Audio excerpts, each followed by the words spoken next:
बाबा फरीद होरां दा एक बोल है कि दरवेशां नूं लोड़ीए रुखां दी जेरांद। दरवेशां दा जिहड़ा जेरा है वो रुखां वर्गा हुंदा है। दरवेश होवन रुख होवन है, ਉਹਦੇ वर्गी सहन दी ਜਿਹੜੀ ताकत है,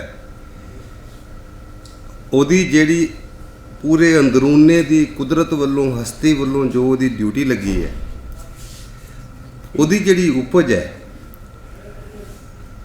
ਉਹਦੇ ਵੱਲੋਂ ਜਿਹੜੀ खैर पैंदी है, ਧੁੱਪਾਂ ਮੀਂਹਾਂ ਕਣੀਆਂ ਹਨੇਰੀਆਂ ਨੂੰ ਝੱਲ ਕੇ ਵੀ ਉਹ ਫੁੱਲ ਦਿੰਦਾ ਹੈ, ਉਹ ਫਲ ਦਿੰਦਾ ਹੈ, ਉਹ ਛਾਂ ਦਿੰਦਾ ਹੈ, ਉਹ ਆਲਣੇ ਦਿੰਦਾ ਹੈ, ਉਹ ਜੋ ਸਾਡੇ ਜੀਵਨ ਨੂੰ ਲੋੜ ਹੈ ਸਭ ਤੋਂ ਵੱਧ ਉਹ ਸਾਨੂੰ ਸਾਹ ਦਿੰਦਾ ਹੈ। ਸਾਨੂੰ ਅਗਰ ਇਸ ਧਰਤੀ ਤੋਂ ਰੁੱਖ ਹਟਾ ਦਈਏ ਤੇ ਕੋਈ ਜੀਵਨ ਨਹੀਂ ਰਹਿੰਦਾ। ਇਹ ਸਾਡੇ ਬਾਵੇ ਹੋਏ ਨੇ, ਭਟਕੇ ਹੋਏ ਨੇ।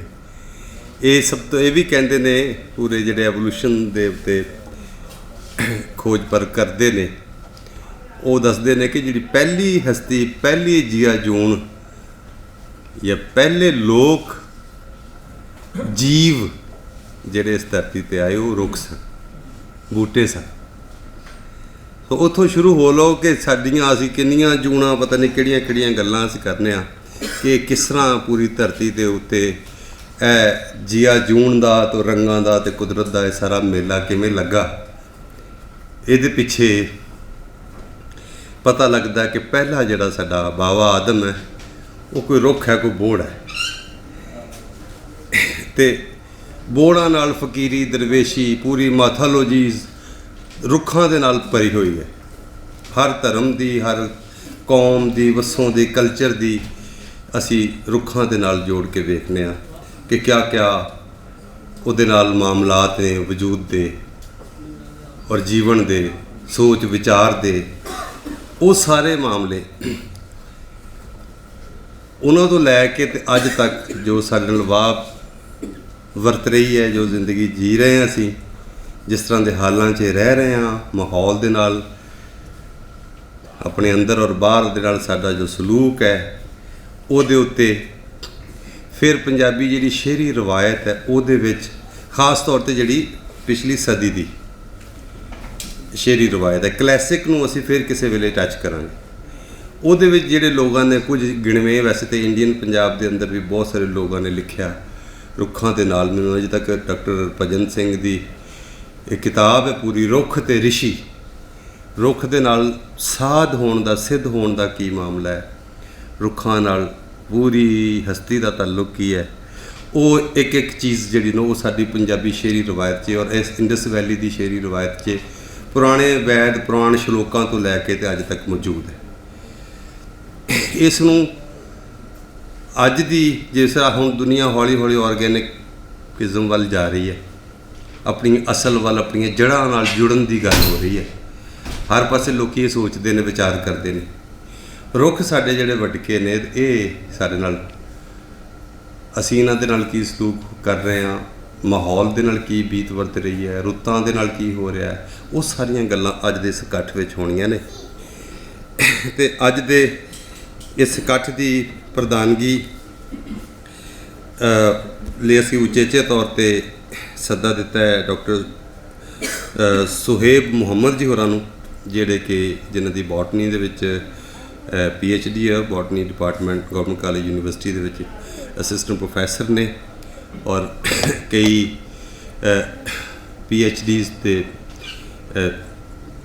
ਥੀਸਿਸ ਨੂੰ, ਵਰਕਸ ਨੂੰ, ਸਟੂਡੈਂਟਸ ਨੂੰ ਸੁਪਰਵਾਈਜ਼ ਕਰ ਰਹੇ ਨੇ ਔਰ ਕੋਈ 100-150 ਤੋਂ ਵੱਧ ਇਹਨਾਂ ਦਾ ਰਿਸਰਚ ਪੇਪਰ ਜਿਹੜਾ ਇੰਟਰਨੈਸ਼ਨਲ ਮੈਗਜ਼ੀਨਸ ਦੇ ਵਿੱਚ ਜਿਹੜਾ ਉਹ ਛਪ ਚੁੱਕਿਆ ਹੈ। ਸੋ ਔਰ ਬਹੁਤ ਸਾਰੀਆਂ ਇੰਟਰਨੈਸ਼ਨਲ ਆਰਗੇਨਾਈਜੇਸ਼ਨ ਦੇ ਨਾਲ, ਖਾਸ ਤੌਰ 'ਤੇ ਅਮਰੀਕਨ ਆਰਗੇਨਾਈਜੇਸ਼ਨਸ ਦੇ ਨਾਲ ਰਲ ਕੇ ਰੁੱਖਾਂ ਦੇ ਨਾਲ ਸਾਡਾ ਕੀ ਰਿਸ਼ਤਾ ਹੈ, ਰੁੱਖ ਸਾਡੇ ਤੋਂ ਕੀ ਚਾਹੁੰਦੇ ਨੇ, ਇਹਦੇ ਉੱਤੇ ਸਪੈਸੀਫਿਕਲੀ ਇਹ ਆਪਣਾ ਥੀਸਿਸ ਵੀ ਕਰ ਰਹੇ ਨੇ ਔਰ ਉਹਨਾਂ ਦਾ ਬਹੁਤ ਜ਼ਿਆਦਾ ਇੱਕ ਪ੍ਰੋਜੈਕਟ ਬੇਸ ਕੰਮ ਵੀ ਹੈ। ਸੋ ਉਤੋਂ ਥੋੜ੍ਹੇ ਜਿਹੇ ਮੇਰੇ ਨੇੜੇ ਦੇ ਗਰਾਈ ਵੀ ਨਿਕਲ ਆਏ ਨੇ ਗੋਜਰੇ ਦਾ ਇਹਨਾਂ ਦਾ ਜੰਮਪਲ ਹੈ ਤੇ ਲਾਹੌਰ ਦੇ ਵਿੱਚ ਪਿਛਲੇ 16 ਸਾਲ ਤੋਂ ਗਵਰਨਮੈਂਟ ਕਾਲਜ ਯੂਨੀਵਰਸਿਟੀ ਦੇ ਵਿੱਚ ਬੋਟਨੀ ਰੁੱਖਸਾਰ ਕਹਿ ਲਓ, ਐਜ਼ ਏ ਬੋਟਨਿਸਟ ਜਿਹੜੇ ਨਾ ਉਹ ਕੰਮ ਉਹ ਪੜ੍ਹਾ ਰਹੇ ਨੇ ਉੱਥੇ, ਪ੍ਰੋਫੈਸਰ ਨੇ। ਤੋ ਤੁਹਾਡੇ ਸਾਰਿਆਂ ਦੀਆਂ ਤਾੜੀਆਂ 'ਚ ਪੂਰੇ ਮਾਣ ਔਰ ਮੁਹੱਬਤ ਦੇ ਨਾਲ ਮੈਂ ਉਹਨਾਂ ਨੂੰ ਅੱਜ ਦੇ ਇਕੱਠ ਦੀ ਉਚੇਚੇ ਵਿਚਾਰਵਾਨ ਦੇ ਤੌਰ 'ਤੇ ਔਰ ਪ੍ਰਧਾਨ ਦੇ ਤੌਰ 'ਤੇ ਬੁਲਾਵਾਂਗਾ ਕਿ ਉਹ ਸਟੇਜ 'ਤੇ ਤਸ਼ਰੀਫ ਲਿਆਉਣ। ਜਨਾਬ ਡਾਕਟਰ ਸੁਹੇਬ ਮੁਹੰਮਦ ਜੀ।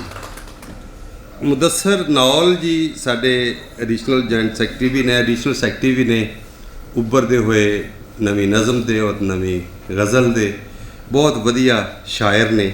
ਚਾਹ ਖੱਜੀ ਵਾਲਾ ਤਹਿਸੀਲ ਜ਼ਿਲ੍ਹਾ ਝੰਗ ਤੋਂ ਇਹਨਾਂ ਦਾ ਤਾਲੁਕ ਹੈ। ਗਵਰਨਮੈਂਟ ਕਾਲਜ ਤੋਂ ਇਹਨਾਂ ਨੇ ਬੋਟਨੀ ਦੀ ਡਿਗਰੀ ਤੋਂ ਬਾਅਦ ਬੋਟਨੀ ਵਿੱਚ ਇਹਨਾਂ ਨੇ ਰੁੱਖਾਂ ਦੇ ਹਵਾਲੇ ਨਾਲ, ਦਰਖਤਾਂ ਦੇ ਹਵਾਲੇ ਨਾਲ, ਪੌਦਿਆਂ ਦੇ ਹਵਾਲੇ ਨਾਲ ਇਹਨਾਂ ਦੀ ਸਾਰੀ ਪੜ੍ਹਤ ਹੈ, ਇਹਨਾਂ ਦੀ ਖੋਜ ਪਰਖ ਵੀ ਹੈ। ਤੇ ਇਹ ਅੱਜ ਕੱਲ੍ਹ ਪੰਜਾਬ ਯੂਨੀਵਰਸਿਟੀ ਵਿੱਚ MA ਪੰਜਾਬੀ ਵੀ ਕਰ ਰਹੇ ਨੇ। ਗਵਰਨਮੈਂਟ ਕਾਲਜ ਵਿੱਚ ਪੰਜਾਬੀ ਮਜਲਿਸ ਦੇ ਜਨਰਲ ਸੈਕਟਰੀ ਰਹਿ ਚੁੱਕੇ ਨੇ ਤੇ ਪੰਜਾਬੀ ਦਾ ਜਿਹੜਾ ਜਟਕਾ ਲਹਿਜਾ ਹੈ ਉਹਦੇ ਵਿੱਚ ਦੋੜਾ, ਬੋਲੀ, ਨਜ਼ਮ ਤੇ ਗਜ਼ਲ ਹੋਰ ਪੰਜਾਬੀ ਦੀਆਂ ਬਹੁਤ ਸਾਰੀਆਂ ਸ਼ੇਰੀ ਸਿਨਫਾਂ ਦੇ ਵਿੱਚ ਇਹ ਸੁਖਨ ਲਿਖਦੇ ਨੇ। ਸੋ ਅੱਜ ਦੇ ਕਹਿ ਲਓ ਕਿ ਇਹਨਾਂ ਦੇ ਓਪਨਿੰਗ ਵਰਡਸ ਇਹਨਾਂ ਵੱਲੋਂ ਆਉਣਗੇ। ਇਹਨਾਂ ਨੇ ਮੁੱਢਲੀ ਗੱਲ ਕਰਨੀ ਹੈ। ਸੋ ਮੈਂ ਤੁਹਾਡੀਆਂ ਤਾੜੀਆਂ 'ਚ ਸਟੇਜ 'ਤੇ ਬੁਲਾਉਣਾ, ਸਟੇਜ ਨਾਟ ਮਾਈਕ, ਮੁਦੱਸਰ ਨੌਲ ਨੂੰ। ਮੁਦੱਸਰ ਨੌਲ ਨੌਜਵਾਨ ਅੱਜ ਤਹਿਜ਼ੀਬ ਹਾਫੀ, ਇਹ ਬੜਾ ਹੀ ਸਾਡਾ ਮਾਣ ਹੈ ਇਸ ਦੇਸ਼ ਦਾ ਔਰ ਬਹੁਤ ਵਧੀਆ ਸ਼ਾਇਰ ਹੈ ਔਰ ਉਚੇਚੇ ਤੌਰ 'ਤੇ ਇਹਦੀ ਉਰਦੂ ਸ਼ਾਇਰੀ ਸੁਣ ਕੇ ਸਾਰਾ ਮੁਲਕ ਕਮਲਾ ਹੋਇਆ ਹੈ। ਤੇ ਇਹਦੀ ਜਿਹੜੀ ਸਰਾਇਕੀ ਸ਼ਾਇਰੀ ਹੈ, ਇਹਦੀ ਆਪਣੀ ਮਾਂ ਬੋਲੀ ਦੀ ਸ਼ਾਇਰੀ ਹੈ, ਉਹ ਮੈਂ ਕਹਿੰਦਾ ਜ਼ਿਆਦਾ ਉੱਤਮ ਹੈ, ਜ਼ਿਆਦਾ ਡੈਪਥ ਵਾਲੀ ਹੈ ਔਰ ਜ਼ਿਆਦਾ ਸੁਚਲ ਕੰਮ ਹੈ। ਤੇ ਅਸੀਂ ਉਚੇਚੇ ਤੌਰ 'ਤੇ ਕਿਸੇ ਦਿਨ ਇਹਨਾਂ ਨਾਲ ਇੱਕ ਐਜ਼ ਏ ਉਚੇਚਾ ਸ਼ਾਇਰ ਇਹਨਾਂ ਕੋਲੋਂ ਇਹਨਾਂ ਦੀ ਉਹ ਸ਼ਾਇਰੀ ਜ਼ਰੂਰ ਸੁਣਾਂਗੇ। ਤੇ ਜੇ ਅੱਜ ਕੋਈ ਰੁੱਖਾਂ ਦੇ ਨਾਲ ਜੁੜੀ ਕੋਈ ਨਜ਼ਮ ਇਹਨਾਂ ਦੇ ਕੋਲ ਹੋਵੇ ਤਾਂ ਉਹ ਵੀ ਅਸੀਂ ਚਾਹਾਂਗੇ ਕਿ ਅੱਜ ਸਾਨੂੰ ਰੁੱਖ ਨਾਲ, ਸੀਜ਼ਨ ਜਾਂ ਰੁੱਤਾਂ ਨਾਲ ਜੁੜੀ ਹੋਈ ਕੋਈ ਨਜ਼ਮ ਸਾਡੇ ਕੋਲ ਅੱਜ ਇਸ ਬੱਬੀ ਆਏ ਨੇ। ਤੇ ਚਲੋ ਨਾਲੇ ਕਹਿੰਦੇ ਨੇ ਦੇਵੀ ਦਰਸ਼ਨ ਹੋ ਜਾਣਗੇ, ਨਾਲੇ ਗੰਗਾ ਨਹਾ ਲਾਂਗੇ। ਤੇ ਸਭ ਤੋਂ ਪਹਿਲੇ ਮੈਂ ਇਸ ਤੋਂ ਪਹਿਲੇ ਕਿ ਜਿਹੜਾ ਸਾਡਾ ਮੁੱਢਲੀ ਗੱਲ ਵੱਲ ਅਸੀਂ ਵਧੀਏ ਔਰ ਡਾਕਟਰ ਸਾਹਿਬ ਕੋਲੋਂ ਅਸੀਂ ਉਚੇਚਾ ਜਿਹੜਾ ਸਾਡੇ ਵਿਚਾਰ ਹੈ ਕਿ ਪੰਜਾਬ ਦੇ ਰੁੱਖਾਂ ਦੀ ਵਸੇਬ ਤੇ ਮਾਹੌਲ ਨਾਲ ਜੁੜਤ ਇਸ ਵੇਲੇ ਪੂਰੀ ਦੁਨੀਆ 'ਚ ਕੰਪੇਨ ਹੈ ਰੁੱਖਾਂ ਨੂੰ ਸੰਭਣ, ਬਚਾਉਣ। ਪੂਰਾ ਈਕੋਸਿਸਟਮ ਡਿਸਟਰਬ ਹੋ ਗਿਆ ਪੂਰੀ ਗਲੋਬ ਦਾ ਹੀ, ਪੂਰੇ ਪਲੈਨਟ ਦਾ ਹੀ। ਔਰ ਉਹਦੇ ਵਿੱਚ ਕੀ ਕਾਰੇ ਹੈ, ਇਹ ਸਾਡੇ ਲੱਛਣ ਹੀ ਨੇ। ਸਾਡੇ ਨੇਚਰ ਦੇ ਨਾਲ ਜਿਹੜੀ ਅਸੀਂ ਛੇੜਛਾੜ ਕੀਤੀ ਹੈ ਉਹਦੇ ਨਤੀਜੇ ਦੇ ਵਿੱਚ ਬਹੁਤ ਸਾਰੇ ਭੁਗਤਾਨ ਹੋ ਰਹੇ ਨੇ। ਬਹੁਤ ਸਾਰੀਆਂ ਚੀਜ਼ਾਂ, ਬਹੁਤ ਸਾਰੇ ਡਿਜ਼ਾਸਟਰਸ ਇਸ ਤਰ੍ਹਾਂ ਦੇ ਸਾਡੇ ਨਾਲ ਹੋ ਰਹੇ ਨੇ ਜਿਹੜੇ ਕਿ ਮਤਲਬ ਸਾਨੂੰ ਹੈਰਤ 'ਚ ਪਾ ਕੇ ਬੈਠੇ ਨੇ। ਹੁਣ ਪਤਾ ਹੀ ਨਹੀਂ ਲੱਗਦਾ ਕਿਹੜੇ ਵੇਲੇ ਕਿਹੜੀ ਰੁੱਤ ਹੋ ਰਹੀ ਹੈ, ਕਿਹੜੇ ਰੁੱਤ ਦੇ ਵਿੱਚ ਕੀ ਹੋ ਰਿਹਾ ਹੁੰਦਾ, ਕਿਹੜੇ ਵੇਲੇ ਸੈਲਾਬ ਆ ਰਹੇ, ਕਿਹੜੇ ਵੇਲੇ ਮੀਂਹ ਪੈ ਰਹੇ ਨੇ, ਕਿ ਸਾਉਣ ਕਦੋਂ ਸ਼ੁਰੂ ਹੁੰਦਾ, ਜਦੋਂ ਮੁੱਕਣ ਦਾ ਮਹੀਨਾ ਤਰੀਕਾਂ 'ਚ ਮੁੱਕ ਜਾਂਦਾ। ਖੈਰ ਇਹ ਗੱਲਾਂ ਹੁੰਦੀਆਂ ਲੰਮੀਆਂ, ਪਰ ਇਹ ਕਿ ਇੱਕ ਗੀਤ ਮੇਰੇ ਬੜੇ ਮਹਿਬੂਬ ਇੱਕ ਤਰ੍ਹਾਂ ਸ਼ਾਇਰਾਂ 'ਚੋਂ ਜਿਹੜੇ ਜੋ ਕਿ ਮੇਰੇ ਤੋਂ ਸੀਨੀਅਰ ਸ਼ਾਇਰ ਨੇ ਡਾਕਟਰ ਅਸ਼ੂ ਲਾਲ ਫਕੀਰ, ਉਹਨਾਂ ਦਾ ਇੱਕ ਗੀਤ ਹੈ ਔਰ ਉਹ ਗੀਤ ਅਸੀਂ ਪਹਿਲੇ ਸੁਣਨੇ ਆ। ਪਹਿਲੇ ਤਾਂ ਅਸੀਂ ਡਾਕਟਰ ਸਾਹਿਬ ਹੋਰਾਂ ਦੇ ਰੂਬਰੂ ਕਰ ਦਿੰਦੇ ਹਾਂ ਕੁਝ ਸ਼ਾਇਰੀ, ਕੁਝ ਗਾਵਣ ਜਿਨ੍ਹਾਂ ਵਿੱਚ ਰੁੱਖਾਂ ਦਾ, ਰੁੱਤਾਂ ਦਾ ਬਿਆਨ ਹੈ ਔਰ ਉਹਦੇ ਨਾਲ ਇਨਸਾਨੀ ਜਜ਼ਬਿਆਂ ਦਾ, ਇਨਸਾਨੀ ਅਹਿਸਾਸਾਂ ਦਾ ਤੇ ਨਾਲ ਸੁਰ ਦਾ ਉਹ ਰਸ ਫੀਲ ਕਰਦੇ ਹਾਂ। ਸਿੰਧੜੀ ਮੈਨੂੰ ਲੱਗਦਾ ਰਾਗ ਸਿੰਧੜੀ ਹੈ ਨਾ, ਮੈਂ ਆਪ ਹੀ ਤੁਹਾਨੂੰ ਪੇਸ਼ ਕੀਤਾ। ਤੇ ਉਹਦੇ ਵਿੱਚ ਇੱਕ ਗੀਤ ਹੈ ਅਸ਼ੂ ਲਾਲ ਫਕੀਰ ਦਾ, ਸਾਵੀ ਸਾਵੀ ਕਿਕਰੀ ਉੱਤੇ ਚਿੱਟੇ ਚਿੱਟੇ ਬੱਗ ਡੋਲਣਾ। ਬੱਗ ਮੀਨ ਬਗਲੇ ਜਿਹੜੇ ਚਿੱਟੇ ਅਸਾਂ ਮੰਨਾ ਲੋਕ ਸਿੱਧੇ, ਤੂੰ ਮੰਨਾ ਠੱਗ ਡੋਲਣਾ। ਇਹ ਗੀਤ ਸੁਣਨੇ ਆ ਜ਼ੁਹੇਬ ਆਲਮ ਕੋਲੋਂ। ਸਾਵੀ ਸਾਵੀ ਕਿਕਰੀ ਉੱਤੇ ਚਿੱਟੇ ਚਿੱਟੇ ਬੱਗ ਢੋਲਣਾ,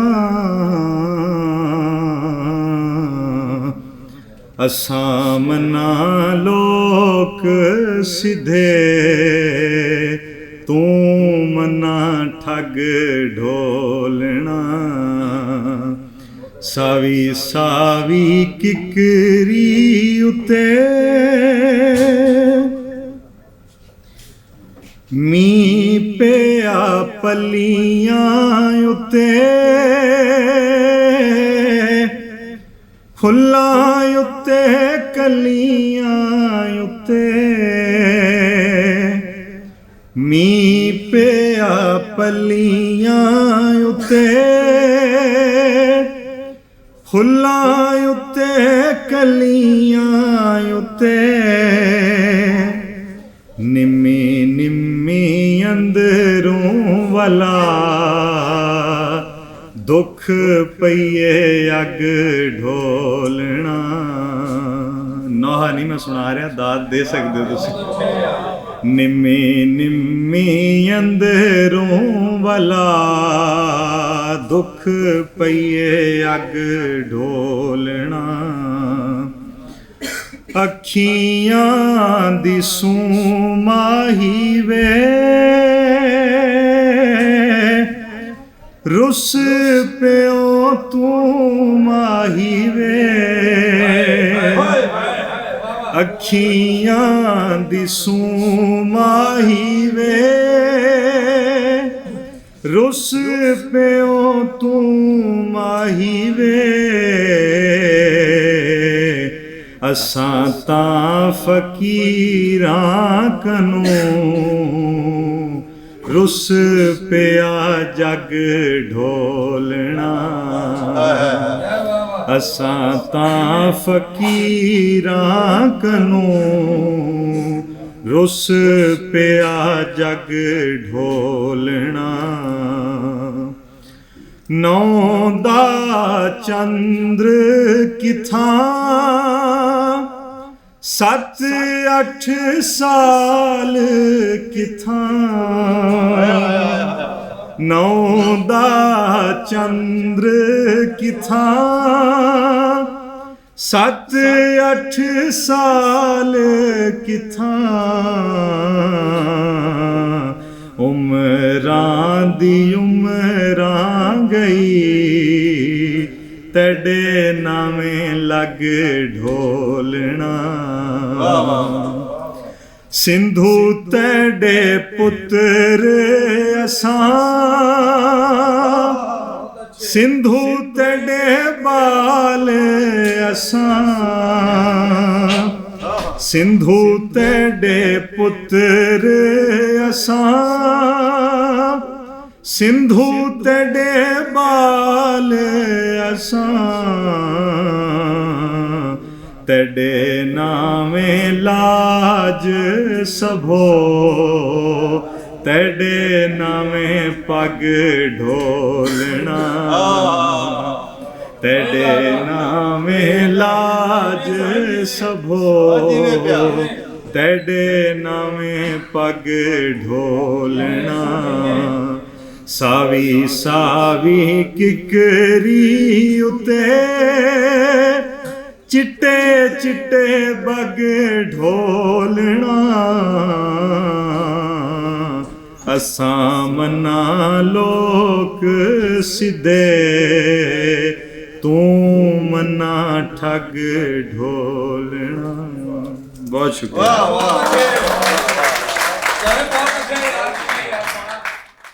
ਕਿੱਕਰਾਂ ਨਾਲ, ਪਿੱਪਲਾਂ ਨਾਲ, ਬੋੜਾਂ ਨਾਲ, ਟਾਹਲੀਆਂ ਨਾਲ, ਫੁੱਲਾਂ ਨਾਲ, ਬੂਟਿਆਂ ਨਾਲ ਸਾਡੀ ਕਿਵੇਂ ਦੀ ਜੁੜਤ ਹੈ, ਔਰ ਖ਼ਾਸ ਤੌਰ 'ਤੇ ਰੁੱਤਾਂ ਨਾਲ ਸਾਡੀ ਜੁੜਤ ਹੈ। ਮੈਂ ਇੱਕ ਨਜ਼ਮ ਸੁਣਾਉਣ ਲੱਗਾ ਆਪਣੀ, ਕਿਉਂਕਿ ਮੈਂ ਹੋਰ ਸ਼ਾਇਰਾਂ ਦੀ ਵੀ ਸੁਣਾਉਣੀ ਹੈ। ਸ਼ਿਵ ਕੁਮਾਰ ਦਾ ਵੀ ਹੈ ਕਲਾਮ, ਇਕਬਾਲ ਕੈਸਰ ਹੋਰਾਂ ਦਾ ਵੀ ਕਲਾਮ ਹੈ, ਮੁਸ਼ਤਾਕ ਸੂਫੀ ਹੋਰਾਂ ਦਾ ਕਲਾਮ ਹੈ, ਪ੍ਰੋਫੈਸਰ ਸ਼ਾਰਬ ਹੋਰਾਂ ਦਾ ਕਲਾਮ ਹੈ। ਇੱਕ ਇੱਕ ਨਜ਼ਮ ਹੈ ਸਭ ਦੀ।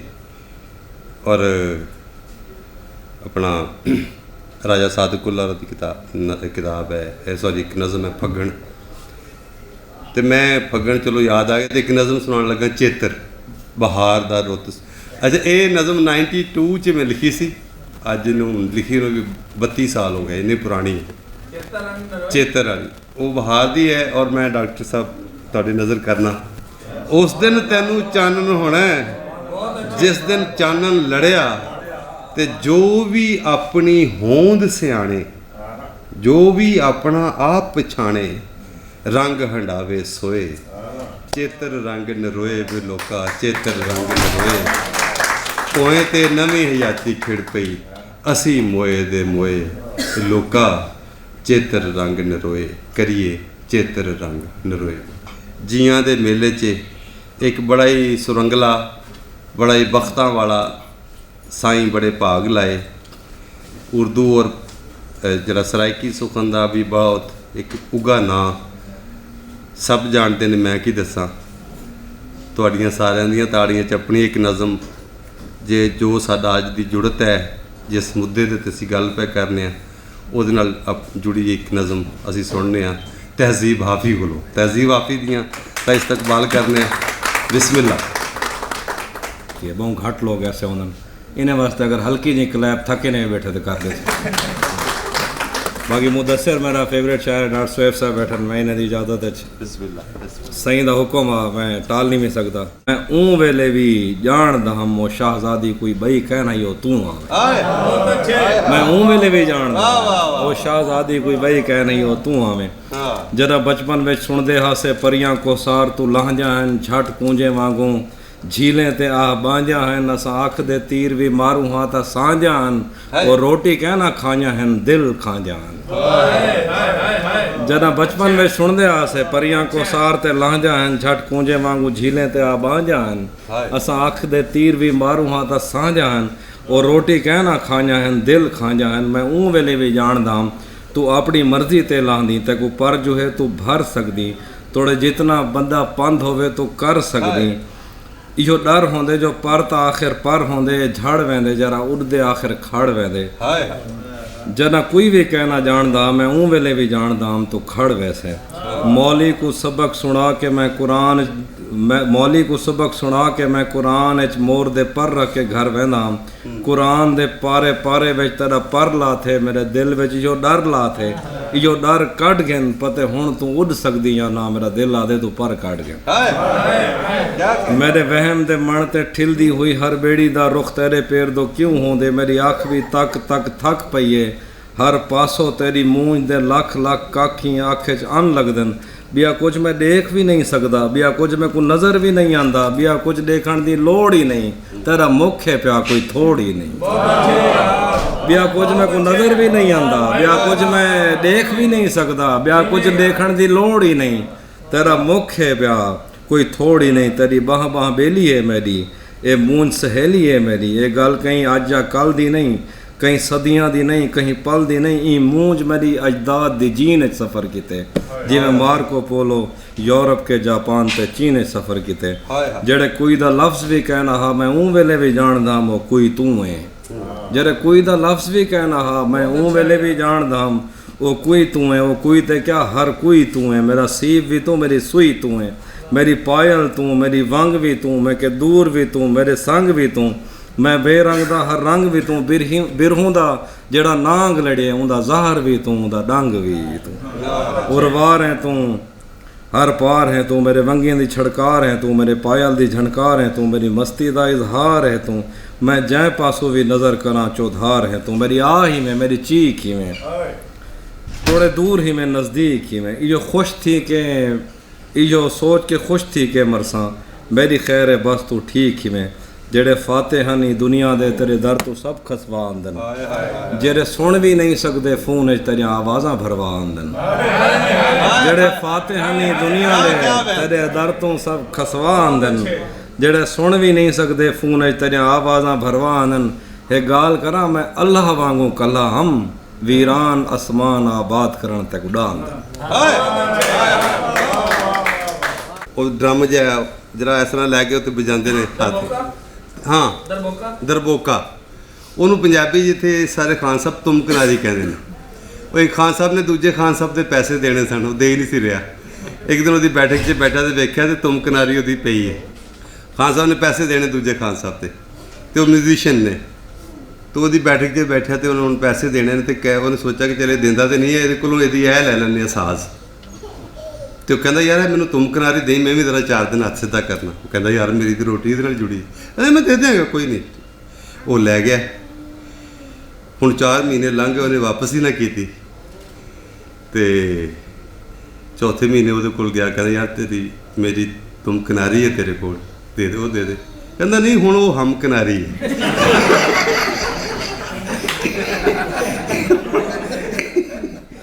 ਸ਼ੁਕਰ ਹੈ ਇਹ ਫਿਲਹਾਲ ਤੁਮ ਕਿਨਾਰੀ ਹੈ, ਮੈਂ ਵੇਖੀ ਨਹੀਂ, ਵੇਖ ਲਈ ਤੇ ਫਿਰ ਇਹ ਹਮ ਕਿਨਾਰੀ 'ਚ ਬਦਲ ਸਕਦੀ। ਰਾਜਾ ਸਾਦਕੁੱਲਾ ਹੋਰਾਂ ਦੀ ਇੱਕ ਨਜ਼ਮ ਪਹਿਲੇ ਪੜ੍ਹਦਾ ਤੇ ਫਿਰ ਅਸੀਂ ਇਸ ਤੋਂ ਬਾਅਦ ਗੀਤ ਸੁਣਾਂਗੇ। ਨਜ਼ਮ ਹੈ ਜੀ ਵੀਪਿੰਗ ਵਿਲੋਜ਼। ਰੁੱਖ ਨਹੀਂ ਰੋਂਦੇ। ਰਾਜਾ ਸਾਦਕੁੱਲਾ ਹੋਰਾਂ ਦੀ ਨਜ਼ਮ ਹੈ ਵੀਪਿੰਗ ਵਿਲੋਜ਼। ਰੁੱਖ ਨਹੀਂ ਰੋਂਦੇ, ਰੁੱਖ ਬੰਦਿਆਂ ਦੇ ਮਹਿਰਮ ਹੁੰਦੇ। ਰੁੱਖ ਤੇ ਚੁਰਕਣ ਚਿੜੀਆਂ ਦਾ, ਇਹ ਰੈਣ ਬਸੇਰਾ ਪੱਖੂਆਂ ਦਾ, ਜਿਹੜੇ ਸਾਹ ਪੱਤਰਾਂ ਤੇ ਤੱਕਣੀ ਧਰ ਕੇ ਅੱਖੀਆਂ ਨੂਟ ਖਲੋਤੇ, ਨਿਤ ਜਾਗਣ ਜੈ ਸੋਤੇ।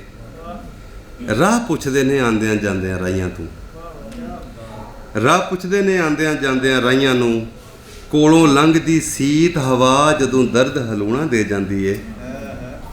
ਪੈਰ ਜ਼ਮੀਨ ਤੇ ਹੱਥ ਅਸਮਾਨੀ, ਜਾ ਫੜਿਆ ਇਹਨਾਂ ਬੱਦਲਾਂ ਵਿੱਚੋਂ ਸੂਰਜ ਅੰਦਰੀ। ਹੱਥ ਅਸਮਾਨੀ, ਜਾ ਫੜਿਆ ਇਹਨਾਂ ਬੱਦਲਾਂ ਵਿੱਚੋਂ ਸੂਰਜ ਅੰਦਰੀ ਲੁਕਿਆ। ਧੁੱਪ ਕਣੀ ਵਿੱਚ ਜਣੀ ਖਣੀ ਦੇ ਪੈਰਾਂ ਦੀ ਨਰਮਾਈ, ਛਾਂ ਛੱਤਰ ਦਾ ਨਿੱਘ ਕਲਾਵਾ, ਲਾਂਘਾ ਅੱਖੀਆਂ ਦਾ, ਗਰਮਾਈ ਉਹਨਾਂ ਉਂਗਲਾਂ ਦੀ ਜਿਨ੍ਹਾਂ ਪਾਕ ਸਮੁੰਦਰ ਕੀਤੇ। ਪਹਿਲੀ ਰਿਸ਼ਮ ਹਵਾ ਦੀ ਜਿਹੜੀ ਬੂਹਾ ਚੀਰ ਕੇ ਆਈ, ਵਿਰਲੀ ਵਿਰਲੀ ਅੱਖ ਵਤਰ ਲਈ ਸਾਹ ਸੁਨੇੜਾ, ਸਾਹ ਸੈਂਤਰ ਦਾ ਬੁੱਲਾ। ਓਏ ਹੋਏ, ਵਿਰਲੀ ਵਿਰਲੀ ਅੱਖ ਵਤਰ ਲਈ ਸਾਹ ਸੈਂਤਰ ਦਾ ਬੁੱਲਾ। ਲੋੜ ਥੋੜ ਮੁਕਾ ਦਿੰਦਾ ਏ ਕੌਣ ਵੰਜਾਵੇ ਉਮਰਾਂ, ਠਾਰ ਸਮੇਂ ਦੀਆਂ ਵਿੱਥਾਂ ਵਿੱਚੋਂ ਵਰ ਜਾਂਦੀ ਏ ਤੱਕਣੀ।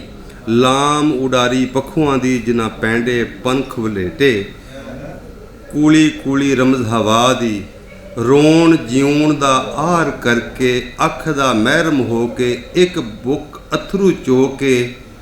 ਰੁੱਖ ਨਹੀਂ ਰੋਂਦੇ।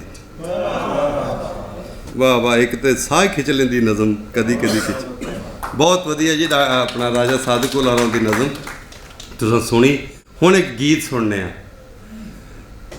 ਮਾਪਾਰਾ ਕੋਲੋਂ ਇੱਕ ਗੀਤ ਸੁਣਨੇ ਆ। ਮਾਪਾਰਾ ਸਾਰੇ ਜੋਨਰਾਂ 'ਚ ਗਾਉਂਦੀ ਹੈ, ਖਾਸ ਤੌਰ 'ਤੇ ਜਿਹੜਾ ਅੱਜ ਕੱਲ੍ਹ ਦਾ ਮਤਲਬ ਕਹਿ ਲਓ ਕਿ ਮੈਲੋਡੀਜ਼ ਨੂੰ ਵੀ ਚੰਗਾ ਗਾਉਂਦੀ, ਤੇ ਉਤਲੀ ਪਿੱਚ 'ਤੇ ਜਿਹੜਾ ਬੜਾ ਫਕੀਰੀ ਰੰਗ ਦਾ, ਸੂਫੀ ਰੰਗ ਦਾ, ਉਹ ਵੀ ਬਹੁਤ ਵਧੀਆ ਗਾਉਂਦੀ ਹੈ। ਅਤੇ ਅੱਜ ਜਿਹੜਾ ਕੋਮਲ ਜਿਹੇ ਅੰਦਾਜ਼ ਦੇ ਵਿੱਚ ਸਾਨੂੰ ਪੰਜਾਬੀ ਦਾ ਇੱਕ ਪੁਰਾਣਾ ਲੋਕ ਗੀਤ ਸਾਨੂੰ ਸਾਡੇ ਨਜ਼ਰ ਕਰਨਗੇ।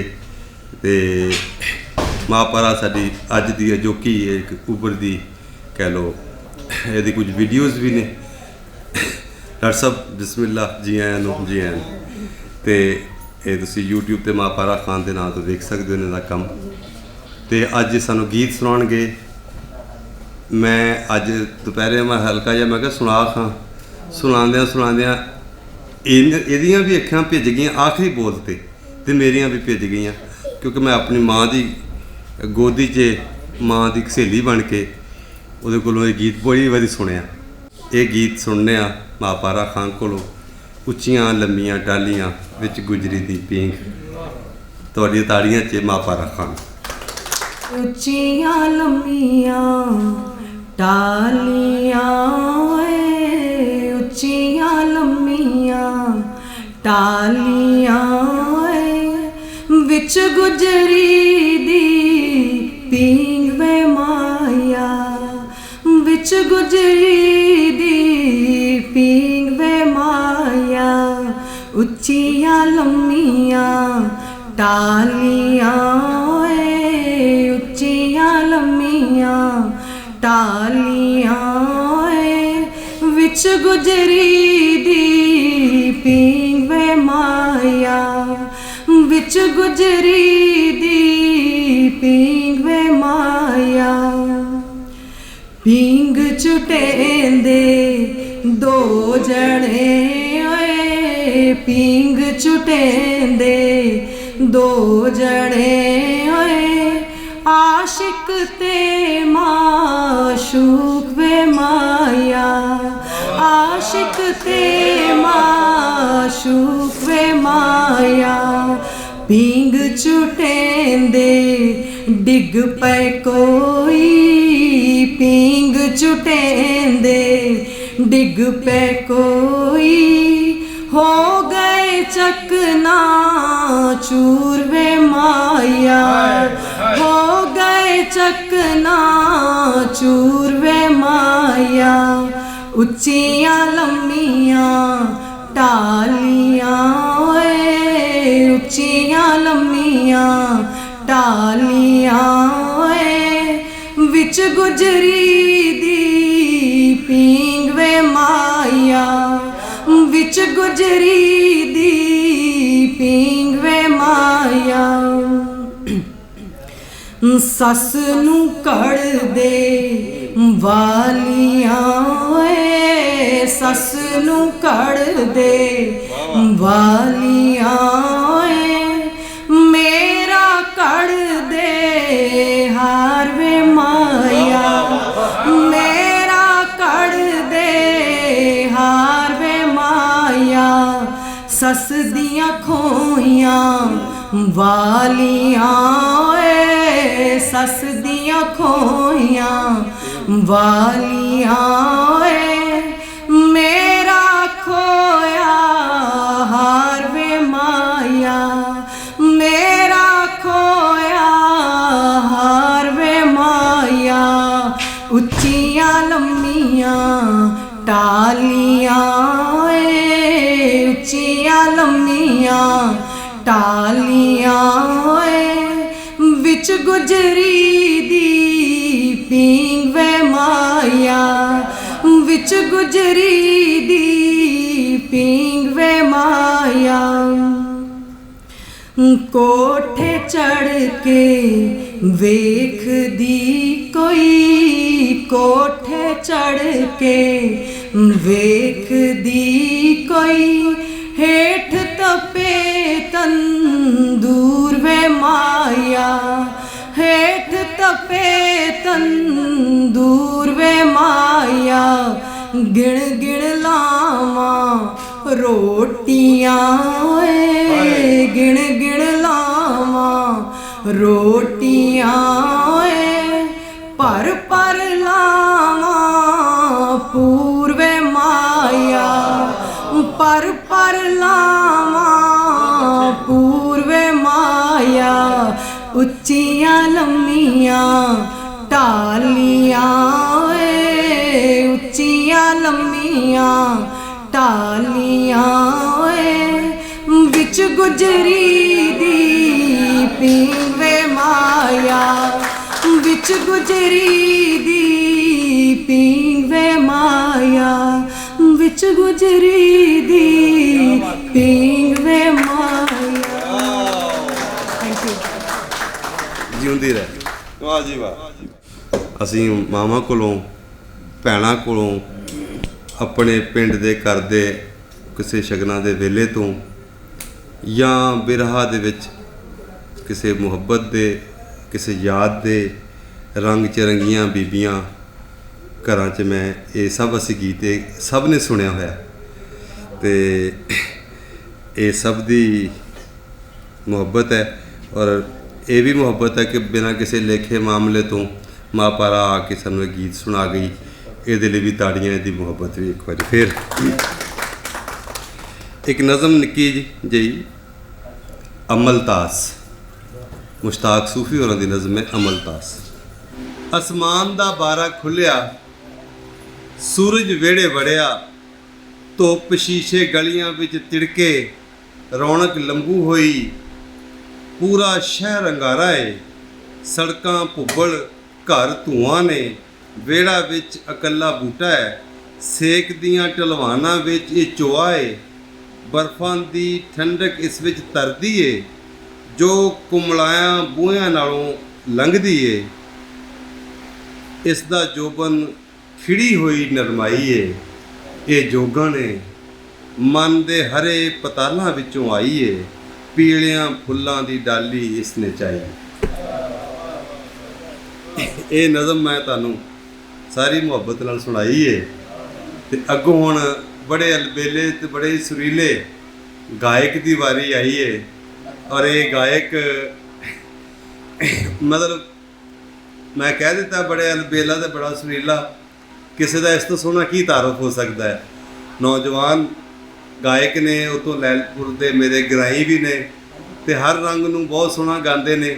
ਅੱਜ ਰੁੱਖਾਂ ਦੇ ਨਾਲ ਜੁੜਿਆ ਰੰਗ ਜਿਹੜਾ ਉਹ ਗਾਵਣਗੇ, ਔਰ ਬੜਾ ਹੀ ਖੂਬਸੂਰਤ ਉਹ ਕਲਾਮ ਹੈ, ਜੱਗ ਦੇ ਵਿੱਚ ਧੁੰਮਿਆ ਹੋਇਆ। ਸ਼ਿਵ ਕੁਮਾਰ ਬਟਾਲਵੀ ਹੋਰਾਂ ਦਾ ਗੀਤ ਹੈ। ਕੁਝ ਰੁੱਖ ਮੈਨੂੰ ਪੁੱਤ ਲੱਗਦੇ ਨੇ, ਕੁਝ ਰੁੱਖ ਲੱਗਦੇ ਮਾਵਾਂ, ਕੁਝ ਰੁੱਖ ਨੂੰਹਾਂ ਧੀਆਂ ਲੱਗਦੇ, ਕੁਝ ਰੁੱਖ ਬਾਂਹ ਭਰਾਵਾਂ। ਤੇ ਇਹ ਗੀਤ ਮੈਨੂੰ ਨਹੀਂ ਪਤਾ ਹੁਣ ਇਹ ਤਰਜ਼ ਕਿਹੜੀ, ਇਹ ਆਪਣੀ ਰੰਗ 'ਚ ਆਉਣਗੇ। ਤੁਹਾਡੇ ਸਾਰਿਆਂ ਦੀਆਂ ਤਾੜੀਆਂ 'ਚ ਤਸ਼ਰੀਫ ਲਿਆਉਂਦੇ ਨੇ ਅਮਜਦ ਬੱਗੀ ਖਾਨ, ਉਹਨਾਂ ਕੋਲੋਂ ਅਸੀਂ ਸ਼ਿਵ ਕੁਮਾਰ ਬਟਾਲਵੀ ਦੀ ਨਜ਼ਮ ਜਾਂ ਗੀਤ ਰੁੱਖ ਸੁਣਦੇ ਹਾਂ। ਬਿਸਮਿਲ੍ਲਾ ਬਿਸਮਿਲ੍ਲਾ।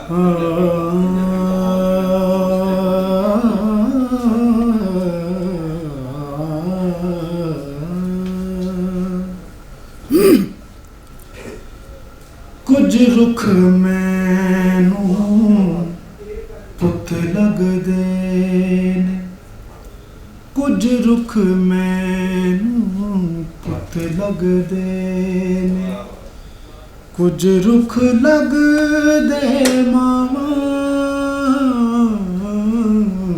ਕੁਝ ਰੁੱਖ ਲੱਗਦੇ ਮਾਵਾਂ, ਕੁਝ ਰੁੱਖ ਮੈਨੂੰ ਪੁੱਤ ਲੱਗਦੇ ਨੇ, ਕੁਛ ਰੁੱਖ ਲੱਗਦੇ ਮਾਵਾਂ, ਕੁਛ ਰੁੱਖ ਨੂੰਹਾਂ ਧੀਆਂ ਵਰਗੇ, ਕੁਛ ਰੁੱਖ ਨੂੰਹਾਂ ਧੀਆਂ ਵਰਗੇ, ਕੁਝ ਵਾਂਗ ਪਰਾਵਾਂ, ਕੁਝ ਵਾਂਗ ਪਰਾਵਾਂ, ਕੁਝ ਰੁੱਖ ਮੈਨੂੰ ਪੁੱਤ ਲੱਗਦੇ ਨੇ, ਕੁਝ ਰੁੱਖ ਮੇਰੇ ਬਾਬੇ ਵਰਗੇ, ਪੱਤਾ ਟਾਵਾਂ ਟਾਵਾਂ, ਕੁਝ ਰੁੱਖ ਮੇਰੇ ਬਾਬੇ ਵਰਗੇ, ਪੱਤਾ ਟਾਵਾਂ ਟਾਵਾਂ,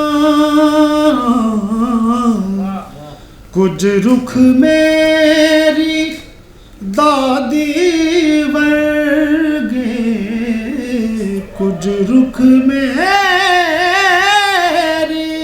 ਦਾਦੀ ਵਰਗੇ, ਚੋਰੀ ਪਾਵੇ ਕਾਵਾਂ, ਚੋਰੀ ਪਾਵੇ ਕਾਵਾਂ, ਕੁਝ ਰੁੱਖ ਮੈਨੂੰ ਪੁੱਤ ਲੱਗਦੇ ਨੇ, ਕੁਝ ਰੁੱਖ ਲੱਗਦੇ ਮਾਵਾਂ, ਕੁਝ ਰੁੱਖ ਲੱਗਦੇ ਮਾਵਾਂ,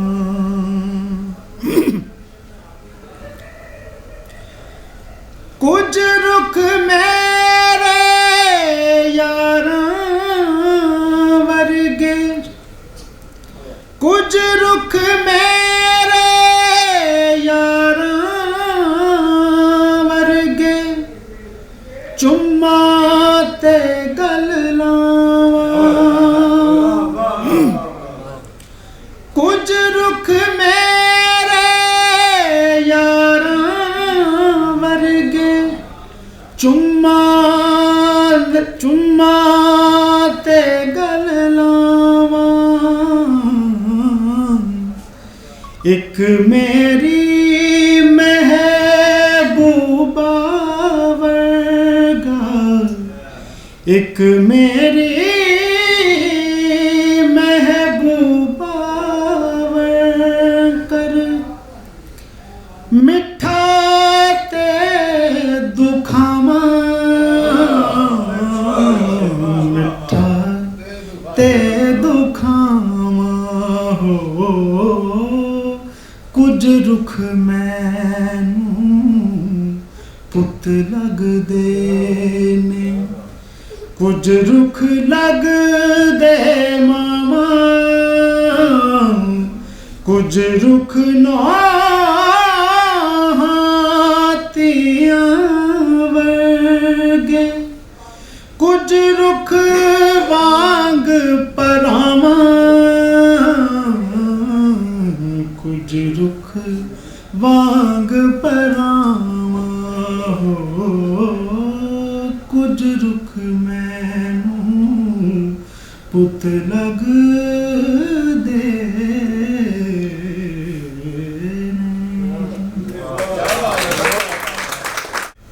ਕਦੀ ਕਦੀ ਛਿੜਦਾ ਮੇਰੇ ਅੰਦਰ ਦਾ ਸ਼ਾਇਰ ਡਾਕਟਰ ਸਾਹਿਬ ਤੁਸੀਂ ਤੁਹਾਡੀ ਨਜ਼ਰ ਉਚੇਚੀ ਕਰਨਾ ਹੈ। ਇਹ ਨਜ਼ਮ ਹੈ ਹੰਝੂਆਂ ਦੇ ਗਾ, ਕਿਉਂਕਿ ਤੁਸੀਂ ਸ਼ਿਵ ਦੇ ਪਿੰਡ ਦੇ ਹੋ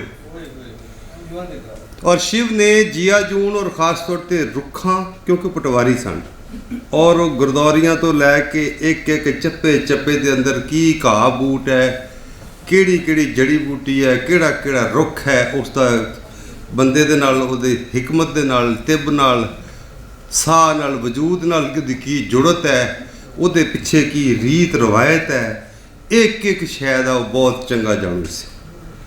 ਇਹ ਇੱਕ ਨਜ਼ਮ ਹੈ ਜਿਹਦੇ ਵਿੱਚ ਵੱਧ ਤੋਂ ਵੱਧ ਬੂਟੀਆਂ ਦਾ ਜ਼ਿਕਰ ਆਉਂਦਾ ਹੈ।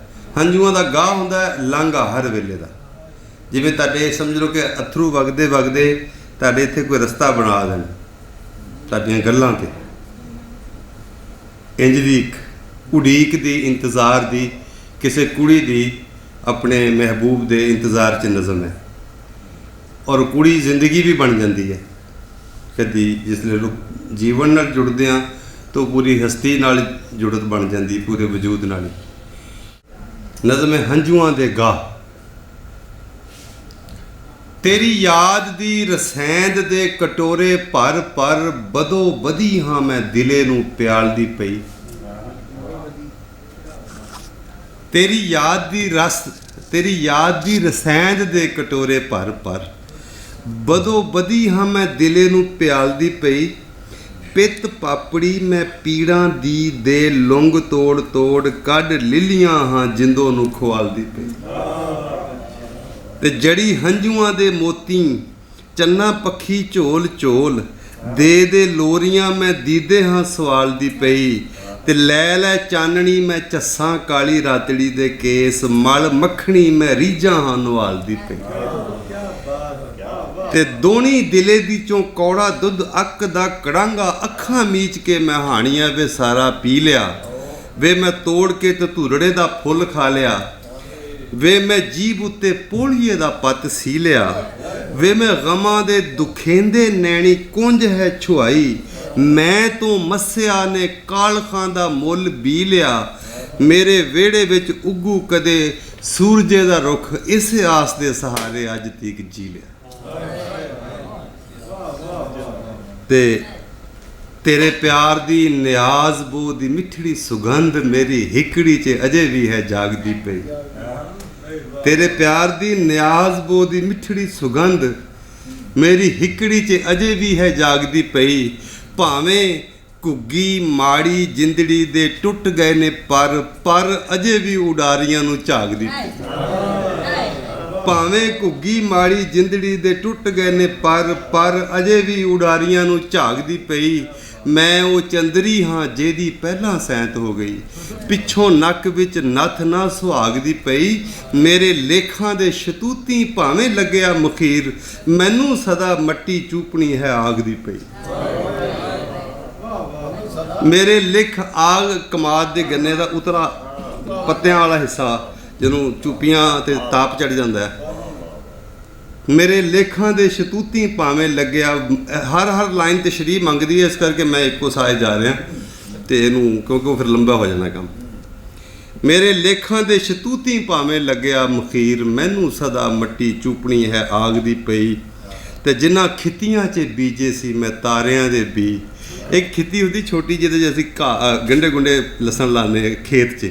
ਇੱਕ ਅਸਮਾਨਾਂ ਦੇ ਵਿੱਚ ਜਿਹੜਾ ਤਾਰਿਆਂ ਦਾ ਝੁਰਮਟ ਹੈ ਉਹਨੂੰ ਵੀ ਖਿੱਤੀ ਕਹਿੰਦੇ। ਜਿਨ੍ਹਾਂ ਖਿੱਤੀਆਂ 'ਚ ਬੀਜੇ ਸੀ ਮੈਂ ਤਾਰਿਆਂ ਦੇ ਬੀ, ਉਹਨਾਂ ਖਿੱਤੀਆਂ 'ਚ ਪਖੜਾ ਪੁਗਾ ਠੁੱਗਿਆ। ਜਿਨ੍ਹਾਂ ਖਿੱਤੀਆਂ 'ਚ ਬੀਜੇ ਸੀ ਮੈਂ ਤਾਰਿਆਂ ਦੇ ਬੀ, ਉਹਨਾਂ ਖਿੱਤੀਆਂ 'ਚ ਪਖੜਾ। ਹੁਣ ਪਖੜੇ ਔਰ ਪੁਗਾੜ ਦੀ ਸ਼ਕਲ ਤਾਰੇ ਵਰਗੀ ਹੁੰਦੀ, ਉਹਦੇ ਕੰਢੇ ਹੁੰਦੇ ਨੇ ਚਾਰ ਚਾਰ। ਜਿਨ੍ਹਾਂ ਖਿੱਤੀਆਂ 'ਚ ਬੀਜੇ ਸੀ ਮੈਂ ਤਾਰਿਆਂ ਦੇ ਬੀ, ਉਹਨਾਂ ਖਿੱਤੀਆਂ 'ਚ ਪਖੜਾ ਪੁਗਾ ਠੁੱਗਿਆ। ਜਿਹੀ ਲੜੀ ਮੇਰੇ ਕਾਲਜੇ ਤੇ ਬਿਰੋਂ ਦੀ ਵਿਛੋੜੇ ਦੀ ਤਮੋੜੀ, ਜਿਹੀ ਲੜੀ ਮੇਰੇ ਕਾਲਜੇ ਤੇ ਬਿਰੋਂ ਦੀ ਤਮੋੜੀ, ਮੇਰੇ ਜੇਰਿਆਂ ਦਾ ਅਰਸ਼ ਤੇ ਪਤਾਲ ਸੁਝਿਆ। ਹੁਣ ਸੋਚ ਵੇਖੋ, ਅਰਸ਼ ਤੋਂ ਪਤਾਲ ਤੱਕ ਦੀ ਸੋਚ ਹੈ ਜੇਰੇ ਜਿਗਰ ਦੀ। ਜਿਹੀ ਲੜੀ ਮੇਰੇ ਕਾਲਜੇ ਤੇ ਬਿਰੋਂ ਦੀ ਤਮੋੜੀ, ਮੇਰੇ ਜੇਰਿਆਂ ਦਾ ਅਰਸ਼ ਤੇ ਪਤਾਲ ਸੁਝਿਆ। ਤੇ ਬੈਠੀ ਕੱਢ ਰਹੀ ਸਾਂ ਆਸ ਦਾ ਬੁਲੰਬਰੀ ਰੁਮਾਲ, ਤੇਜ਼ ਗਮਾਂ ਦੀ ਹਵਾ ਦੇ ਨਾਲ ਦੂਰ ਉੱਡਿਆ। ਇਹ ਹੈ ਦੁੱਖ ਕਿ ਹੈ ਡੁੱਬੀ ਮੇਰੀ ਰੱਕੜਾਂ 'ਚ ਬੇੜੀ, ਇਹ ਨਹੀਂ ਦੁੱਖ ਮੇਰਾ ਪੂਰ ਕਿਉਂ ਨਹੀਂ ਪਾਰ ਪੁੱਜਿਆ। ਤੇ ਮੈਨੂੰ ਜਦੋਂ ਮੇਰੇ ਦੁੱਖਾਂ ਦਾ ਖਿਆਲ ਆ ਗਿਆ, ਗੀਤਾਂ ਮੇਰਿਆਂ ਅਜਾਣਿਆਂ ਨੂੰ ਗਸ਼ੀ ਪੈ ਗਈ, ਮੇਰੇ ਹਾਸਿਆਂ ਦੇ ਮੁੱਖ ਤੇ ਤਰੇਲੀ ਆ ਗਈ। ਮੇਰੀ ਸੋਚ ਮੈਨੂੰ ਤਾਰਿਆਂ ਤੋਂ ਪਾਰ ਲੈ ਗਈ, ਮੇਰੀ ਚੁੱਪ ਦੇ ਸਰੋਵਰਾਂ 'ਚ ਜੀਭ ਡੁੱਬ ਮੋਈ। ਗਾਹ ਗਾਹ ਹੰਝੂਆਂ ਦੇ ਗਾਹ ਮੇਰੀ ਅੱਖ ਚਹਿ ਗਈ। ਇੱਕ ਤੇਰੀ ਦੂਜਾ ਤੇਰੀ ਸਾਰੀ ਧਰਤੀ ਦੀ ਪੀੜ, ਤੇਰੀ ਥੁੜ ਮੇਰੇ ਨਾਲ ਅੱਜ ਕਰ ਥਹਿ ਗਈ। ਤੇ ਤੇਰੇ ਮੇਲ ਦੀ ਸਾਨੂੰ ਚੰਨਾ ਜਿਹੀ ਔੜ ਲੱਗੀ। ਮੇਲ ਦੀ ਮਿਲਾਪ ਦੀ ਔੜ ਹੁੰਦੀ ਖੁਸ਼ਕਸਾਲੀ ਕੈਤ। ਤੇਰੇ ਮੇਲ ਦੀ ਸਾਨੂੰ ਚੰਨਾ ਜਿਹੀ ਔੜ ਲੱਗੀ, ਮੇਰੇ ਸਾਹਾਂ ਦਿਆਂ ਮੁੰਜਰਾਂ 'ਚੋਂ ਦੁੱਧ ਸੁੱਕਿਆ। ਮੁੰਜਰ ਚੌਲਾਂ ਦੇ ਵਿੱਚ ਉਹ ਕੱਚੇ ਦੁੱਧ ਹੀ ਜੇ ਨਾ, ਜੇ ਪੂਰਾ ਚੌਲ ਨਹੀਂ ਬਣਦਾ ਤੇ ਉਹ ਮੁੰਜਰ ਹੁੰਦੇ, ਦੁੱਧ ਹੀ ਜੇ। ਮੇਰੇ ਸਾਹਾਂ ਦਿਆਂ ਮੁੰਜਰਾਂ 'ਚੋਂ ਦੁੱਧ ਸੁੱਕਿਆ, ਤੇਰੇ ਮੇਲ ਦੀ ਸਾਨੂੰ ਚੰਨਾ ਜਿਹੀ ਔੜ ਲੱਗੀ। ਆਖਰੀ ਚਾਰ ਲਾਈਨਾਂ। ਤੇਰੇ ਮੇਲ ਦੀ ਸਾਨੂੰ ਚੰਨਾ ਜਿਹੀ ਔੜ ਲੱਗੀ, ਮੇਰੇ ਸਾਹਾਂ ਦਿਆਂ ਮੁੰਜਰਾਂ 'ਚੋਂ ਦੁੱਧ ਸੁੱਕਿਆ। ਤੇ ਮੇਰੇ ਵਾਲਾਂ ਦਿਆਂ ਥੱਬਿਆਂ 'ਚ ਰਾਤ ਸੌਂ ਗਈ, ਮੇਰੇ ਨੈਣਾਂ ਦੀਆਂ ਬੌਲੀਆਂ 'ਚੋਂ ਨੀਰ ਮੁੱਕਿਆ। ਮੈਥੋਂ ਪੁੱਛੀ ਜਦੋਂ ਕਿਸੇ ਮੇਰੇ ਪਿਆਰ ਦੀ ਕਹਾਣੀ, ਗਿਆ ਫੁੱਲੀ ਬੈਠੇ ਭੌਰਿਆਂ ਦਾ ਬੁੱਲ ਟੁੱਕਿਆ। ਮੈਥੋਂ ਪੁੱਛੀ ਜਦੋਂ ਕਿਸੇ ਮੇਰੇ ਪਿਆਰ ਦੀ ਕਹਾਣੀ, ਗਿਆ ਫੁੱਲੀ ਬੈਠੇ ਭੌਰਿਆਂ ਦਾ ਬੁੱਲ ਟੁੱਕਿਆ। ਤੇ ਤੇਰੇ ਪਿਆਰ ਦੀ ਨਿਸ਼ਾਨੀ ਛੱਲਾ ਅੱਜ ਇਵੇਂ ਜਾਪੇ ਜਿਵੇਂ ਚੀਚੀ ਉੱਤੇ ਗਮਾਂ ਦਾ ਪਹਾੜ ਚੁੱਕਿਆ। ਜਦੋਂ ਪੁੱਛੀ ਕਿਸੇ ਮੈਥੋਂ ਮੇਰੇ ਪਿਆਰ ਦੀ ਕਹਾਣੀ, ਗਿਆ ਫੁੱਲੀ ਬੈਠੇ ਭੌਰਿਆਂ ਦਾ ਬੁੱਲ ਟੁੱਕਿਆ। ਤੇਰੇ ਪਿਆਰ ਦੀ ਨਿਸ਼ਾਨੀ ਛੱਲਾ ਅੱਜ ਇਵੇਂ ਜਾਪੇ ਜਿਵੇਂ ਚੀਚੀ ਉੱਤੇ ਗਮਾਂ ਦਾ ਪਹਾੜ ਚੁੱਕਿਆ। ਤੇ ਰੱਬ ਇੱਕ ਵਾਰੀ ਤੇਰਾ ਮੇਰਾ ਮੇਲ ਜੇ ਕਰਾਏ, ਸਹੁੰ ਤੇਰੀ ਸਾਰੇ ਥਲਾਂ ਦੀ ਪੜਾ ਸੀਕ ਲਾਂ। ਮੇਰੇ ਸਾਹਮਣੇ ਖੜੀ ਮੌਤ ਨੂੰ ਮੈਂ ਗੋਲੀ ਮਾਰਦਾ, ਬੁਝੀ ਲੇਖਾਂ ਦੀ ਲਕੀਰ ਚੰਨਾ ਆਪ ਲੀਕ ਲਾਂ। ਤੇ ਹੱਥੀਂ ਲਿੱਲਾਂ ਉੱਤੇ ਮਾਖੀਆਂ ਦੀ ਚਾਸ਼ਨੀ ਚੜਾਵਾਂ, ਵੇ ਮੈਂ ਕੱਚੀਆਂ ਨਮੋਲੀਆਂ 'ਚੋਂ ਜ਼ਹਿਰ ਡੀਕ ਲਾਂ। ਤੇ ਇੱਕੋ ਛਾਲ ਮਾਰ ਟੱਪ ਜਾਂ ਸਮੁੰਦਰਾਂ ਤੋਂ ਪਾਰ, ਡੁੱਬ ਮਰਾਂ ਜੇ ਮੈਂ ਪਾਣੀਆਂ ਨੂੰ ਪੈਰ ਤੀਕ ਲਾਂ।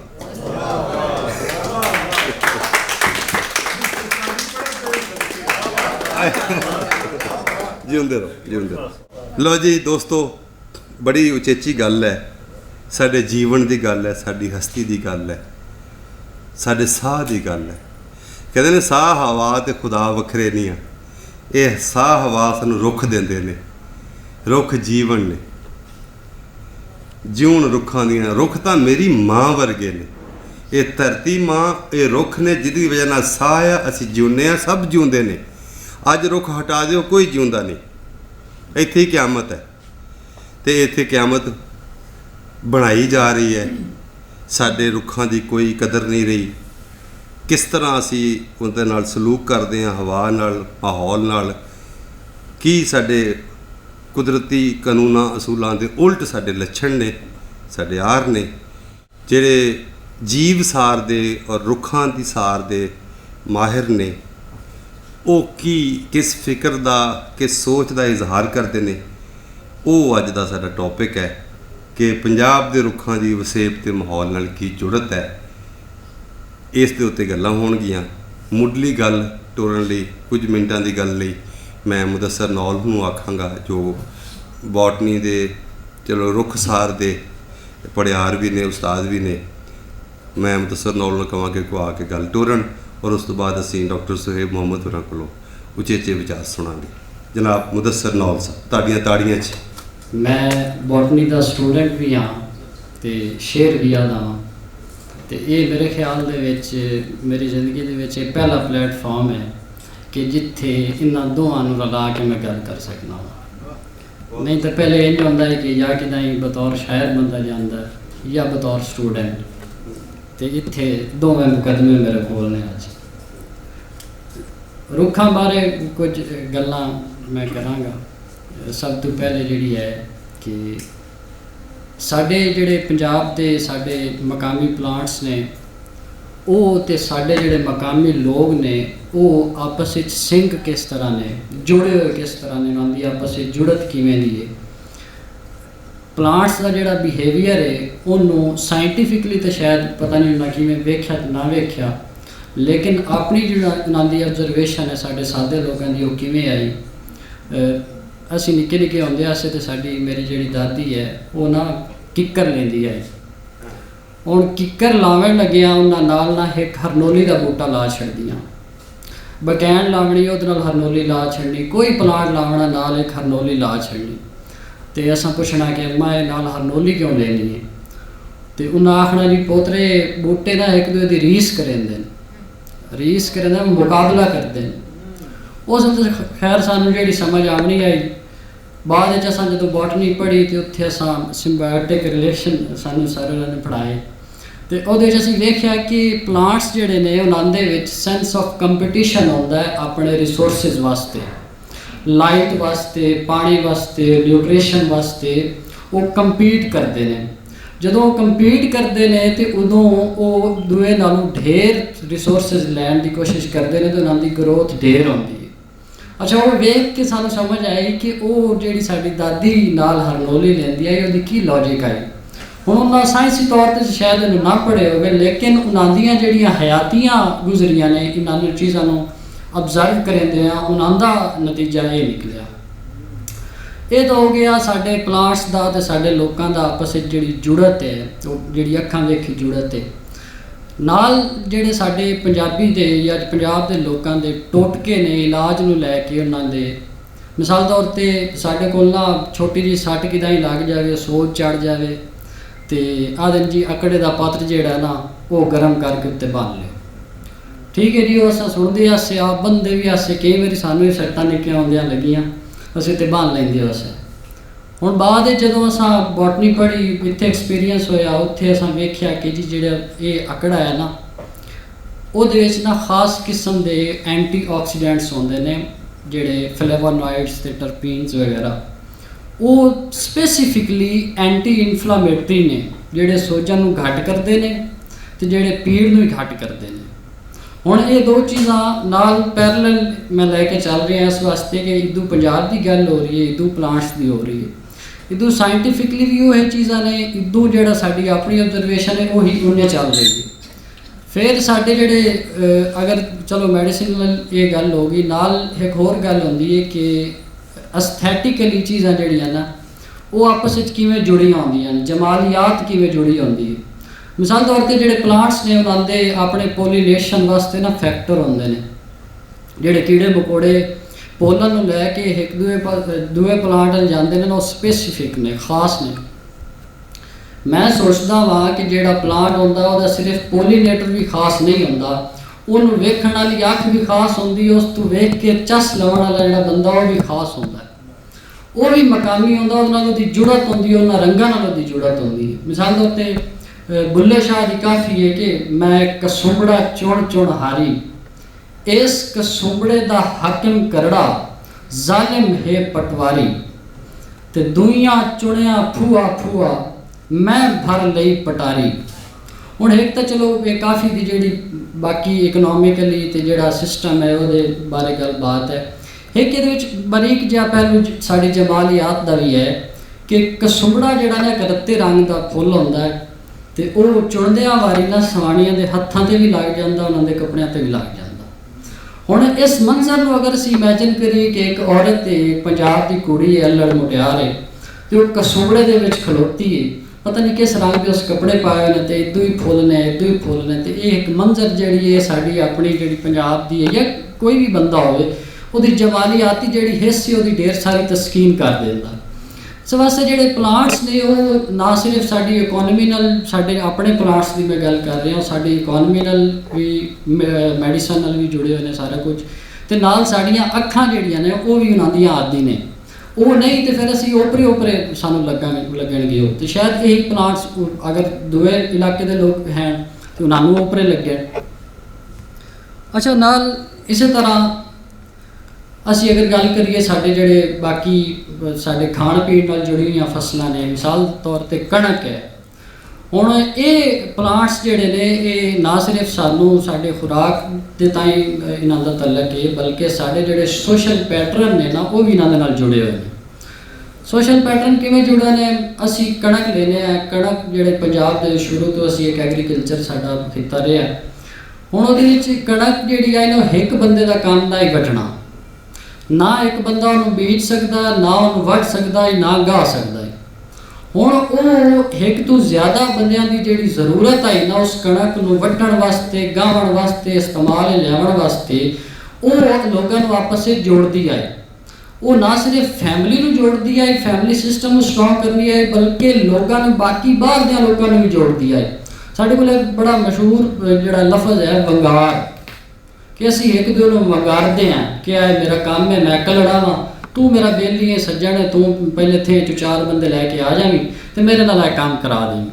ਹੁਣ ਇਹਦੇ ਪਿੱਛੇ ਕੀ ਵਜ੍ਹਾ ਹੈ ਕਿ ਉਹ ਪਲਾਂਟਸ ਜਿਹੜੇ ਨੇ, ਜਿਹੜੀਆਂ ਸਾਡੇ ਫਸਲਾਂ ਨੇ, ਉਹਨਾਂ ਦਾ ਜਿਹੜਾ ਸਾਰਾ ਪ੍ਰੋਸੀਜਰ ਹੈ ਉਹ ਸਾਨੂੰ ਮਜਬੂਰ ਕਰ ਰਿਹਾ ਉਸ ਜੁੜਤ 'ਤੇ। ਉਸ ਤੋਂ ਬਾਅਦ ਅਸੀਂ ਅਗਰ ਵੇਖੀਏ ਤੇ ਜਿਹੜੇ ਸਾਡੇ ਹੁਣ ਪਲਾਂਟਸ ਇੱਕ ਬੜੀ ਤਬਦੀਲੀ ਆਈ ਹੈ, ਲੋਕਾਂ ਨੇ ਸ਼ੁਰੂ ਕਰ ਦਿੱਤਾ ਹੈ ਫੈਸ਼ਨ ਦੇ ਤੌਰ ਤੇ, ਟ੍ਰੈਂਡ ਦੇ ਤੌਰ ਤੇ, ਜਿਵੇਂ ਹਰ ਸ਼ੈ ਕਲੋਨਾਈਜ਼ਡ ਹੋਈ ਹੈ ਤੇ ਸਾਡੇ ਪਲਾਂਟਸ ਨਾਲ ਵੀ ਉਹੀ ਕੰਮ ਆਉਣ ਲੱਗ ਪਿਆ। ਅਸੀਂ ਬਜਾਏ ਸਾਡੇ ਨੇਟਿਵ ਪਲਾਂਟ, ਸਾਡੇ ਕੋਲ ਟਾਹਲੀ ਹੈ, ਬਕੈਣ ਹੈ, ਨਿੰਮ ਹੈ, ਕਿਤਨੇ ਪਲਾਂਟਸ ਨੇ ਬੰਦਾ ਗਿਣਵਾ ਸਕਦਾ, ਉਹਦੀ ਬਜਾਏ ਹੁਣ ਜਿਹੜੀ ਪਲਾਂਟੇਸ਼ਨ ਇੱਥੇ ਵੀ ਹੁੰਦੀ, ਮਿਸਾਲ ਤੌਰ ਤੇ ਲਾਹੌਰ ਦੇ ਵਿੱਚ 1 ਮਿਲੀਅਨ ਟਰੀ ਲਾਉਣ ਦਾ ਇਹਨਾਂ ਦਾ ਪ੍ਰੋਸੀਜਰ ਹੈ, ਲੇਕਿਨ ਉਹ ਸਾਰੇ ਠਿਕਣੇ ਬਾਹਰ ਦੇ ਪਲਾਂਟ ਨੇ ਜਿਹੜੇ ਉਹ ਸਾਡੀ ਜ਼ਰੂਰਤ ਹੈ ਆਕਸੀਜਨ ਦੀ ਨਹੀਂ ਪੂਰੀ ਕਰਦੇ। ਇੱਥੇ ਅਸੀਂ ਵੇਖੀਏ ਕਿ ਅਗਰ ਇੱਥੇ ਟਾਹਲੀਆਂ ਲਾਈਆਂ ਜਾਵਣ, ਬਕੈਣ ਲਾਈ ਜਾਵੇ, ਨਿੰਮ ਲਾਈ ਜਾਵੇ ਤੇ ਮੁੜ ਵੇਖੀਏ ਟੈਂਪਰੇਚਰ ਕਿਵੇਂ ਬਦਲਦਾ। ਉਹ ਸਾਡੇ ਪਲਾਂਟ ਹੈ ਨਹੀਂ, ਉਹ ਸਾਡੇ এনवायरमेंट ਵਿੱਚ ਫਿੱਟ ਹੀ ਨਹੀਂ ਆਉਂਦੇ, ਉਹ ਆਪਣੇ ਆਪ ਨੂੰ ਐਡਜਸਟ ਕਰਨ ਵਿੱਚ ਉਹਨਾਂ ਦੀ ਸਾਰੀ ਉਮਰ ਲੱਗ ਜਾਂਦੀ, ਉਹਨਾਂ ਸਾਨੂੰ ਕੀ ਫਾਇਦਾ ਦੇਣਾ। ਮੁੜ ਇਸ ਤਰ੍ਹਾਂ ਹੁੰਦਾ ਕਿ ਜਦੋਂ ਇਹਨਾਂ ਸਾਰੇ ਫੈਕਟਰਸ ਦੀ ਵਜ੍ਹਾ ਤੋਂ ਸਾਡਾ ਖਾਸ ਪਲਾਂਟਸ ਜਿਹੜੇ ਨੇ ਨਾ ਉਹ ਹੁਣ ਮਿਟਦੇ ਜਾਂਦੇ ਨੇ, ਮੁੱਕਦੇ ਜਾਂਦੇ ਨੇ। ਹੁਣ ਵੇਖਣ ਨੂੰ ਤੇ ਜਦੋਂ ਇੱਕ ਪਲਾਂਟ ਮੁੱਕਦਾ, ਇੱਕ ਪੌਦਾ, ਰੁੱਖ ਜਿਹੜਾ ਹੈ ਉਹ ਜਾਂਦਾ ਤੇ ਉਹ ਸਿਰਫ ਸਾਨੂੰ ਲੱਗਦਾ ਕਿ ਇੱਕ ਰੁੱਖ ਜਾਏਗਾ, ਲੇਕਿਨ ਅਗਰ ਅਸੀਂ ਥੋੜ੍ਹਾ ਜਿਹਾ ਗੌਰ ਕਰਕੇ ਵੇਖੀਏ ਤੇ ਉਹ ਸਿਰਫ ਇੱਕ ਪੌਦਾ ਨਹੀਂ ਜਾ ਰਿਹਾ, ਉਹ ਪੌਦਾ ਆਪਣੇ ਨਾਲ ਜਿਹੜੇ ਉਹਦੇ ਉੱਤੇ ਨਾਲ ਇਨਸੈਕਟਸ ਰਹਿੰਦੇ ਨੇ, ਕੀੜੇ ਮਕੌੜੇ, ਉਹਨਾਂ ਨੂੰ ਵੀ ਲੈ ਕੇ ਜਾ ਰਹੇ। ਜਿਹੜੇ ਪਲਾਂਟ ਦੇ ਉੱਤੇ ਪਰਿੰਦੇ ਰਹਿ ਰਹੇ ਨੇ, ਪਖੇਰੂ ਰਹਿ ਰਹੇ, ਹਰ ਪੱਖੂ ਹਰ ਜਾੜੀ ਦੇ ਉੱਤੇ ਆਲਣਾ ਨਹੀਂ ਬਣਾਉਂਦਾ, ਉਹਨਾਂ ਦੇ ਆਲਣੇ ਸਪੈਸੀਫਿਕ ਹੁੰਦੇ ਨੇ ਕਿ ਇਸ ਦਰਖਤ 'ਤੇ ਮੈਂ ਬਣਾਉਣਾ, ਕੁਝ ਕੰਡੇ ਵਾਲੇ 'ਤੇ ਬਣਾਉਂਦੇ ਨੇ ਵੀ ਮੇਰੇ ਬੱਚਿਆਂ ਨੂੰ ਕੁਛ ਨਾ ਖਾਵੇ, ਕੁਝ ਉਹ ਬਗੈਰ ਕੰਡਿਆਂ ਤੋਂ ਬਣਾਉਂਦੇ। ਹਰ ਪਰਿੰਦੇ ਦਾ ਆਪਣਾ ਇੱਕ ਬਿਹੇਵੀਅਰ ਹੈ ਆਲਣਾ ਬਣਾਉਣ ਦਾ। ਹੁਣ ਉਹ ਕੀੜੇ ਮਕੌੜੇ ਵੀ ਗਏ, ਉਹ ਪਰਿੰਦੇ ਵੀ ਗਏ, ਮੁੜ ਝਾੜਾਂ ਦੇ ਨਾਲ ਜਾਨਵਰ ਵੀ ਜੁੜੇ ਹੁੰਦੇ ਨੇ ਜਿਹੜੇ ਕੁਝ ਝਾੜਾਂ ਦੇ ਵਿੱਚ ਰਹਿੰਦੇ ਨੇ ਜਾਂ ਕੁਝ ਖਾਂਦੇ ਨੇ।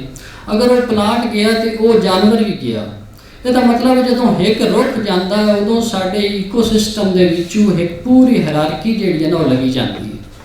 ਉਹਦੇ ਨਾ ਹੋਣ ਨਾਲ ਕਿਤਨੀਆਂ ਬਿਮਾਰੀਆਂ ਹੁੰਦੀਆਂ, ਕਿਤਨੇ ਰੋਲੇ ਹੁੰਦੇ ਨੇ, ਉਹ ਅਸੀਂ ਵੇਖ ਰਹੇ ਹਾਂ ਸਾਡੇ এনवायरमेंट ਦੇ ਵਿੱਚ, ਸਾਡੇ ਕਲਾਈਮੇਟ ਚੇਂਜ ਦੇ ਵਿੱਚ ਜਿਹੜੀਆਂ ਚੀਜ਼ਾਂ ਅਸੀਂ ਫੇਸ ਕਰ ਰਹੇ ਹਾਂ ਉਹ ਸਾਡੇ ਸਾਹਮਣੇ ਨੇ।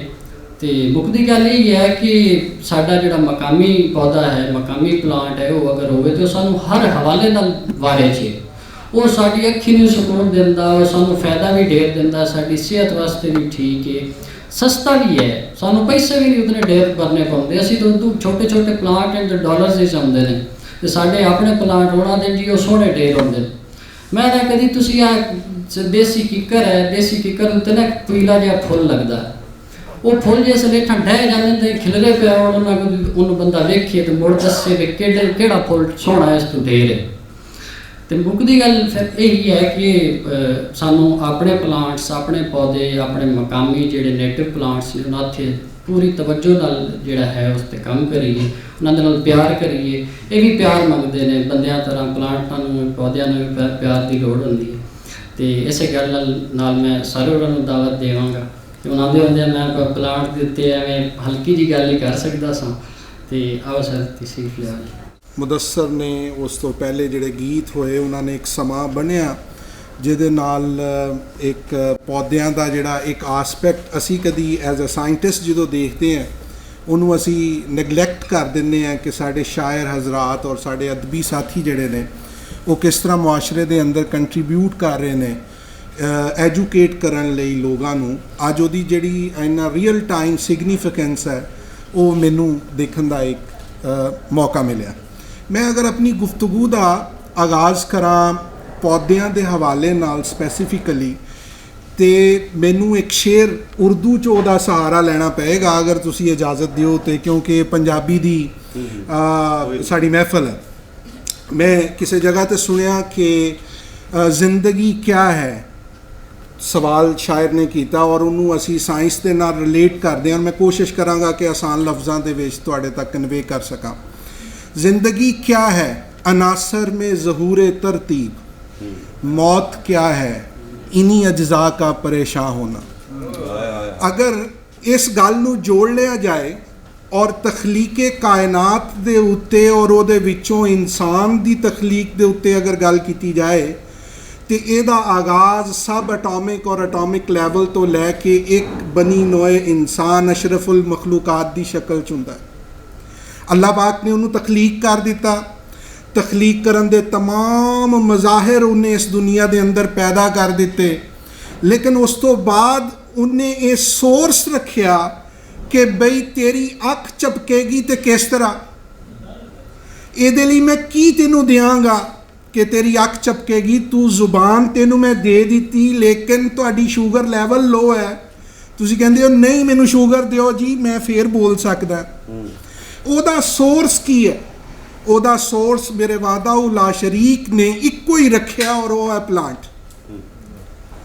अगर ये जड़ा कैनवस ते तुसी इस फ्लैक्स ते एक नां रखिया भी जीवन रुखा दियां छावां, जो मैनू पढ़िया मैं मुदस्सर को पंजाबी अगरचे मेरी माँ बोली है लेकिन मेरी इन्नी डैप्थ ये ते कोई मैं कन्फैस करदा कि बई मेरी ये कोई गिरफ्त नहीं, लेकिन मैं अगर तखलीके कायनात नूं एज आ इंसान समझण की कोशिश करा कि मैं अज ये बोल रहा where from that energy came into me, एक क्वेश्चन है। This is related to our ecosystem और इस इकोसिस्टम के अंदर एनर्जी का फ्लो जिहड़ा है मैनू तुहानू ऑडिबल बना रहा, मेरी आवाज़ लई मैनू बोलन जोगा कर रहा है।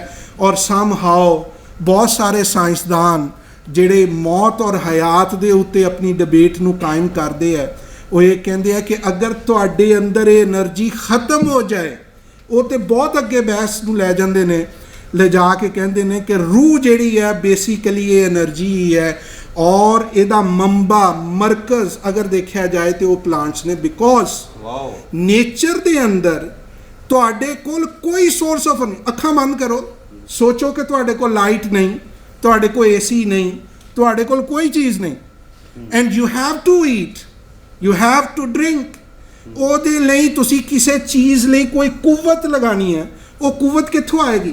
ਤੇ ਮੇਰਾ ਅੱਲਾਹ ਕਰੀਮ ਫਰਮਾਂਦਾ ਹੈ ਕਿ ਮੈਂ ਇਸ ਕਾਇਨਾਤ ਨੂੰ ਅਗਰ એનર્ਜੀ ਦੇ ਤਸੱਵਰ ਦੇ ਉੱਤੇ, ਸਿਰਫ એનર્ਜੀ ਦੇ ਤਸੱਵਰ ਦੇ ਉੱਤੇ ਅਗਰ ਤਕਸੀਮ ਕਰ ਲਿੱਤਾ ਜਾਏ ਤੇ ਪੂਰੀ ਕਾਇਨਾਤ ਨੂੰ ਤੁਸੀਂ ਦੋ ਹਿੱਸਿਆਂ 'ਚ ਤਕਸੀਮ ਕਰ ਸਕਦੇ ਹੋ। ਇੱਕ ਉਹ ਜਿਹੜੇ ਆਟੋਟ੍ਰॉफ्स ਨੇ और एक वो ਜਿਹੜੇ ਹੈਟਰੋਟ੍ਰॉफ यानी ਜਿਹੜੇ खुद अपनी एनर्जी बना सकते हैं और दूसरे ਜਿਹੜੇ अपनी एनर्जी किसी की बनाई हुई इस्तेमाल कर सकते हैं। मेरा ख्याल है कि ये ज़्यादा कोई ਕਨਸੈਪਟ ਵਾਈਜ਼ ਜ਼ਿਆਦਾ ਮੁਸ਼ਕਲ ਨਹੀਂ ਹੋਏਗੀ। ਅਸੀਂ तमाम ਲੋਕ ਜਿੰਨੇ ਵੀ ਅਸੀਂ ਜਾਨਵਰ ਹਾਂ ਉਹ ਖਾਸ ਸੁਪਰਮੇਟਸ ਨੇ, ਯਾਨੀ ਬਹੁਤ ਆਪਣੀ ਤਖਲੀਕ ਦੇ ਉੱਪਰ ਨੇ ਜਾਂ ਬਿਲਕੁਲ ਇਬਤਦਾਈ ਤੌਰ 'ਤੇ ਨੇ। ਉਹ ਬੁਨਿਆਦੀ ਤੌਰ 'ਤੇ ਅਗਰ ਕਿਤੋਂ એનર્ਜੀ ਲੈਂਦੇ ਨੇ ਤੇ ਉਹਦਾ ਸੋਰਸ ਜਿਹੜਾ ਹੈ ਉਹ ਤੁਹਾਡੇ ਪਲਾਂਟਸ ਨੇ। ਤੇ ਇਹਦਾ ਮਤਲਬ ਇਹ ਹੈ ਕਿ ਇਹਦੀ ਸਿਗਨੀਫੀਕੈਂਸ ਤੁਹਾਡੀ ਜ਼ਿੰਦਗੀ ਦੇ ਨਾਲ ਡਾਇਰੈਕਟ ਜੁੜੀ ਹੈ। ਔਰ ਫਿਰ ਅਗਰ ਮੈਂ ਇਸ ਗੱਲ ਨੂੰ ਮਜ਼ੀਦ ਅੱਗੇ बढ़ावां तो मेरे अल्लाह की तकसीम ऐसी है, क्या खूबसूरत तकसीम है। तुसी अल्लाह पाक की तकसीम ते वारी वारी जाइए, कई वारी कि उन्हें एक पासे ऑटोट्रॉफ रखे, दूसरे पासे हैट्रोट्रॉफ, यानी जेडे खुद एनर्जी बनाते जेडे नहीं बना सकते। ਜਦੋਂ ਉਹਨਾਂ ਨੂੰ એનર્ਜੀ ਦੀ ਸਟੋਰੇਜ ਦਾ ਸਿਸਟਮ ਦਿੱਤਾ ਨਾ ਕਿ ਬਈ ਤੈਨੂੰ ਭੁੱਖ ਲੱਗੀ ਹੈ, ਤੈਨੂੰ ਫੌਰਨ ਇੰਸਟੈਂਟਲੀ ਖੁਰਾਕ ਨਹੀਂ ਮਿਲ ਰਹੀ, ਲੇਕਿਨ ਤੂੰ ਫਿਰ ਵੀ ਸਰਵਾਈਵ ਕਰੇਗਾ, ਮਰੇਗਾ ਨਹੀਂ। ਤੇ ਉਹਦੇ ਵਿੱਚ ਵੀ ਉਹਨੇ ਜਿਹੜਾ ਮਾਦਾ ਰੱਖਿਆ ਉਹ ਇੱਕੋ ਜਿਹਾ ਰੱਖਿਆ। ਪੌਦਿਆਂ 'ਚ ਉਹਦੀ ਸ਼ਕਲ ਜਿਹੜੀ ਹੈ ਉਹ ਉਹਨੇ ਸਟਾਰਚ ਦੀ ਸ਼ਕਲ 'ਚ ਦੇ ਦਿੱਤੀ ਔਰ ਜਾਨਵਰਾਂ 'ਚ ਗਲਾਈਕੋਜਨ ਦੀ ਸ਼ਕਲ 'ਚ ਦੇ ਦਿੱਤੀ। ਇਹ ਕੁਛ ਟਰਮੀਨੋਲੋਜੀਜ਼ ਨੇ। ਅਗਰ ਮੈਂ ਬੁਨਿਆਦੀ ਤੌਰ 'ਤੇ ਕਹਾਂ ਤਾਂ ਇਹ ਇੱਕ ਪੇਚੀਦਾ ਕਿਸਮ ਦੀ ਸ਼ੂਗਰ ਦੀਆਂ ਕਿਸਮਾਂ ਨੇ ਜਿਹੜੀਆਂ ਕਿ ਉਹਨੇ ਰੱਖ ਦਿੱਤੀਆਂ, ਜਦੋਂ ਤੁਹਾਨੂੰ ਜ਼ਰੂਰਤ ਪੇਸ਼ ਆਏ ਤੁਸੀਂ ਉਹਨੂੰ ਇਸਤੇਮਾਲ ਕਰ। ਯਾਨੀ ਉਹਦੀ ਤਕਸੀਮ ਦਾ ਇੰਨਾ ਖੂਬਸੂਰਤ ਅਮਲ। ਲੇਕਿਨ ਅਨਫੋਰਚੂਨੇਟ ਕੀ ਹੈ, ਅਗਰ ਅਸੀਂ ਇਸ ਟੌਪਿਕ ਦੇ ਡੋਮੇਨ 'ਚ ਰਹੀਏ, ਸਾਡੇ ਪੰਜਾਬ ਨੇ ਕੀ ਸਫਰ ਕੀਤਾ ਕਿ ਇਸ ਇੰਪੋਰਟੈਂਸ ਨੂੰ ਜ਼ਿਹਨ 'ਚ ਰੱਖਦੇ ਹੋਏ ਵੀ ਅਗਰ ਮੈਂ ਹਿਸਟੋਰੀਕਲੀ ਅਗਰ ਸਿਰਫ ਲਾਹੌਰ ਨੂੰ ਚੂਜ਼ ਕਰ ਲਵਾਂ ਤੇ ਲਾਹੌਰ ਦਾ ਸਿਰਫ ਔਰ ਸਿਰਫ ਪਿਛਲੇ 20 ਸਾਲਾਂ ਦੇ ਵਿੱਚ ਜਿਹੜਾ ਦਰਖਤਾਂ ਦਾ ਕਵਰ ਹੈ, ਅਗਰ ਅਸੀਂ ਸੈਟੇਲਾਈਟ ਇਮੇਜਰੀ ਉਹ ਤੋਂ ਉਠਾ ਲਿੱਤਾ ਜਾਏ, ਉਹ 20% ਤੋਂ ਘਟ ਕੇ 3 ਪੁਆਇੰਟ ਸਮਥਿੰਗ ਤੇ ਆ ਗਿਆ। ਔਰ ਇਹ ਉਹ ਸ਼ਹਿਰ ਹੈ ਜਿਹੜਾ ਸ਼ਹਿਰ once renowned as the city of gardens, and it is quite alarming ਸਾਡੇ ਲਈ ਕਿ ਅਸੀਂ ਇਹਦੇ ਉੱਤੇ ਕੋਈ ਤਵੱਜੋ ਨਹੀਂ ਦੇ ਪਾ ਰਹੇ, ਬਿਕੋਜ਼ ਇਹ ਹੱਬ ਹੈ। ਇਹਦੀ ਕਈ ਐਡਮਿਨਿਸਟ੍ਰੇਟਿਵ ਅਸੀਂ ਸ਼ਕਲਾਂ ਬਣਾ ਸਕਦੇ ਹਾਂ, ਕਈ ਅਸੀਂ ਇਹਦੀਆਂ ਤਹਿਰੀਕਾਂ ਚਲਾ ਸਕਦੇ ਹਾਂ। ਮੈਨੂੰ ਯਾਦ ਪੈਂਦਾ ਹੈ, ਮੈਂ ਇਹਦੇ ਵਿੱਚ ਥੋੜ੍ਹਾ ਜਿਹਾ ਐਡ ਕਰਦਾ ਚਲਾ ਜਾਵਾਂ। ਅੱਜ ਤੋਂ ਤਕਰੀਬਨ ਕੋਈ 10-1 ਸਾਲ ਪਹਿਲੇ ਜਦੋਂ widening of Lahore canal road ਹੋ ਰਹੀ ਸੀ ਔਰ ਉਹਦੇ ਵਿੱਚ ਸਾਡੇ ਲਾਹੌਰ ਦੇ ਕੁਝ ਬਹੁਤ ਸਾਰੇ NGOs ਔਰ ਬਹੁਤ ਸਾਰੇ ਇਲਮਦੋਸਤ ਲੋਕ ਉਹਦੇ 'ਚ ਚਲੇ ਗਏ। ਉਹ 'ਚ ਬਹੁਤ ਸਾਰੇ ਜਾਮਨ ਔਰ ਅੰਬ ਦੇ ਦਰਖਤਾਂ ਦਾ ਨੁਕਸਾਨ ਹੋਇਆ, ਖਾਸ ਤੌਰ 'ਤੇ ਜਿਹੜੇ ਪੰਜਾਬ ਯੂਨੀਵਰਸਿਟੀ ਦੇ ਪ੍ਰੈਮਿਸਿਸ ਦੇ ਵਿੱਚ ਆਉਂਦੇ ਸਨ। ਉਹਦਾ ਆਲਟਰਨੇਟ ਕੀ ਕੱਢਿਆ? ਮੈਂ ਨਹਾਇਤ ਅਦਬ ਦੇ ਨਾਲ, ਸਾਡੇ ਕੋਈ ਸਾਥੀ ਜਿਹੜੇ ਇੱਥੇ ਮੌਜੂਦ ਨੇ ਉਹਨਾਂ ਦਾ ਬਿਊਰੋਕ੍ਰੇਸੀ 'ਚ ਵੀ ਅਮਲ ਦਖਲ ਰਿਹਾ। ਅਸੀਂ ਉਸ ਵਕਤ ਲਮਜ਼ ਦੇ ਵਿੱਚ ਇੱਕ ਮੀਟਿੰਗ 'ਚ ਪਬਲਿਕ ਹੀਅਰਿੰਗ 'ਚ ਸ਼ਾਮਿਲ ਹੋਏ ਔਰ ਮੈਨੂੰ ਉਹ ਰਿਪੋਰਟ ਲਿਖਣ ਦਾ ਇਤਫਾਕ ਹੋਇਆ ਤੇ ਅਸੀਂ ਉਹਨਾਂ ਨੂੰ ਪ੍ਰਪੋਜ਼ ਕੀਤਾ ਕਿ there should B sum native plants. ਅਗਰ ਜਾਮਨ ਹੈ ਤਾਂ ਜਾਮਨ ਦੇ ਨਾਲ ਹੀ ਰਿਪਲੇਸ ਹੋਣਾ ਚਾਹੀਦਾ। ਬਟ ਲੇਕਿਨ ਸਾਡੇ ਹਾਂ ਇੱਕ ਕਲਚਰ, ਕਿਉਂਕਿ ਅਸੀਂ ਜਿਹੜੀ ਚੀਜ਼ ਸਾਡੀ ਫੌਰਨ ਅੱਖ ਨੂੰ ਭਲੀ ਲੱਗਦੀ ਹੈ, ਚੰਗੀ ਲੱਗਦੀ ਹੈ, ਅਸੀਂ ਉਹਦੇ ਲਈ ਫੌਰਨ ਅਟਰੈਕਟ ਹੁੰਦੇ। It's a human nature. ਉਹ ਮੈਨੂੰ ਇਸ ਹਿਊਮਨ ਨੇਚਰ ਔਰ ਅਟਰੈਕਸ਼ਨ ਤੋਂ ਯਾਦ ਆਇਆ ਕਿ ਅਸੀਂ ਕਹਿੰਦੇ ਹਾਂ ਕਿ ਨਹੀਂ, ਗਰਾਊਂਡ ਬੜਾ ਅੱਛਾ ਹੋਣਾ ਚਾਹੀਏ। ਬਲਕਿ ਬਹੁਤ ਸਾਰੇ ਸਾਡੇ ਸਾਥੀ ਐਸੇ ਨੇ, ਅਸੀਂ ਕਿਉਂਕਿ ਸਾਰੇ ਹੀ ਪਿੰਡ ਜੈਸੇ ਮਾਹੌਲ ਤੋਂ ਤਾਲੁਕ ਰੱਖਦੇ ਹਾਂ ਤੇ ਅਸੀਂ ਥੋੜ੍ਹਾ ਜਿਹਾ ਇਸ ਗੱਲ ਨੂੰ ਅਵੋਇਡ ਕਰਦੇ ਹਾਂ। ਲੇਕਿਨ ਜਿਹੜੇ ਸਾਡੇ ਕੁਝ ਸਾਥੀ ਸੁਸਾਇਟੀਜ਼ 'ਚ ਚਲੇ ਗਏ, ਨਹਾਇਤ ਅਦਬ ਦੇ ਨਾਲ ਮੈਂ ਗੁਫ਼ਤਗੂ ਕਰ ਰਿਹਾ, ਮਾਈਂਡ ਆਈ ਹੋਪ ਸੋ ਕਿ ਤੁਸੀਂ ਨਹੀਂ ਕਰੋਗੇ। ਉਹ ਜਦੋਂ ਐਡਵਾਈਸ ਲੈਂਦੇ ਨੇ ਨਾ ਜੀ, ਕਦੀ ਕਦੀ ਪੁੱਛ ਲੈਂਦੇ ਨੇ, ਤਾਂ ਕਹਿੰਦੇ ਨੇ ਜੀ ਡਾਕਟਰ ਸਾਹਿਬ ਉਹ ਬੂਟਾ ਉਹ ਦੱਸੋ ਜਿਹਦਾ ਪੱਤਰ ਨਾ ਡਿੱਗੇ। It's a common question of the societies. ਬੂਟਾ ਉਹ ਦੱਸੋ ਜਿਹਦਾ ਪੱਤਰ ਨਾ ਡਿੱਗੇ। ਤੇ ਫਿਰ ਅਗਲਾ ਸਵਾਲ ਵੀ ਪੁੱਛੋ, ਡਾਕਟਰ ਸਾਹਿਬ ਸਾਨੂੰ ਇਵੇਂ ਦੱਸੋ ਸਾਡਾ ਬੂਟਾ ਗਰੋ ਕਿੱਦਾਂ ਕਰੇਗਾ, ਸੋਹਣਾ ਕਿੱਦਾਂ ਬਣੇਗਾ, ਇਹ ਤੇ ਫੁੱਲ ਕਿਸ ਤਰ੍ਹਾਂ ਜਲਦੀ ਆਉਣਗੇ। ਫਿਰ ਅਸੀਂ ਕਹਿੰਦੇ ਜੀ ਪੱਤਿਆਂ ਦੀ ਖਾਦ ਪਾਓ। ਔਰ ਫਿਰ ਅਗਲਾ ਸਵਾਲ ਉਹ ਸਾਡੀ ਭੈਣ ਬੀਬੀ ਜਿਹੜੀ ਹੁੰਦੀ ਹੈ ਉਹ ਕਹਿੰਦੀ ਮੇਰਾ ਭਾਈ ਮੁਝੇ ਬਤਾਓ ਮੈਂ ਆਰਗੈਨਿਕ ਕਰਨਾ ਚਾਹਤੀ ਹੂੰ। ਜਿੰਨਾ ਗੰਦ ਅਸੀਂ ਇਸ ਲਾਹੌਰ 'ਚ ਪਾ ਦਿੱਤਾ, ਆਰਗੈਨਿਕ ਕੋਈ ਨਹੀਂ ਹੈ ਮਾਜ਼ਰਤ ਦੇ ਨਾਲ। ਇਸ ਲਾਹੌਰ ਦੀ ਜਿਹਦੀ ਕੈਪੈਸਿਟੀ ਦੁਨੀਆ 'ਚ ਮਾਡਲ ਐਗਜ਼ਿਸਟ ਕਰਦੇ ਨੇ ਕਿ there should be a vertical rise, but unfortunately ਅਸੀਂ horizontal rise of the population adjustment ਦੇ ਉੱਤੇ ਗਏ। ਜਿਨੇ ਸਭ ਨਾਲੋਂ ਪਹਿਲੇ ਜਿਸ ਚੀਜ਼ ਨੂੰ ਖਾਧਾ ਉਹ ਸਾਡੇ ਰੁੱਖ ਸਨ, ਉਹਨਾਂ ਦੀਆਂ ਛਾਵਾਂ ਸਨ, ਉਹਨਾਂ ਦੇ ਉੱਤੇ ਜਾਣ ਵਾਲੇ ਬਟਰਫਲਾਈਜ਼ ਸਨ, ਉਹਨਾਂ ਦੇ ਉੱਤੇ ਰਹਿਣ ਵਾਲੇ ਪਰਿੰਦਿਆਂ ਦੇ ਘੌਂਸਲੇ ਸਨ।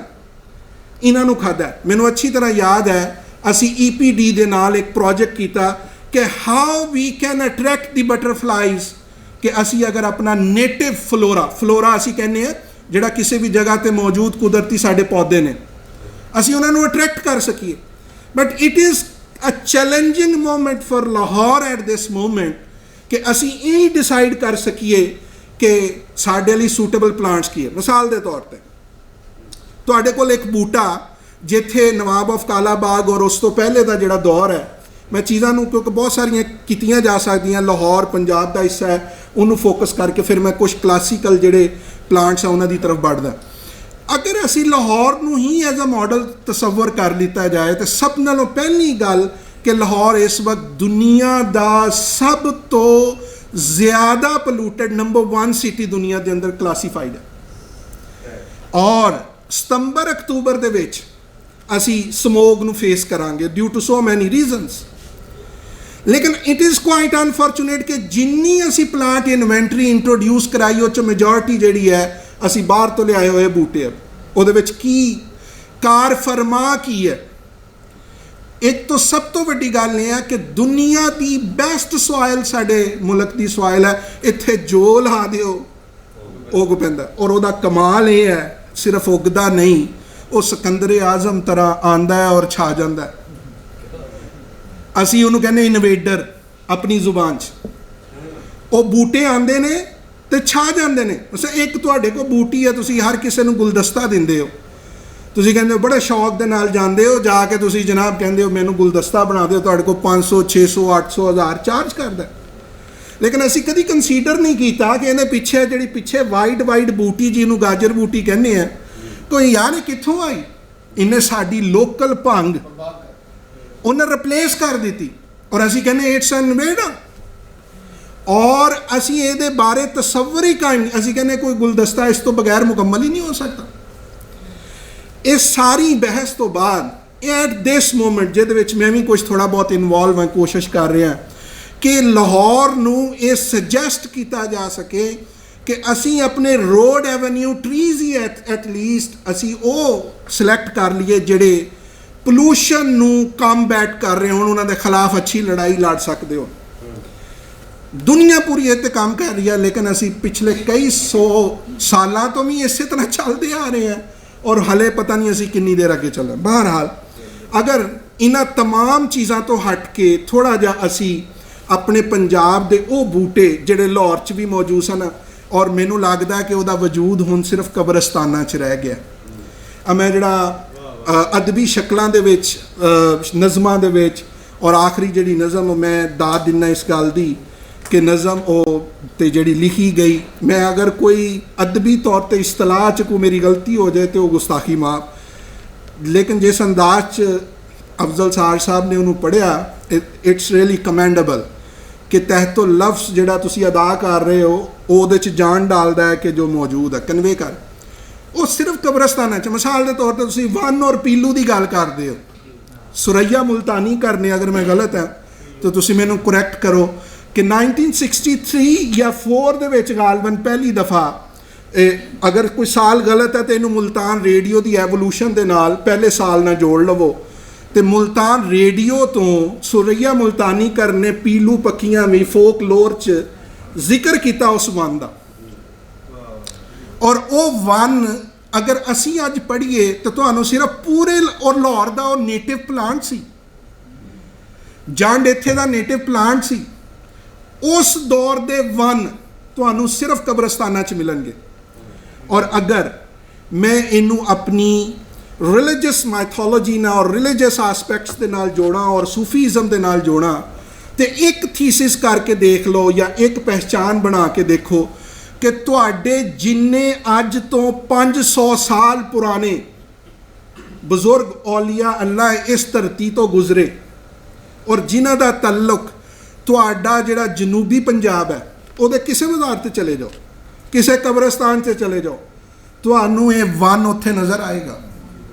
ਉਹ ਤੁਸੀਂ ਬੇਸ਼ੱਕ ਬਾਬਾ ਫਰੀਦਗੰਜ ਸ਼ਕਰ ਰਹਿਮਤੁल्लाह अलैह ਦੀ ਮਜ਼ਾਰ ਦੇਖੋ, ਹਜ਼ਰਤ ਸਾਬਰ ਪੀਆ ਦਾ ਚਿੱਲਾਗਾਹ ਦੇਖੋ, ਤੁਸੀਂ ਉਹਨੂੰ ਸੂਫੀ ਬਰਕਤ ਸਾਹਿਬ ਜਿਹੜੇ ਬੜੇ ਮਾਡਰਨ ਦੌਰ ਦੇ ਸੂਫੀ ਗੁਜ਼ਰੇ ਉਹਨਾਂ ਦੇ ਦੇਖੋ, ਤੁਸੀਂ ਉਹਨੂੰ ਵਸਤੀ ਪੰਜਾਬ ਦੇ ਇਨਰ ਸਕਰਟਸ ਦੇ ਵਿੱਚ ਅਗਰ ਦੇਖੋ ਤੇ ਉਹ ਕਬਰਸਤਾਨ ਦੇ ਗਿਰਦ ਉਹ ਜਿਹੜੇ ਦਰਖਤ ਮੌਜੂਦ ਨੇ ਉਹ ਇਹ ਮੰਜ਼ਰ ਪੇਸ਼ ਕਰ ਰਹੇ ਆ ਕਿ ਅਸੀਂ ਇਹਨਾਂ ਦੀ ਹਿਫਾਜ਼ਤ ਕਰ ਰਹੇ ਹਾਂ ਜਿਹੜੇ ਤੁਸੀਂ ਇੱਥੇ ਛੱਡ ਕੇ ਲਾਵਾਰਸ ਕਈ ਅਸ਼ਰਿਆਂ ਤੋਂ ਜਾ ਚੁੱਕੇ ਹੋ। ਅਸੀਂ ਉਹਨਾਂ ਨੂੰ ਕਾਰਡਨ ਕਰ ਰਹੇ ਹਾਂ ਔਰ ਉਹਨਾਂ ਨੂੰ ਅਸੀਂ ਲਪੇਟਾ ਦਿੱਤਾ ਹੋਇਆ ਔਰ ਆਪਣੀ ਆਗੋਸ਼ 'ਚ ਛਾਂ ਬਖਸ਼ ਰਹੇ।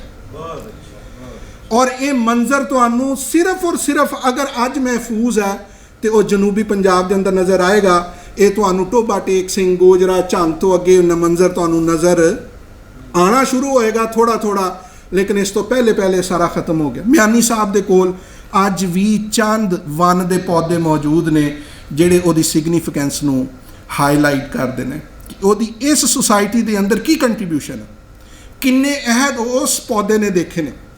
ਮੈਂ ਇਸ ਟੌਪਿਕ ਦੀ ਤਰਫ ਆ ਜਿਹੜੀ ਅਹਿਦ ਵਾਲੀ ਹੈ ਇਹਦੀ ਤਰਫ ਦੂਸਰੀ ਸਾਈਡ ਤੇ ਆਉਣਾ, ਲੇਕਿਨ ਮੈਂ ਇਸ ਗੱਲ ਨੂੰ ਮਜ਼ੀਦ ਅੱਗੇ बढ़ाना।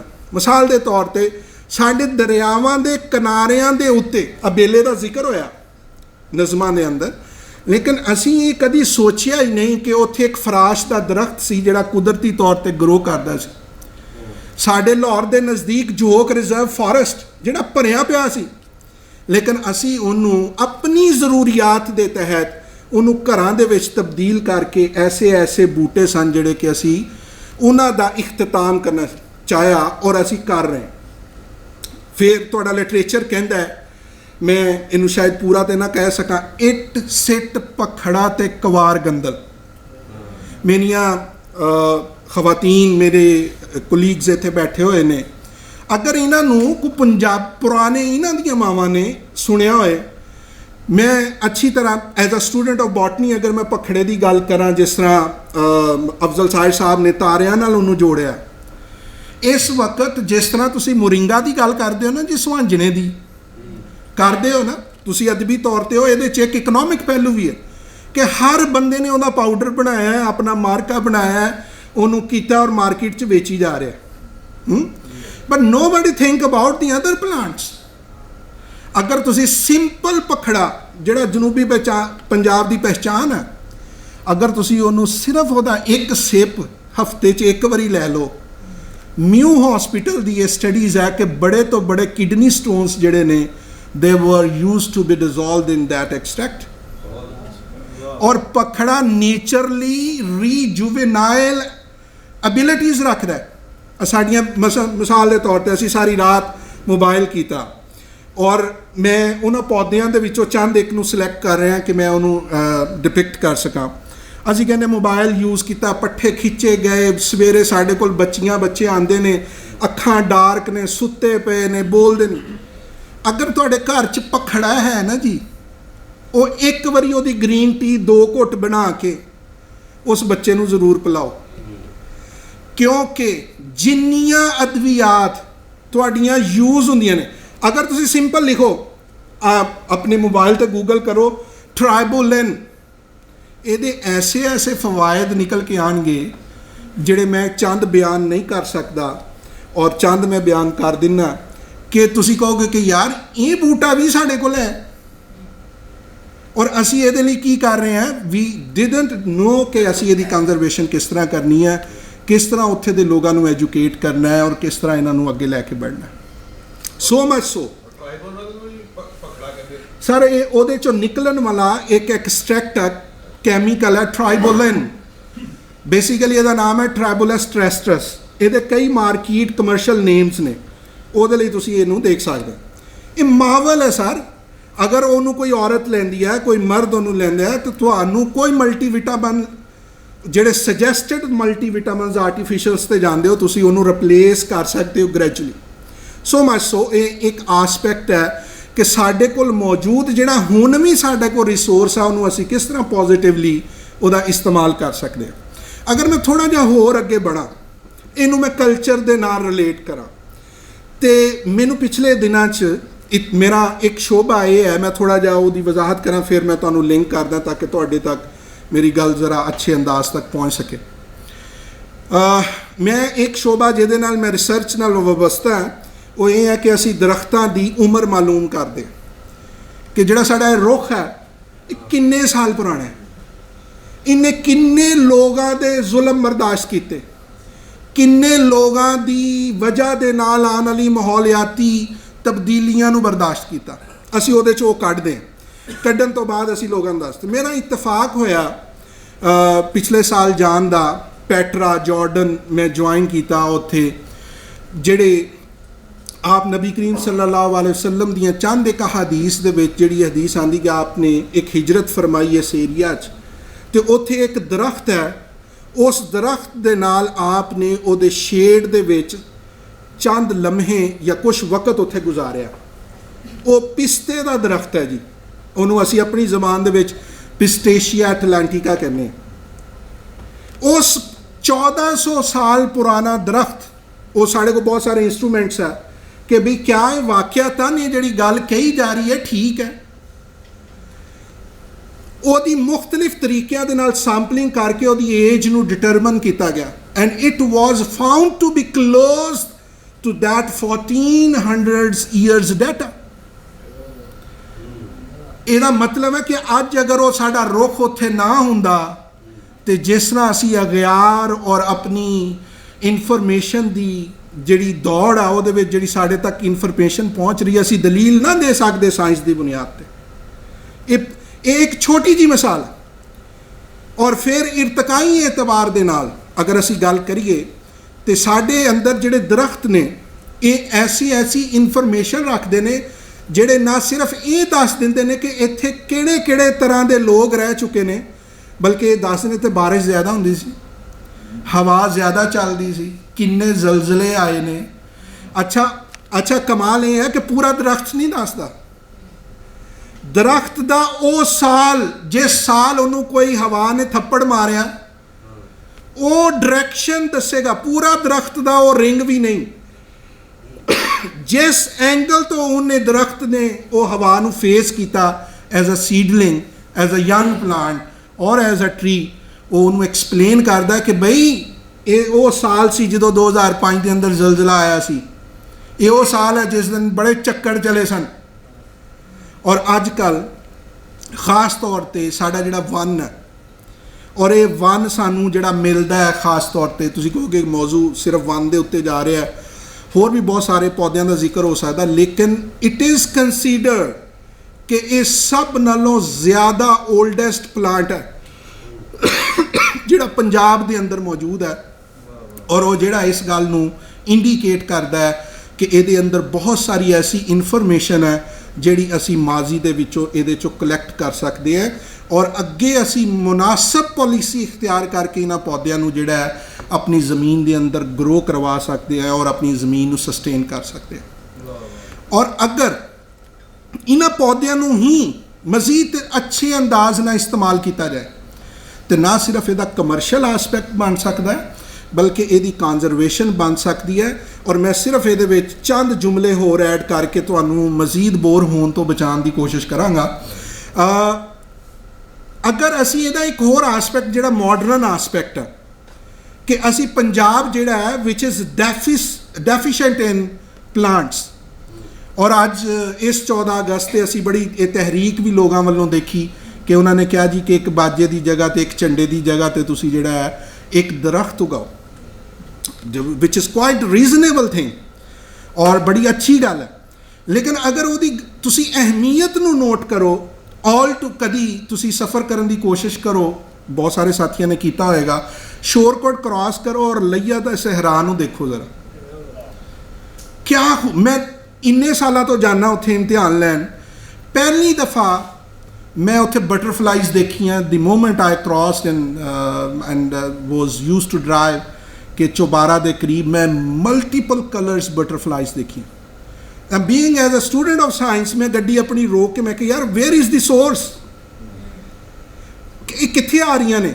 ਜਦੋਂ ਮੈਂ ਉਹ ਰੋਕ ਕੇ, ਅਗਰਚੇ ਮੇਰੇ ਉਹ ਅਦਾਰੇ ਵਾਲਿਆਂ ਨੇ ਮੈਨੂੰ ਬੜੀਆਂ ਪਿੱਛੋਂ ਗੱਲਾਂ ਕੀਤੀਆਂ ਹੋਣੀਆਂ ਕਿ ਪ੍ਰੋਫੈਸਰ ਕਿੱਥੇ ਰਹਿ ਗਿਆ, ਵੈਨ ਆਈ ਫਾਊਂਡ ਇਟ ਕਿ ਉਹ ਜਿਹੜੀ ਬਾਰਿਸ਼ਾਂ ਹੋਈਆਂ ਉਹਨਾਂ ਦੀ ਵਜ੍ਹਾ ਦੇ ਨਾਲ ਜਿਹੜਾ ਉੱਥੇ ਕੁਦਰਤੀ ਤੌਰ 'ਤੇ ਮੌਜੂਦ ਵਨ ਸੀ ਉਹਦੇ ਉੱਤੇ ਫਰੂਟਿੰਗ ਸੀ ਔਰ ਬਟਰਫਲਾਈਜ਼ ਵਰ ਵਿਜ਼ਿਟਿੰਗ ਦੈਮ। ਔਰ ਉੱਥੇ ਜਿਹੜਾ ਫਰਾਸ਼ ਮੌਜੂਦ ਆ ਉਸ ਫਰਾਸ਼ ਨੂੰ ਵਿਜ਼ਿਟ ਕਰ ਰਹੀਆਂ ਸਨ। And this is something very good ਕਿ ਅਗਰ ਅਸੀਂ ਆਪਣੇ ਨੇਚਰ ਨੂੰ ਇਨਟੈਕਟ ਨਹੀਂ ਰੱਖਾਂਗਾ ਉਨੀ ਦੇਰ ਤੱਕ ਕੋਈ ਚੀਜ਼ ਵੀ ਆਪਣਾ ਸਹੀ ਫੰਕਸ਼ਨ ਨਹੀਂ ਕਰੇਗੀ। ਮੈਂ ਮਿਸਾਲ ਉਹਦੀ ਇਸ ਤਰ੍ਹਾਂ ਅਕਸਰੋ ਬੇਸ਼ਤਰ ਦਿੰਦਾ ਕਿ ਅਸੀਂ ਇਨਸਾਨ ਹੈ, ਅਸੀਂ ਆਪਣੇ ਘਰ ਦੇ ਇੱਕ ਸਟਰਕਚਰ ਨੂੰ ਉਠਾ ਲਈਏ, ਅਨਫੋਰਚੂਨੇਟਲੀ ਸਾਡੇ 'ਚੋਂ ਸਾਡਾ ਕੋਈ ਭਾਈ ਭੈਣ ਕੋਈ ਬੰਦਾ ਸਾਡੇ ਤੋਂ ਦੂਰ ਹੋ ਜਾਂਦਾ ਤੇ ਅਸੀਂ ਕਹਿੰਦੇ ਯਾਰ ਅਸੀਂ ਉਹਦਾ ਕੋਈ ਫੰਕਸ਼ਨ ਪਰਫਾਰਮ ਨਹੀਂ ਕਰ ਸਕਦੇ, ਯਾਰ ਮੁਸ਼ਕਲ ਹੋ ਰਿਹਾ, ਥੋੜਾ ਟਾਈਮ ਲੱਗੇਗਾ ਰੀਹੈਬਿਲਿਟੇਟ ਹੋਣ ਲੱਗੇ। ਇਸੇ ਤਰ੍ਹਾਂ ਮੇਰੇ ਅੱਲਾ ਨੇ ਜਦੋਂ ਇਸ ਕਾਇਨਾਤ ਦੀ ਤਖਲੀਕ ਕੀਤੀ ਤੇ ਉਹਨੇ ਇੱਕ ਸਿਸਟਮ ਬਣਾਇਆ ਜਿਹਦੇ ਵਿੱਚ એનર્ਜੀ ਦਾ ਫਲੋ ਰੱਖਿਆ ਔਰ ਉਹਦਾ ਇੱਕ ਸੀਕੁਐਂਸ ਤਰਤੀਬ ਬਣਾਈ ਉਹਨੇ। ਉਸ ਤਰਤੀਬ 'ਚੋਂ ਮੈਂ ਤੁਸੀਂ ਕੋਈ ਵੀ ਆਪਣਾ ਕਿਰਦਾਰ ਮਾਈਨਸ ਜਦੋਂ ਕਰਦੇ ਹੋ ਨਾ ਜੀ, ਜਾਂ ਹੋ ਜਾਂਦਾ ਹੈ ਜਾਂ ਕਰ ਦਿੰਦੇ ਹੋ, ਤੇ ਥਿੰਗਸ ਗੈਟ ਟਰਬੂਲੈਂਟ। ਇਸੇ ਤਰ੍ਹਾਂ ਇਹ ਪਲਾਂਟਸ ਨੇ, ਜਿਹੜੀ ਜਗ੍ਹਾ ਤੋਂ ਤੁਸੀਂ ਜਿਹੜਾ ਪੌਦਾ ਖਤਮ ਕੀਤਾ ਉਹਦੀ ਜਗ੍ਹਾ ਤੇ ਨਵਾਂ ਲਿਆ ਕੇ ਉਹਨੂੰ ਐਕਲੈਮੇਟਾਈਜ਼ ਕਰਨ ਦੀ ਕੋਸ਼ਿਸ਼ ਕੀਤੀ ਗਈ ਹੈ। ਤੁਸੀਂ ਦੇਖੋ ਤੁਸੀਂ ਕਿੰਨੇ ਪ੍ਰੋਬਲਮਸ ਨੂੰ ਸਫਰ ਕੀਤਾ। And this is actually the base of this concept ਕਿ ਅਸੀਂ ਜਿਹੜੇ ਪੌਦੇ ਹੈ, ਅਸੀਂ ਜਿਸ ਤਰ੍ਹਾਂ ਸਾਡੇ ਸ਼ੋਹਰਾ ਹਜ਼ਰਾਤ ਨੇ, ਸਾਡੇ ਸਾਥੀ ਨੇ ਜਿਹੜੇ ਅਦਬ ਦੇ ਨਾਲ ਤਾਲੁਕ ਰੱਖਦੇ, ਉਹਨਾਂ ਦਾ ਕੰਮ ਇਹ ਹੀ ਹੈ ਕਿ ਉਹ ਬੜੇ ਪੋਲਾਈਟ ਅੰਦਾਜ਼ ਨਾਲ, ਬੜੀ ਮੁਹੱਬਤ ਵਾਲੇ ਅੰਦਾਜ਼ ਨਾਲ ਆਪਣੇ ਉਹ ਹਲਕਾ ਅਹਿਬਾਬ ਜਿਹਦੇ ਵਿੱਚ ਉਹ ਕਨਵੇ ਕਰ ਸਕਦੇ ਨੇ ਉਹਨੂੰ ਕਨਵੇ ਕਰਨ। ਔਰ ਇਟ ਇਜ਼ ਆਰ ਰਿਸਪੌਂਸਿਬਿਲਿਟੀ। ਮੈਂ ਇਹਨੂੰ ਮਾਡਰਨ ਆ ਜਿਹੜੀ ਗੱਲ ਆ ਜੀਵਨ ਰੁੱਖਣ ਦੀਆਂ ਛਾਵਾਂ ਉਹਨੂੰ ਕਨੈਕਟ ਕਰਨਾ ਚਾਹੁੰਦਾ ਇੱਕ ਅਲਾਰਮਿੰਗ ਸਿਚੁਏਸ਼ਨ ਨਾਲ ਔਰ ਇੱਕ ਫਿਊਚਰ ਪਰਸਪੈਕਟਿਵ ਨਾਲ। ਫਿਰ ਮੈਂ ਆਪਣੀ ਬਹਿਸ ਨੂੰ ਸਮੇਟਾਂਗਾ। ਸਭ ਤੋਂ ਵੱਡੀ ਗੱਲ ਇਹ ਹੈ ਕਿ ਇੰਟਰਨੈਸ਼ਨਲ ਏਜੰਸੀਜ਼, ਤੁਸੀਂ ਚਾਹੋ ਤੁਸੀਂ ਨਾ ਚਾਹੋ, ਤੁਸੀਂ ਉਹਨਾਂ ਦਾ ਹਿੱਸਾ ਹੋ ਬਾਈ ਸਾਈਨਿੰਗ ਸਰਟੇਨ ਅਥਾਰਟੀ। ਸਾਡੇ ਬਿਊਰੋਕ੍ਰੇਸੀ 'ਚ ਇਹਨਾਂ ਦਾ ਅਮਲ ਦਖਲ ਰਹਿ ਚੁੱਕਿਆ ਮੌਜੂਦ ਹੈ। ਇਹਨੂੰ ਜ਼ਿਆਦਾ ਬਿਹਤਰ ਤੌਰ 'ਤੇ ਐਕਸਪਲੇਨ ਕਰ ਸਕਦੇ ਹਾਂ ਵੀ ਅਸੀਂ ਉਹਨਾਂ ਤੋਂ ਅਵੋਇਡ ਕਰ ਸਕਦੇ ਹਾਂ ਜਾਂ ਨਹੀਂ ਕਰ ਸਕਦੇ। ਚਾਹੁੰਦੇ ਨਾ ਚਾਹੁੰਦੇ ਕੜਵਾ ਘੁੱਟ, ਜਿਸ ਤਰ੍ਹਾਂ ਅਫਜ਼ਲ ਸਾਜ ਸਾਹਿਬ ਨੇ ਸ਼ਿਵ ਬਟਾਲਵੀ ਦੇ ਦਤੂਰੇ ਦਾ ਜ਼ਿਕਰ ਕੀਤਾ, ਤੇ ਇਹ ਜ਼ਹਿਰ ਤੁਹਾਨੂੰ ਪੀਣਾ ਹੀ ਪੀਣਾ ਜਿਹਦੇ ਵਿੱਚ ਤੁਹਾਡਾ climate change. that climate change will be the talk of the town everywhere in every house in next 5 to 10 years। ਮੈਂ ਜਦੋਂ ਆਪਣਾ ਥੀਸਿਸ ਕਰ ਰਿਹਾ ਸੀ ਅੱਜ ਤੋਂ ਤਕਰੀਬਨ ਕੋਈ 9 ਸਾਲ ਪਹਿਲੇ 8 ਸਾਲ ਪਹਿਲੇ, ਔਰ 2011-12 'ਚ ਜਦੋਂ ਮੈਂ ਪ੍ਰਪੋਜ਼ਲ ਪਲਾਨ ਕੀਤਾ, ਮੈਂ ਸੁਪਰਵਾਈਜ਼ਰ ਆਸਕ ਨਹੀਂ ਯਾਰ ਇਹ ਕੀ ਹੁੰਦਾ ਹੈ ਕਾਰਬਨ। ਮੈਂ ਕਿਹਾ ਜੀ ਦਿਸ ਇਜ਼ ਔਰ ਦੁਨੀਆ ਇਹਦੇ ਗਿਰਦ ਘੁੰਮੇਗੀ। ਇਹ ਕੋਈ ਮੇਰਾ ਵਜਦਾਨ ਨਹੀਂ ਸੀ, ਇਟ ਵਾਜ਼ ਮਾਈ ਬੇਸਿਕਲੀ ਜੋ ਮੈਂ ਪੜ੍ਹ ਰਿਹਾ ਸੀ। ਮੈਂ ਉਹਨਾਂ ਨੂੰ ਦੱਸਿਆ ਤਾਂ ਉਹਨਾਂ ਨੇ ਕਿਹਾ ਯਾਰ ਹਾਊ ਇਟ ਕੈਨ ਬੀ। ਲੇਕਿਨ ਇੱਕ ਵਕਤ ਆਇਆ ਕਿ ਤੁਹਾਡੀ ISO ਸਰਟੀਫਿਕੇਸ਼ਨ ਇੰਡਸਟਰੀਜ਼ ਦੀ ਨਾਮੁਕੰਮਲ ਹੈ ਜਿੰਨੀ ਚਿਰ ਤੱਕ ਤੁਸੀਂ ਕਾਰਬਨ ਕ੍ਰੈਡਿਟਸ ਪੂਰੇ ਨਹੀਂ ਕਰਦੇ। Now what are these carbon credits? ਮੈਂ ਉਹਦਾ ਤੁਹਾਨੂੰ ਆਸਾਨ ਲਫ਼ਜ਼ਾਂ 'ਚ ਸਮਝਾਉਣਾ। ਤੁਸੀਂ ਅੱਜ ਕੱਲ੍ਹ ਬੜਾ ਸੁਣਿਆ ਹੋਏਗਾ ਜ਼ੀਰੋ ਕਾਰਬਨ ਸਟ੍ਰੈਟੇਜੀਜ਼, ਸੁਣਿਆ? ਔਰ ਜੀ ਪੇਪਰ ਦਾ ਨਹੀਂ ਅਸੀਂ ਇਸਤੇਮਾਲ ਕਰਨਾ, ਮੋਬਾਈਲ ਦਾ ਕਰੋ ਜੀ। ਉਹਦੇ ਵਿੱਚ ਕੀ ਹੈ ਬੁਨਿਆਦੀ ਤੌਰ ਤੇ? There will be a time in next 5 to 10 years ਕਿ ਅਗਰ ਇਹ ਕੰਟੀਨਿਊਟੀ ਰਹੀ ਤੇ ਹਰ ਬਿਲਡਿੰਗ, ਇਸ ਬਿਲਡਿੰਗ ਦਾ ਵੀ ਕਾਰਬਨ ਐਮਿਸ਼ਨ ਕੈਲਕੂਲੇਟ ਹੋਏਗਾ, ਮੇਰਾ ਹੋਏਗਾ, ਤੁਹਾਡਾ ਹੋਏਗਾ, ਤੁਹਾਡੇ ਮੋਬਾਈਲ 'ਚ ਐਪ ਹੋਏਗੀ। ਤੁਸੀਂ ਕਹੋਗੇ ਜੀ ਮੈਂ ਇੰਨੇ ਬੂਟੇ ਲਾਏ ਨੇ, ਮੇਰੇ ਘਰ 'ਚ ਜ਼ੀਰੋ ਕਾਰਬਨ ਟੈਕਨੋਲੋਜੀ ਐਗਜ਼ਿਸਟ ਕਰਦੀ ਹੈ। ਕੀ ਹੈ ਇਹ? ਇਨਫੈਕਟ ਤੁਹਾਡੇ ਰੁੱਖਾਂ ਦੀ ਤੁਹਾਨੂੰ ਜਵਾਬ ਆ ਕਿ ਤੁਸੀਂ ਸਾਨੂੰ ਵੱਢ ਰਹੇ ਹੋ ਔਰ ਅਸੀਂ ਤੁਹਾਡੇ ਲਈ ਇਹ ਕੰਟਰੀਬਿਊਟ ਕਰ ਰਹੇ ਹਾਂ। ਔਰ ਉਹਦੀ ਸ਼ਕਲ ਜਿਹੜੀ ਹੈ ਅੱਜ ਹਰ ਇੰਡਸਟਰੀ ਸਾਡੇ ਕੋਲ ਆਉਂਦੀ ਹੈ, ਸਾਨੂੰ ਦੱਸੋ ਜੀ ਅਸੀਂ ਕਿੰਨੇ ਬੂਟੇ ਲਾਈਏ ਤੇ ਸਾਡੀ ਕਿੰਨੀ ਕਾਰਬਨ ਹੋਏਗੀ। ਕਿਉਂ? ਪੌਦੇ ਕੁਦਰਤੀ ਤੌਰ ਤੇ ਨੇਚਰ 'ਚੋਂ ਕਾਰਬਨ ਨੂੰ ਐਬਜ਼ੌਰਬ ਕਰਕੇ ਆਪਣੀ ਖੁਰਾਕ ਦਾ ਹਿੱਸਾ ਬਣਾ ਲੈਂਦੇ ਨੇ ਔਰ ਉਹਨੂੰ ਡਾਈ ਡਾਊਨ ਕਰਦੇ ਨੇ ਐਜ਼ ਅ ਸਿੰਕ, ਜਾਂ ਕਹਿ ਲਓ ਕਿ ਇੱਕ ਐਸੇ ਪਿਆਲੇ ਦਾ ਕੰਮ ਕਰਦੇ ਨੇ ਜਿਹਦੇ 'ਚ ਸਾਰਾ ਗੰਦ ਉਹ ਆਪਣਾ ਇਕੱਠਾ ਕਰਕੇ ਉਹਨੂੰ ਇੱਕ ਯੂਜ਼ਫੁਲ ਪਰਪਸ ਲਈ ਇਸਤੇਮਾਲ ਕਰ ਲੈਂਦੇ ਨੇ। ਔਰ ਇਹ ਚੀਜ਼ ਆਉਣ ਵਾਲੇ ਵਕਤ ਦੇ ਵਿੱਚ ਇੱਕ ਅਲਾਰਮਿੰਗ ਸ਼ਕਲ ਇਖਤਿਆਰ ਕਰ ਜਾਏ। ਮੈਂ ਇਹਦੇ 'ਤੇ ਬਹੁਤ ਕੁਛ ਅਸੀਂ ਬਹਿਸ ਕਰ ਸਕਦੇ ਹਾਂ, ਗੁਫ਼ਤਗੂ ਕਰ ਸਕਦੇ ਹਾਂ, ਇਹਦੇ ਕਈ ਪਹਿਲੂ ਨੇ। ਲੇਕਿਨ ਜਿਹੜਾ ਮਾਡਰਨ ਐਸਪੈਕਟ ਹੈ ਉਹ ਇਹ ਹੈ ਕਿ ਪਲਾਂਟਸ ਨੂੰ ਪ੍ਰੋਪਰ ਤਰੀਕੇ ਨਾਲ ਨੇਟਿਵ ਪਲਾਂਟਸ ਦੇ ਨਾਲ ਲਗਾਇਆ ਜਾਏ ਔਰ ਆਉਣ ਵਾਲੇ ਮੁਸਤਕਬਲ ਲਈ ਆਪਣੀ ਤਿਆਰੀ ਕੀਤੀ ਜਾਏ ਔਰ ਉਹਦੇ ਵਿੱਚ ਉਹਨਾਂ ਪੌਦਿਆਂ ਦਾ ਸਿਲੈਕਸ਼ਨ ਕੀਤਾ ਜਾਏ ਜਿਹੜੇ ਪੌਦੇ ਸਾਡੇ ਮਾਹੌਲ ਦੋਸਤ ਵੀ ਨੇ, ਜਿਨ੍ਹਾਂ ਦੀ ਨੇਚਰ ਦੇ ਅੰਦਰ ਅੱਛੀ ਸਟੇਬਿਲਿਟੀ ਹੈ। ਔਰ ਮੈਂ ਇੱਕ ਬੜੇ ਅਦਬ ਦੇ ਨਾਲ ਥੋੜ੍ਹਾ ਜਿਹਾ ਇਹਦੇ 'ਚ ਇਖਤਲਾਫ ਕਰਨਾ ਚਾਹਾਂਗਾ। ਸਾਡੇ ਹਾਂ ਇੱਕ ਰਿਵਾਜ ਹੈ ਕਿ ਅਸੀਂ ਜਿਹੜੀ ਬਹਿਸ ਨੂੰ ਛੇੜ ਦਿੰਦੇ ਹਾਂ, ਉਹ ਬਹਿਸ ਐਸੀ ਛੇੜਦੀ ਹੈ ਕਿ ਫਿਰ ਉਹਦਾ ਮੁਸਬਤ ਪਹਿਲੂ ਹਮਾਰੇ यहाँ ਕੋਈ ਵੀ ਨਹੀਂ ਰਹਿੰਦਾ, ਬਲਕਿ ਅਸੀਂ ਉਹਨੂੰ ਮੰਨਫੀ ਰਵੱਈਆਂ ਦੇ ਨਾਲ ਹੀ ख़त्म ਵੀ ਨਹੀਂ ਕਰਦੇ, ਫਿਰ ਤੋਰੀ ਰੱਖਦੇ। ਮੈਂ ਸਾਰੀ ਜ਼ਿੰਦਗੀ ਸਫੇਦੇ ਦੇ ਬਾਰੇ 'ਚ ਇੰਨੀਆਂ ਕੁ ਗੱਲਾਂ ਸੁਣ ਲਈਆਂ ਕਿ ਮੇਰੀ ਉਹਦੇ ਨਾਲ ਤਕਰੀਬਨ ਦੁਸ਼ਮਣੀ ਮੈਂ ਕਰ ਲਈ as a student of science. ਅੱਛਾ, ਮੈਂ ਜਦੋਂ as a student of science ਫਿਰ ਮੈਂ ਕਿਹਾ ਯਾਰ ਮੈਂ ਦੇਖਾਂ ਤਾਂ ਸਹੀ ਇਹ ਉੱਗਿਆ ਕਿਸ ਤਰ੍ਹਾਂ, ਤੇ ਮੈਨੂੰ ਪਤਾ ਚੱਲਿਆ ਕਿ ਫੋਰੈਸਟਰੀ ਡਿਪਾਰਟਮੈਂਟ ਨੇ 1967 ਦੇ ਵਿੱਚ ਇਹਦਾ ਸੀਡ ਆਸਟ੍ਰੇਲੀਆ ਤੋਂ ਮੰਗਾਇਆ, ਸੀਡਲਿੰਗ ਮੰਗਾਇਆ। ਔਰ ਉਹਨਾਂ ਨੇ ਕਿਹਾ ਜੀ ਕਿਉਂਕਿ ਸਾਡੇ ਮੁਲਕ ਦੇ ਅੰਦਰ ਸੈਲੇਨਿਟੀ ਬਹੁਤ ਹੈ, ਜਿਹਨੂੰ ਅਸੀਂ ਸੇਮ ਥੋਰ ਕਹਿੰਦੇ ਹਾਂ, ਔਰ ਇਹ ਮੌਜੂਦ ਹੈ, ਇਹਨੂੰ ਕਿਉਂਕਿ ਪਾਣੀ ਜ਼ਿਆਦਾ ਪੀਂਦਾ ਉਹ ਆਪਣੇ ਜਿਸਮ ਦਾ ਹਿੱਸਾ ਬਣਾ ਲੈਂਦਾ, ਉਹਦੇ 'ਚ ਸਰਵਾਈਵ ਕਰਦਾ, ਇਹਨੂੰ ਲਾ ਦਿਓ ਐਜ਼ ਅ ਸੋਲੂਸ਼ਨ। ਤੇ ਇਹ ਗੱਲ ਬਹੁਤ ਠੀਕ ਹੈ। ਔਰ ਲਿਆਇਆ ਕਿੱਥੋਂ? ਆਸਟ੍ਰੇਲੀਆ ਤੋਂ। ਹੁਣ ਸਵਾਲ ਇਹ ਪੈਦਾ ਹੁੰਦਾ ਆਸਟ੍ਰੇਲੀਆ ਦਾ ਨੇਟਿਵ ਪੌਦਾ, ਠੀਕ ਹੈ ਜੀ। ਅਗਰ ਦੇਖਿਆ ਜਾਏ ਨਾ ਤਾਂ ਗਲੋਬ ਦੇ ਉੱਤੇ ਇੱਕ ਪਾਸੇ ਅਸੀਂ ਤੇ ਦੂਸਰੇ ਪਾਸੇ ਆਸਟ੍ਰੇਲੀਆ ਥੋੜ੍ਹੇ ਜਿਹੇ ਡਿਫਰੈਂਸ ਦੇ ਨਾਲ ਹੈ। ਔਰ ਮੇਰੇ ਅੱਲਾ ਕਰੀਮ ਨੇ 4 ਹੀ ਮੌਸਮ ਉਹਨਾਂ ਨੂੰ ਦਿੱਤੇ ਆ, ਲੇਕਿਨ ਜਦੋਂ ਸਾਡੇ ਜੋ ਹੁੰਦਾ ਉਹਨਾਂ ਦੇ ਉਹ ਨਹੀਂ ਹੁੰਦਾ। ਥੋੜ੍ਹਾ ਜਿਹਾ ਅਗਰ ਉੱਥੇ ਜ਼ਮੀਨ ਤੁਸੀਂ ਦੇਖੋ ਜਿੱਥੇ ਸਫੇਦਾ ਬਹੁਤ ਗਰੋ ਕੀਤਾ ਹੋਇਆ, ਉਹ ਬੜੀ ਡਾਰਕ ਰੈਡਿਸ਼ ਜ਼ਮੀਨ ਹੋਏਗੀ। ज़रा अपना साल्ट रेंज विजिट करके देखो, look at the landscape of that area. वो वजूद फराहम कर रही है कि ये लिए सूटेबल ज़मीन है। और मैं ये उत्ते ही तुहानूं गल करदा कि अगर तुहाडा किसी का इतफाक होए, पेशावर दे विच फॉरेस्ट रिसर्च इंस्टीट्यूट 18ਵੀਂ अमेंडमेंट तो पहले ਸਾਡੇ ਪੂਰੇ ਪਾਕਿਸਤਾਨ 'ਚ ਬਣਾਇਆ ਹੋਇਆ ਫੋਰੈਸਟਰੀ ਦੇ ਉੱਤੇ ਇੱਕ ਹੀ ਇੰਸਟੀਚਿਊਟ ਸੀ ਜਿਹੜਾ ਡਿਗਰੀ ਕਰਾਉਂਦਾ ਸੀ, ਜਿਹੜੇ ਫੋਰੈਸਟਰ ਭਰਤੀ ਕਰਦਾ ਸੀ, ਜਿਹੜਾ ਇੱਥੇ ਡਿਵੈਲਪਮੈਂਟ ਕਰਦਾ ਸੀ ਪੁਲਿਸ। ਉਸ ਤੋਂ ਬਾਅਦ ਇਹ ਸੂਬਿਆਂ 'ਚ ਆ ਗਿਆ। ਉਹਨਾਂ ਦਾ ਮਿਊਜ਼ੀਅਮ ਜ਼ਰਾ ਵਿਜ਼ਿਟ ਕਰਨਾ, ਉਹਨਾਂ ਦੇ ਮਿਊਜ਼ੀਅਮ ਦਾ ਫਰਸ਼ ਦੇਖਣਾ ਕਿਹਦਾ ਹੈ। ਟੀਕ ਵੁੱਡ ਸਰਚ ਕਰੋ ਜ਼ਰਾ, what is the price of that teak wood. ਔਰ ਉੱਥੇ ਇੱਕ ਸਫੇਦ ਰੰਗ ਦਾ ਗੋਲ ਮੇਜ਼ ਔਰ 4 ਕੁਰਸੀਆਂ ਨੇ ਜਿਹੜੀਆਂ 1980s 'ਚ ਬਣੀਆਂ ਨੇ, ਔਰ ਉਹ ਸਾਰੇ ਦੀਆਂ ਸਾਰੀਆਂ ਸਫੇਦੇ ਦੀਆਂ ਨੇ। Where is the problem? ਅਸੀਂ ਇਹਦੀ ਮੰਨਫੀ ਆਸਪੈਕਟ ਦੇ ਉੱਤੇ ਇੰਨਾ ਕੁ ਕੰਮ ਕਰ ਲਿਆ ਕਿ ਅਸੀਂ ਇਹਦਾ ਮੁਸਬਤ ਸੋਚ ਹੀ ਨਹੀਂ ਰਹੇ। ਉਹ ਸਫੇਦਾ can be used as a crop. और पूरी दुनिया के अंदर वुड का जिन्ना काम है वो क्रॉप बेस्ड फॉरेस्ट्री के उत्ते हुंदा है। And it is quite unfortunate for us, साडे कोल ते ऑक्सीजन देने लई बूटे पूरे नहीं कि असी ये सोच सकीए कि साडे को कमर्शली वायबल किहड़े बूटे ने जिन्हां दी नाल असी अपनी जुड़त बनावांगे तो साडी इकोनॉमी भी बेहतर होएगी।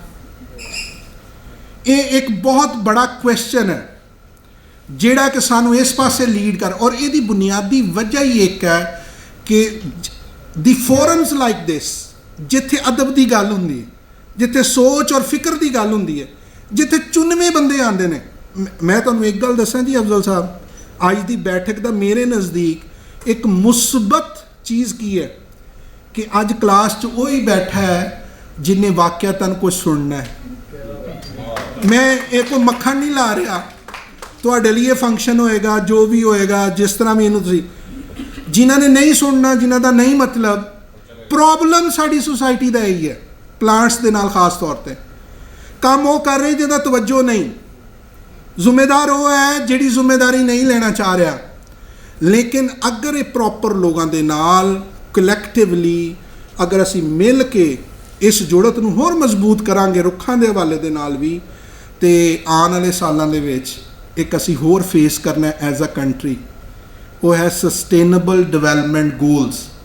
ਔਰ ਉਹਦੇ ਵਿੱਚ ਪੌਦਿਆਂ ਦਾ ਲਗਾਉਣਾ, ਉਹਦੇ ਵਿੱਚ ਮੇਰਾ, ਤੁਹਾਡਾ, ਅਦਬ ਦਾ, ਸ਼ਾਇਰੀ ਦੀ ਕਈ ਸਿਨਫਾਂ ਦਾ ਕੀ ਕਿਰਦਾਰ ਹੋ ਸਕਦਾ ਹੈ। ਇਹ ਇੱਕ ਐਸਾ ਮੌਜੂ ਹੈ ਜਿਹਦੇ 'ਤੇ ਇੰਨੀ ਬਹਿਸ ਔਰ ਇੰਨੀ ਗੁਫ਼ਤਗੂ ਔਰ ਇੰਨੀ ਇਨਫੋਰਮੇਸ਼ਨ ਜਿਹੜੀ ਹੈ ਅਸੀਂ ਇਹਦੇ 'ਤੇ ਕਰ ਸਕਦੇ ਹਾਂ, ਬੋਲ ਸਕਦੇ ਹਾਂ ਔਰ ਇਹਨੂੰ ਮਜ਼ੀਦ ਬੜਾਵਾ ਵੀ ਦੇ ਸਕਦੇ ਹਾਂ। ਲੇਕਿਨ ਮੈਂ ਮਜ਼ੀਦ ਤੁਹਾਨੂੰ ਬਹੁਤ ਜ਼ਿਆਦਾ ਵੱਡੀਆਂ ਗੱਲਾਂ ਸੁਣਨ ਤੋਂ ਮਹਿਫੂਜ਼ ਬਚਾਉਣ ਲਈ ਔਰ ਰੱਖਣ ਲਈ ਮੈਂ ਚਾਹਾਂਗਾ ਕਿ ਮੈਨੂੰ ਤੁਸੀਂ ਇਜਾਜ਼ਤ ਦੇਵੋ, ਔਰ ਜਿਹੜੀ ਵੀ ਕੋਈ ਗੁਫ਼ਤਗੂ ਇਹਦੇ ਅੰਦਰ ਕੋਈ ਕਮੀ ਕਜੀ ਰਹਿ ਗਈ ਤੇ ਉਹਦੇ ਲਈ ਮੈਂ ਮਾਜ਼ਰਤ ਖਾਂ। ਮੈਂ ਆਪਣੀ ਤਰਫੋਂ ਮੈਨੂੰ ਕੋਈ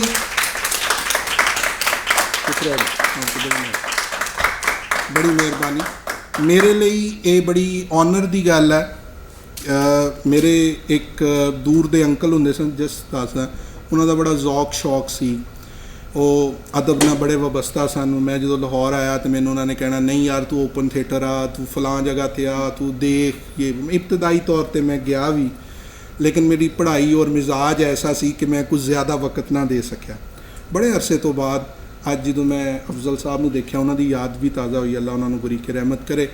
ਔਰ ਮੈਂ ਜਿਸ ਤਰ੍ਹਾਂ ਇਹਨਾਂ ਨੇ ਪੜ੍ਹਿਆ, ਮੁਦੱਸਰ ਨੂੰ ਜਦੋਂ ਮੈਂ ਦੇਖਿਆ ਤੇ ਯਕੀਨ ਮੰਨੋ ਐਜ਼ ਆ, ਮੈਂ ਤੇ ਖੁਦ ਹਲੇ ਸਿੱਖ ਰਿਹਾ, ਮੈਂ ਉਸਤਾਦ ਨਹੀਂ ਆਪਣੇ ਆਪ ਨੂੰ ਕਹਿ ਸਕਦਾ, ਕਿਉਂਕਿ ਉਸਤਾਦ ਦਾ ਲਫ਼ਜ਼ ਬਹੁਤ ਬੜਾ ਹੈ ਔਰ ਉਹਦੇ 'ਤੇ ਮੈਂ ਹਲੇ ਤੱਕ ਪੂਰਾ ਹੀ ਨਹੀਂ ਉਤਰ ਪਾ ਰਿਹਾ। ਮੈਨੂੰ ਖੁਸ਼ੀ ਵੀ ਹੋਈ ਕਿ ਸਾਡੇ ਬੱਚੇ ਅਗਰ ਇਹਨੂੰ ਮੁਸਬਤ ਅੰਦਾਜ਼ ਦੇ ਨਾਲ ਕਿਸੇ ਪਾਸੇ ਚੀਜ਼ਾਂ ਨੂੰ ਲੈ ਕੇ ਜਾਣ ਤੇ ਇਹਨਾਂ ਦੀ ਯੂਟਿਲਿਟੀ ਇਸ ਸਾਈਡ 'ਤੇ ਵੀ ਬਣ ਸਕਦੀ ਹੈ। ਔਰ ਇਸ ਫੋਰਮ ਨੇ ਮੈਨੂੰ ਇਹ ਸੋਚ ਫਰਾਹਮ ਕੀਤੀ ਕਿ ਮੈਂ ਹੁਣ ਸੋਚਾਂਗਾ, I would like to do something in Punjabi with some kind of a connection with respect to plants, ਕਿ ਉਹਦਾ ਲਿਟਰੇਚਰ ਜਿਹੜਾ ਕਿਸੇ ਸ਼ਕਲ ਦੇ ਵਿੱਚ ਆਏ ਔਰ ਉਹ ਪੰਜਾਬੀ ਚ ਆਏ। ਔਰ ਉਹਦੇ 'ਚ ਮੈਂ ਜ਼ਾਰੀ ਗੱਲ ਕਦੀ ਫਿਰ ਜੇ ਅੱਲਾਹ ਪਾਕ ਨੇ ਮੌਕਾ ਅਤਾ ਫਰਮਾਇਆ ਤਾਂ ਕੁਛ। Thank you so very much ਜੀ, ਬੜੀ ਮਿਹਰਬਾਨੀ। ਸਵਾਲ ਜਵਾਬ ਅਸੀਂ ਡਾਕਟਰ ਸਾਹਿਬ ਹਾਂ ਕਰਦੇ ਹਾਂ। ਤੇ ਇੱਕ ਮੈਂ ਇਹਨਾਂ ਨੇ ਕਿਉਂਕਿ ਸ਼ੁਰੂ 'ਚ ਵਣ ਦੀਆਂ ਗੱਲਾਂ ਕੀਤੀਆਂ ਤੇ ਮੇਰੇ ਤੇ ਉਸਤਾਦ ਸਨ, ਪੰਜਾਬੀ ਦੇ ਵੱਡੇ ਕ੍ਰਿਟਿਕ ਪਾਰਕ ਔਰ ਉਸਤਾਦ ਔਰ ਖੋਜਕਾਰ ਸਨ ਔਰ ਬਹੁਤ ਉੱਘੇ ਮੋਢੀ ਸ਼ਾਇਰ ਸਨ ਪੰਜਾਬੀ ਨਵੀਂ ਨਜ਼ਮ ਦੇ, ਸ਼ਰੀਫ ਕੁੰਜਾਈ ਸਾਹਿਬ। ਉਹਨਾਂ ਦੀ ਇੱਕ ਨਿੱਕੀ ਜਿਹੀ ਨਜ਼ਮ, ਇੱਕ ਨਜਮ ਹੁਸੈਨ ਸੈਯਦ ਦੀ ਨਜ਼ਮ, ਫਿਰ ਅਸੀਂ ਸਵਾਲ ਜਵਾਬ ਦੇ। ਸ਼ਰੀਫ ਕੁੰਜਾਈ ਹੋਰਾਂ ਦੀ ਨਜ਼ਮ ਵਣ ਦਾ ਬੂਟਾ। ਮੈਂ ਵਣ ਦਾ ਸੰਘਣਾ ਬੂਟਾ, ਠੰਡੀਆਂ ਮੇਰੀਆਂ ਛਾਵਾਂ, ਮਿੱਠੀਆਂ ਮੇਰੀਆਂ ਪੀਲੂ, ਵੇ ਤੂੰ ਰਾਹੀਆ ਜਾਂਦਿਆ, ਭੁੱਖਣ ਭਾਣਿਆ ਮੰਨਦਿਆ, ਮੇਰੀਆਂ ਪੀਲੂ ਖਾ ਲੈ। ਆ ਜਾ ਝੱਟ ਕੁਸਾ ਲੈ, ਆ ਜਾ ਝੱਟ ਕੁਸਾ ਲੈ, ਮੇਰੀਆਂ ਪੀਲੂ ਖਾ ਲੈ। ਮੈਂ ਵਣ ਦਾ ਸੰਘਣਾ ਬੂਟਾ, ਠੰਡੀਆਂ ਮੇਰੀਆਂ ਛਾਵਾਂ, ਮਿੱਠੀਆਂ ਮੇਰੀਆਂ ਪੀਲੂ, ਵੇ ਤੂੰ ਰਾਹੀਆ ਜਾਂਦਿਆ, ਭੁੱਖਣ ਭਾਣਿਆ ਮੰਨਦਿਆ, ਆ ਜਾ ਝੱਟ ਕੁਸਾ ਲੈ, ਮੇਰੀਆਂ ਪੀਲੂ ਖਾ ਲੈ, ਮੇਰੀ ਛਾਵੇਂ ਬਹਿ ਲੈ, ਮੈਂ ਵਣ ਦਾ ਸੰਘਣਾ ਬੂਟਾ। ਕੀ ਹੋਇਆ ਪੰਧ ਸਾਰਾ ਅੱਗੇ, ਕੀ ਹੋਇਆ ਦਿਨ ਸਿਰ ਤੋਂ ਢਲਿਆ, ਜੀਵਨ ਪੈਂਡਾ ਡੂੰਘਾ ਮੰਨਿਆ, ਪਰ ਇੰਜ ਧੁੱਪੇ ਸੜਿਆਂ ਧੁੱਦਲ ਫੱਕਿਆਂ ਕੁਝ ਨਹੀਂ ਬਣਦਾ। ਪਰ ਇੰਜ ਧੁੱਪੇ ਸੜਿਆਂ ਧੁੱਦਲ ਫੱਕਿਆਂ ਕੁਝ ਨਹੀਂ ਬਣਦਾ। ਉਹ ਝੱਟ ਸੁਹਾਣੇ ਜਿਹੜੇ ਛਾਵਾਂ ਹੇਠ ਵਿਹਾਣੇ, ਇਹ ਛਾਵਾਂ ਵੀ ਚਾਰ ਦਿਹਾੜੇ, ਇਹ ਛਾਵਾਂ ਵੀ ਚਾਰ ਦਿਹਾੜੇ, ਚਾਰ ਦਿਹਾੜੇ ਜੋਬਨ ਮੁੜ ਪੱਤਰਾਂ ਨੇ ਝੜਨਾ, ਅੱਜ ਆ ਕੇ ਬਹਿ ਲੈ ਥੱਲੇ, ਮੈਂ ਵਣ ਦਾ ਸੰਘਣਾ ਬੂਟਾ, ਠੰਡੀਆਂ ਮੇਰੀਆਂ ਛਾਵਾਂ, ਮਿੱਠੀਆਂ ਮੇਰੀਆਂ ਪੀਲੂ। ਇਹ ਇੱਕ ਨਜ਼ਮ ਤੁਸੀਂ ਸੁਣੀ। ਦੂਸਰੀ ਨਜ਼ਮ ਹੈ, ਨਵਿਆਂ ਪੱਤਰਾਂ ਦੇ ਆਓ ਰੰਗ ਮਨਾਈਏ, ਨਵਿਆਂ ਪੱਤਰਾਂ ਦੇ ਵਾਰੇ ਵਾਰੇ ਜਾਈਏ। ਤੁਹਾਡੀਆਂ ਗੱਲਾਂ ਸੁਣਨ ਤੋਂ ਬਾਅਦ ਹੀ ਫੀਲਿੰਗ ਆਉਂਦੀ ਹੈ ਕਿ ਅਸੀਂ ਇਹਨਾਂ ਰੁੱਖਾਂ, ਇਹਨਾਂ ਪੱਤਰਾਂ ਨਾਲ, ਇਹਨਾਂ ਰੁੱਤਾਂ ਨਾਲ, ਇਹਨਾਂ ਰੰਗਾਂ ਨਾਲ ਪਿਆਰ ਕਰੀਏ ਤੇ ਜੁੜੀਏ। ਨਵਿਆਂ ਪੱਤਰਾਂ ਦੇ, ਨਜਮ ਹੁਸੈਨ ਸੈਯਦ ਹੋਰਾਂ ਦੇ ਦਾ ਗਾਉਣ, ਨਵਿਆਂ ਪੱਤਰਾਂ ਦੇ ਆਓ ਰੰਗ ਮਨਾਈਏ, ਨਵਿਆਂ ਪੱਤਰਾਂ ਦੇ ਵਾਰੇ ਵਾਰੇ ਜਾਈਏ, ਨਵਿਆਂ ਪੱਤਰਾਂ ਦੀ ਲਿਸ਼ਕ ਸੁਨੇਹਾ, ਲਿਸ਼ਕ ਚੋਂ ਸਿਮ ਦਾ ਸੇਕ ਸੁਨੇਹਾ, ਸੇਕ ਦਿਲੇ ਦੇ ਅੰਦਰ ਧਰੀਏ, ਲਿਸ਼ਕ ਅੱਖੀ ਨਾਲ ਲਾਈਏ, ਰੰਗ ਮਨਾਈਏ। ਚੜਿਆ ਮਾਘ ਵਿਸਾਖ ਵੀ ਉਸੀ, ਧੁਖਦੀ ਰਹੀ ਤਾਂ ਮੱਚ ਵੀ ਪੋਸੀ। ਤੇ ਪੋਲੇ ਪੈਰੀ ਆਉਂਦਿਆਂ ਅੱਗੇ ਦਮ ਦਮ ਤੇਲ ਚਵਾਈਏ, ਮਰ ਮਰ ਨਿਤ ਜਿਹੜੇ ਨਵੇਂ ਨਾ ਹੋਏ, ਉਹ ਤਾਂ ਰਹਿਸਣ ਜਿਉਂਦਿਆਂ ਮੋਏ। ਸੂਏ ਸਾਵੇ ਨਿਕਲਣ ਤਾਈਓ, ਹੰਡ ਗਏ ਜਦ ਲਾਈਏ। ਸੂਏ ਸਾਵੇ ਨਿਕਲਣ ਤਾਈਓ, ਹੰਡ ਗਏ ਜਦ ਲਾਈਏ। ਤੇ ਚਲੋ ਸੜਕਾਂ ਤੇ ਰੁੱਖ ਬਣ ਜਾਈਏ, ਚਲੋ ਸੜਕਾਂ ਤੇ ਰੁੱਖ ਬਣ ਜਾਈਏ। ਪਾਲੋ ਪਾਲ ਖਲੋਤੇ ਰਹੀਏ, ਕਿਸੇ ਨੂੰ ਨਜ਼ਰ ਨਾ ਆਈਏ। ਚੜ੍ਹਦੀ ਚੜ੍ਹੇ ਤੇ ਲਹਿੰਦੀ ਲੱਥੇ, ਕੀੜੀ ਚਿੜੀ ਦਾ ਭੇਤ ਲੁਕਾਈਏ। ਟਾਹਣੀਆਂ ਪੱਤਰਾਂ ਉੱਪਰ ਜਰੀਏ, ਧੂੜ ਦੀ ਵਰਖਾ ਅੰਗ ਬੁਕਲਾਂ ਦੇ ਵਿੱਚ ਕੋਈ, ਭਲਕ ਦੀ ਚਿਣਗ ਧੁਮਾਈਏ, ਰੰਗ ਮਨਾਈਏ। ਫਿਰ ਕਹਿੰਦੇ ਨੇ ਕਿ ਤੂਤ ਫਲਾਈ ਕਿੱਕਰ ਰੁੱਖ ਨੇ ਆਮ ਜੈ। ਤੂਤ ਫਲਾਈ ਕਿੱਕਰ ਰੁੱਖ ਨੇ ਆਮ ਜੈ। ਆਮ ਜੈ ਰੁੱਖ ਨਿੰਮ ਧਰੇਕ ਤੇ ਪਿਪਲ ਨੇ।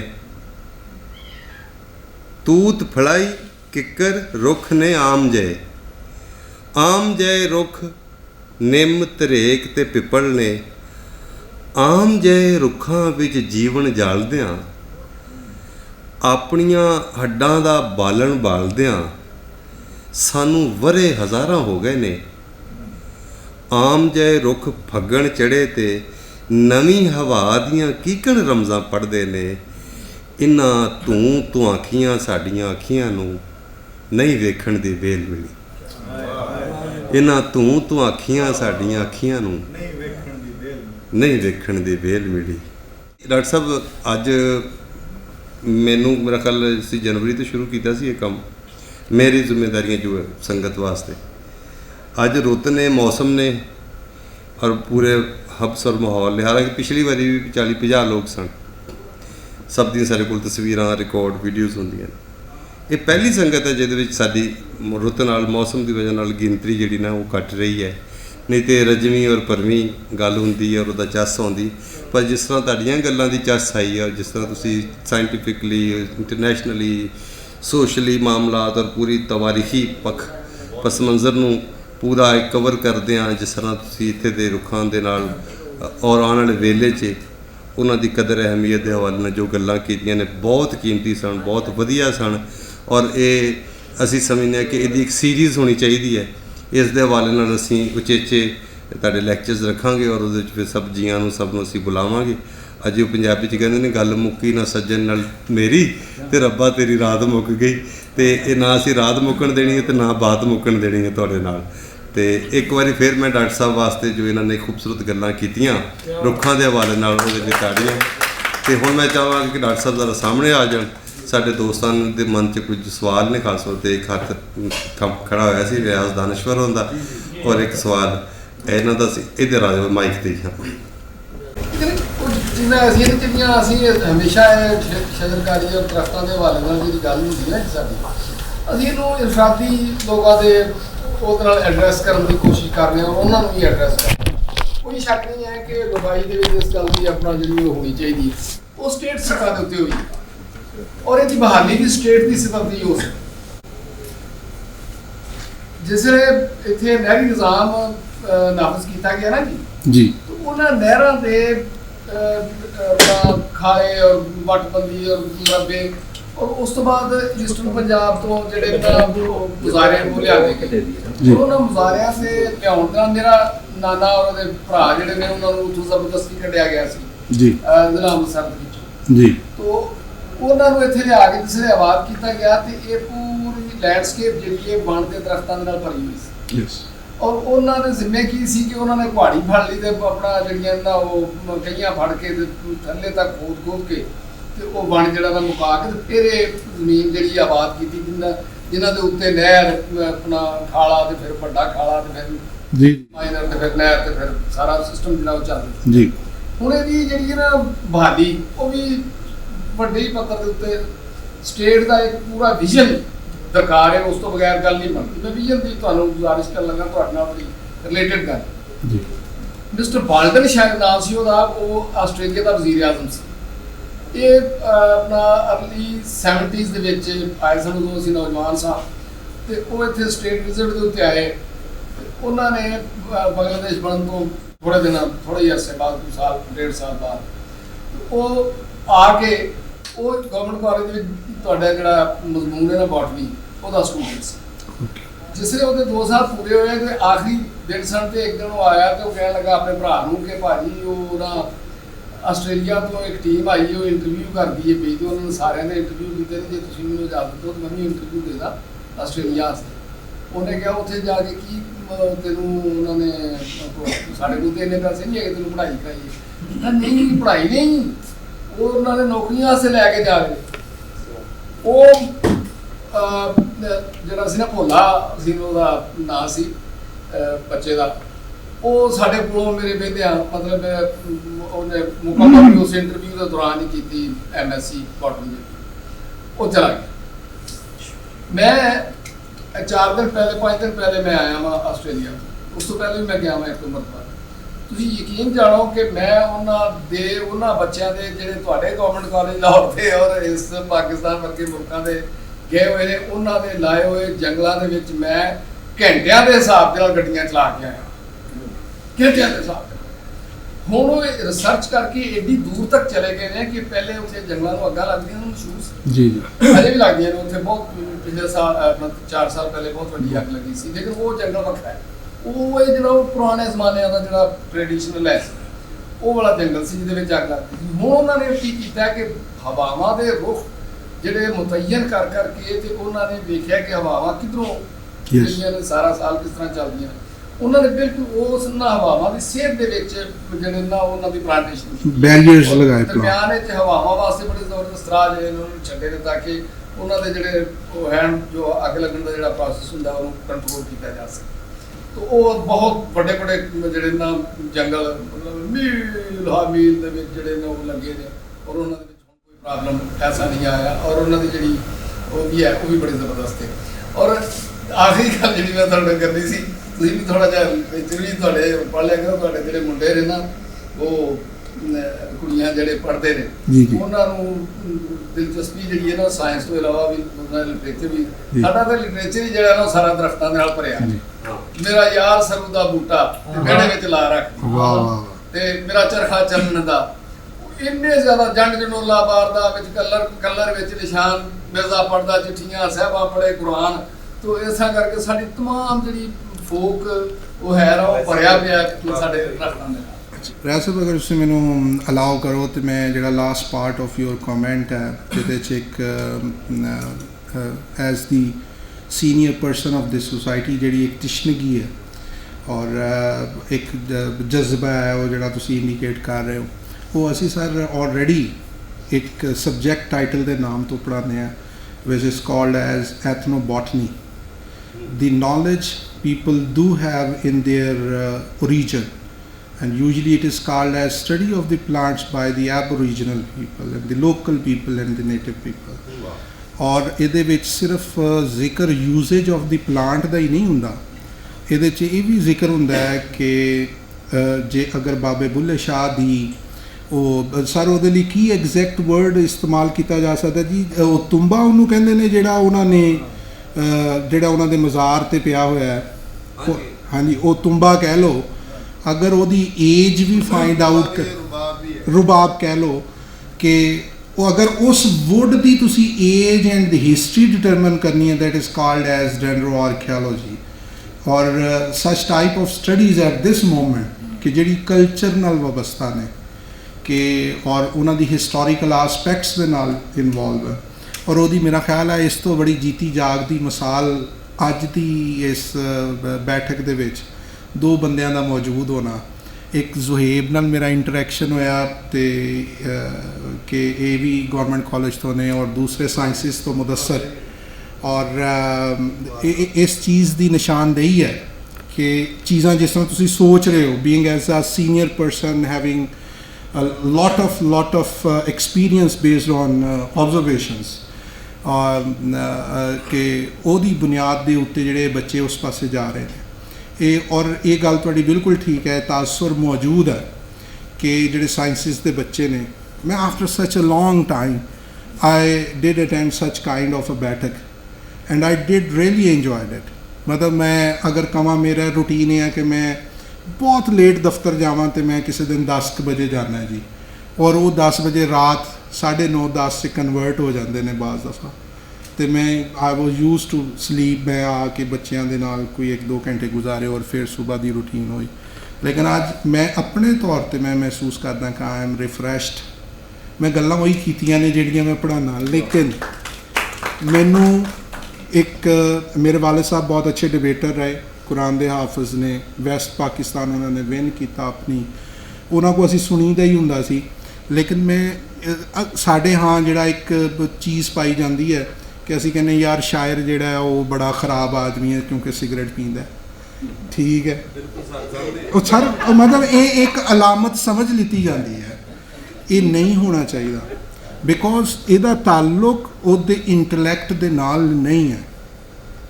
ਉਹਦਾ ਇੰਟੈਲੈਕਟ ਇਜ਼ ਸਮਥਿੰਗ ਐਲਸ, ਉਹਦੀ ਪਰਸਨੈਲਿਟੀ ਇਜ਼ ਸਮਥਿੰਗ ਐਲਸ। ਅਸੀਂ ਜਿੰਨਾ ਕੁ ਮੈਨੂੰ ਪਤਾ ਹੈ, ਮੈਂ ਅਦਬ ਦੇ ਨਾਲ ਇਹ ਕਹਾਂਗਾ ਕਿ ਅਸੀਂ ਲੋਕਾਂ ਨੂੰ ਤਬਦੀਲ ਕਰਨ ਦੀ ਕੋਸ਼ਿਸ਼ ਕਰਦੇ ਹਾਂ ਕਿ ਇਹ ਬਦਲ ਜਾਏ, ਇਹ ਮੇਰੇ ਰੰਗ 'ਚ ਰੰਗਿਆ ਜਾਏ। ਇਸ ਤਰ੍ਹਾਂ ਨਹੀਂ ਹੁੰਦਾ, ਕਿਸੇ ਦਾ ਵੀ ਨਹੀਂ ਹੁੰਦਾ। ਮੈਂ ਫਿਰ ਗੁਫ਼ਤਗੂ ਲੰਬੀ ਹੋ ਜਾਏਗੀ, ਛੋਟੀ ਜਿਹੀ ਗੱਲ ਦੱਸਦਾ ਇਹਦੇ ਉੱਤੇ। ਮੈਂ ਕਿਸੇ ਜਗ੍ਹਾ 'ਤੇ ਪੜ੍ਹਿਆ, क्योंकि मौजू तो हट के है, वो किसी शागिर्द ने हज़रत इमाम जाफ़र सादिक रज़ी अल्लाह ताला अन्हु नूं पुछया, जिहड़े तमाम सलासल दे आइमा ने उन्होंने वो उस्ताद ने उन्होंने पुछया कि हज़रत फरमाओ कि एक आदमी दूसरे शख्स नूं पसंद कर लैंदा, और जिन्होंने तुसीं अजकल कहंदे हो मेरा क्रश हो गया, मेरी वाइब्स आ गई मैनू, मैं वो मेरी अख च समा गया, सो मैनी टर्मिनोलॉजीज कहने हैं ना जी। तो ਇਹਦਾ ਕੀ वजह की है, ये ਹੁੰਦਾ भी है जी कि नहीं ਹੁੰਦਾ? तो आपने बड़ी खूबसूरत जवाब दिता। आपने कहा कि जो कायनात तखलीक की गई और रूह तखलीक की गई, जिन्नियां रूहां इंसान दियां तखलीक कीतियां गईयां ਉਹਦੇ ਵਿੱਚ अल्लाह पाक दे जिन्ने सिफात मौजूद ने ਉਹਦੇ कुछ मज़ाहिर उस रूह दे अंदर रखे गए। इन्वेंट करना साडा काम है, सूफीज़म यही है। तो जो वो मज़ाहिर किते मैच हो जाते हैं ना जी, तो तुसी कहते मेरी उससे फ्रीकुएंसी मैच कर गई, सो आई लाइक हर और like him. This is actually असी इनू कहने हो ये मुंडा साडा जिहड़ा ना पस्सों बाहर हो गया। We never ever try to manage that frequency. तो जी तुहाडी आखिरी गल है ना सर, ਇਹਦਾ अगर मैं आसान लफ्ज़ां च जवाब देवां तो कंटीन्यूटी ऑफ द प्रोसेस जिहड़ा इस मुल्क च रिक्वायर्ड है ना जी, कंजरवेशन और प्लांट्स की ग्रोथ के नाल, वो च भुल जाए बंदा कि 20 साल 25 साल कमर कस के असी ये उत्ते लगाइए और कंटीन्यूटी होए। कोई ये ना देखे कि सुहेब की बोल रहा है, और सुहेब ये ना देखे कि बई मैं यदी मुखालफत ही करनी। ये सिर्फ उस सूरत च मुमकिन है, अदरवाइज़ असी हर चीज़ दे विच। मैं एक आसान मिसाल देना, पिछले जो दिनों साढ़े गौरमेंट कॉलेज की एक सड़क है, वो सामने चंद पौधे लगे, ठीक है, वो हक च भी लोग ने, वो खिलाफ भी लोग हैं। लेकिन हुण जो मैं जुमा पढ़न जाना, बहुत ज़्यादा धुप होंदी है, थोड़ी देर लिए मैंने सड़क क्रॉस करन लगे जो रुकना पैंदा, तो मैं कहना यार शुक्र है। So it's about the continuity. मैं बाहर जान का मैंने इतफाक हुआ, one of the leading group के नाल मैं काम किया जो, तो मेरे प्रोफैसर ने मैंने पूछा कि यार उत्थे एक पाकिस्तानी साड़ी दोस्त सन, वो मैविश तो उत्थे जाके मैश हो गए, तो उन्होंने कहा भी मुल्क मेरा जिहड़ा है ना डुब गया, हो गया। मैं बैठा सुनता रहा। She is just like a kid to me, she is a young lady. तो मैं उहदियां गल्लां दूर बैठा ना जी, एक फॉरेस्ट असीं सफ़र ते सी, तो थोड़ी देर रुके, चाय शाय पीनी सी, तो मैं ना सुनता रहा अंदरों। फिर भी है ना कि इतों रोटी खाधी है, इतों रिजक मिल रहा, सब कुछ मेरे को रहा ना गया। तो मैं क्या कि तू कितों छड्डिया इस मुल्क नूं? उन्हें कहा जी मैं 2 साल पहले। मैं क्या तेनों स्कॉलरशिप कित्थों मिली? उन्हें कहा जी मैं बहावलपुर दी सी, उत्थों अपलाई किया। मैं पढ़ी कित्थे? बहावलपुर पढ़ी जी। किहड़े कॉलेज च पढ़ी? पाकिस्तान के कॉलेज। उत्थों ही तू लिख के डिग्री भेजी ना। आर प्रॉब्लम इज़ कंटीन्यूटी, कि अगर असी चीज़ों नूं तसलसल ना करिए ना जी, तो साड़ी कुछ चीज़ां आदत सानिया का हिस्सा बन जाए, तो फिर असी अगे बेहतर तरीके नाल बढ़ सकते हैं। असी क्योंकि हमेशा ही टर्बूलेंट रहे हैं, ਜਿਹਦੀ ਵਜ੍ਹਾ ਨਾਲ ਮਸਾਇਲ ਅੱਗੇ ਮੇਰੇ ਨਜ਼ਦੀਕ ਸਰ ਕਿ ਅਸੀਂ ਪੂਰੀ ਦੁਨੀਆ ਦੇ ਦਰਖਤ ਲਿਆ ਕੇ ਇੱਥੇ ਰੱਖੇ ਜੀ। ਇਨਕੂਬੇਟਰ 'ਚ ਜੀ ਟੂਲਸੈਟ। ਜੀ ਪਹਿਲੇ ਤਾਂ ਮੇਰਾ ਕੁਐਸਚਨ ਹੈ ਕਿ ਕਿਆ ਇਹੋ ਜਿਹਾ ਇੰਸਟੀਟਿਊਟ ਟੂਲਸੈਟ ਸੈਂਟਰ ਸਾਡੇ ਕੋਲ ਹੈ ਕਿ ਰਾਹ ਲੰਘਦਾ ਹੋਇਆ ਬੰਦਾ ਵੀ ਜਾ ਕੇ ਉਹਦਾ ਸ਼ੋਅ ਕਿਤੇ। ਮੈਂ ਸਮਝਦਾ ਇਹ ਵੀ ਦੂਸਰਾ ਤੁਸੀਂ ਕਿਹਾ ਜੀ ਬਾਹਰੋਂ ਬਹੁਤ ਸਾਰੇ ਪੌਦੇ ਆਏ, ਲੇਕਿਨ ਬਹੁਤ ਸਾਰੇ ਪੌਦੇ ਜਾਂ ਦਰਖਤ ਐਸੇ ਵੀ ਨੇ ਬਾਹਰ ਦੇ ਮਮਾਲਿਕ 'ਚ ਕਿ ਜਿਹੜੇ ਸਾਡੇ ਵਾਸਤੇ ਬੜੇ ਨਫਾ ਬਖਸ਼ ਹੋ ਸਕਦੇ, ਜੀ ਬਿਲਕੁਲ ਜਿਵੇਂ ਜ਼ੈਤੂਨ ਲੱਗ ਰਿਹਾ, ਜ਼ਾਫਰ। तो क्या ਅਸੀਂ ਕਿਉਂਕਿ ਸਾਡੀ ਤੁਸੀਂ ਵੀ ਦੱਸਿਆ ਜਿਵੇਂ ਕਿੰਨੂ ਆਇਆ ਕੈਲੀਫੋਰਨੀਆ ਬੜੀ ਸਰਖੇਜ਼ ਹੁੰਦੀ ਹੈ ਕਿ ਐਸਾ ਵੀ ਅਸੀਂ ਕੋਈ ਐਸੇ ਦਰਖਤ ਚੁਣ ਕੇ ਮੁਕਾਮੀ ਦਫ਼ਤਰਾਂ ਦੇ ਪੈਰਲਲ ਲਾ ਲਈਏ ਜਿਹਨਾਂ ਦਾ ਅਸੀਂ ਫਾਇਦਾ ਜੀ ਆਪਣੇ ਅਦਾਰੇ ਦੇ ਹਵਾਲੇ ਨਾਲ ਤੁਹਾਨੂੰ ਦੱਸ ਸਕਦਾ ਕਿ ਅਲਹਮਰਾ ਦੇ ਬਿਲਕੁਲ ਆਪੋਜ਼ਿਟ ਲਾਰੈਂਸ ਗਾਰਡਨ ਔਰ ਜ਼ੂ ਦੇ ਦਰਮਿਆਨ ਇੱਕ ਰਿਸਰਚ ਇੰਸਟੀਚਿਊਟ ਹੈ ਜਿਹੜਾ 110 ਸਾਲ ਦੇ ਕਰੀਬ ਪੁਰਾਣਾ ਹੈ, which is called as GCU Botanic Garden। और अगर साढ़े अरबाबे अख्तियार की नज़र तो बच गया तो बोटैनिक गार्डन रहेगा, otherwise it is going to be a 5-star और 7-star होटल इन फ्यूचर। ਉਹਦੀ ਲੜਾਈ ਅਸੀਂ ਲੜ ਰਹੇ ਹਾਂ ਜਿੰਨੇ ਕੁ ਜੋਗੇ ਹੈਗੇ ਆ। ਜਦੋਂ ਸਾਨੂੰ ਕੋਈ ਲੈਟਰ ਆ ਜਾਂਦਾ ਅਸੀਂ ਉਹਨਾਂ ਨੂੰ ਲੈਟਰ ਲਿਖ ਦਿੰਦੇ ਹਾਂ। ਸਰ ਅਸੀਂ ਵੀ ਤੁਹਾਡੇ ਨਾਲ ਆ ਤੇ ਅਸੀਂ ਹਾਰਨ ਨਹੀਂ ਦਿੰਦੇ। ਬੜੀ ਮਿਹਰਬਾਨੀ, ਬੜੀ ਮਿਹਰਬਾਨੀ।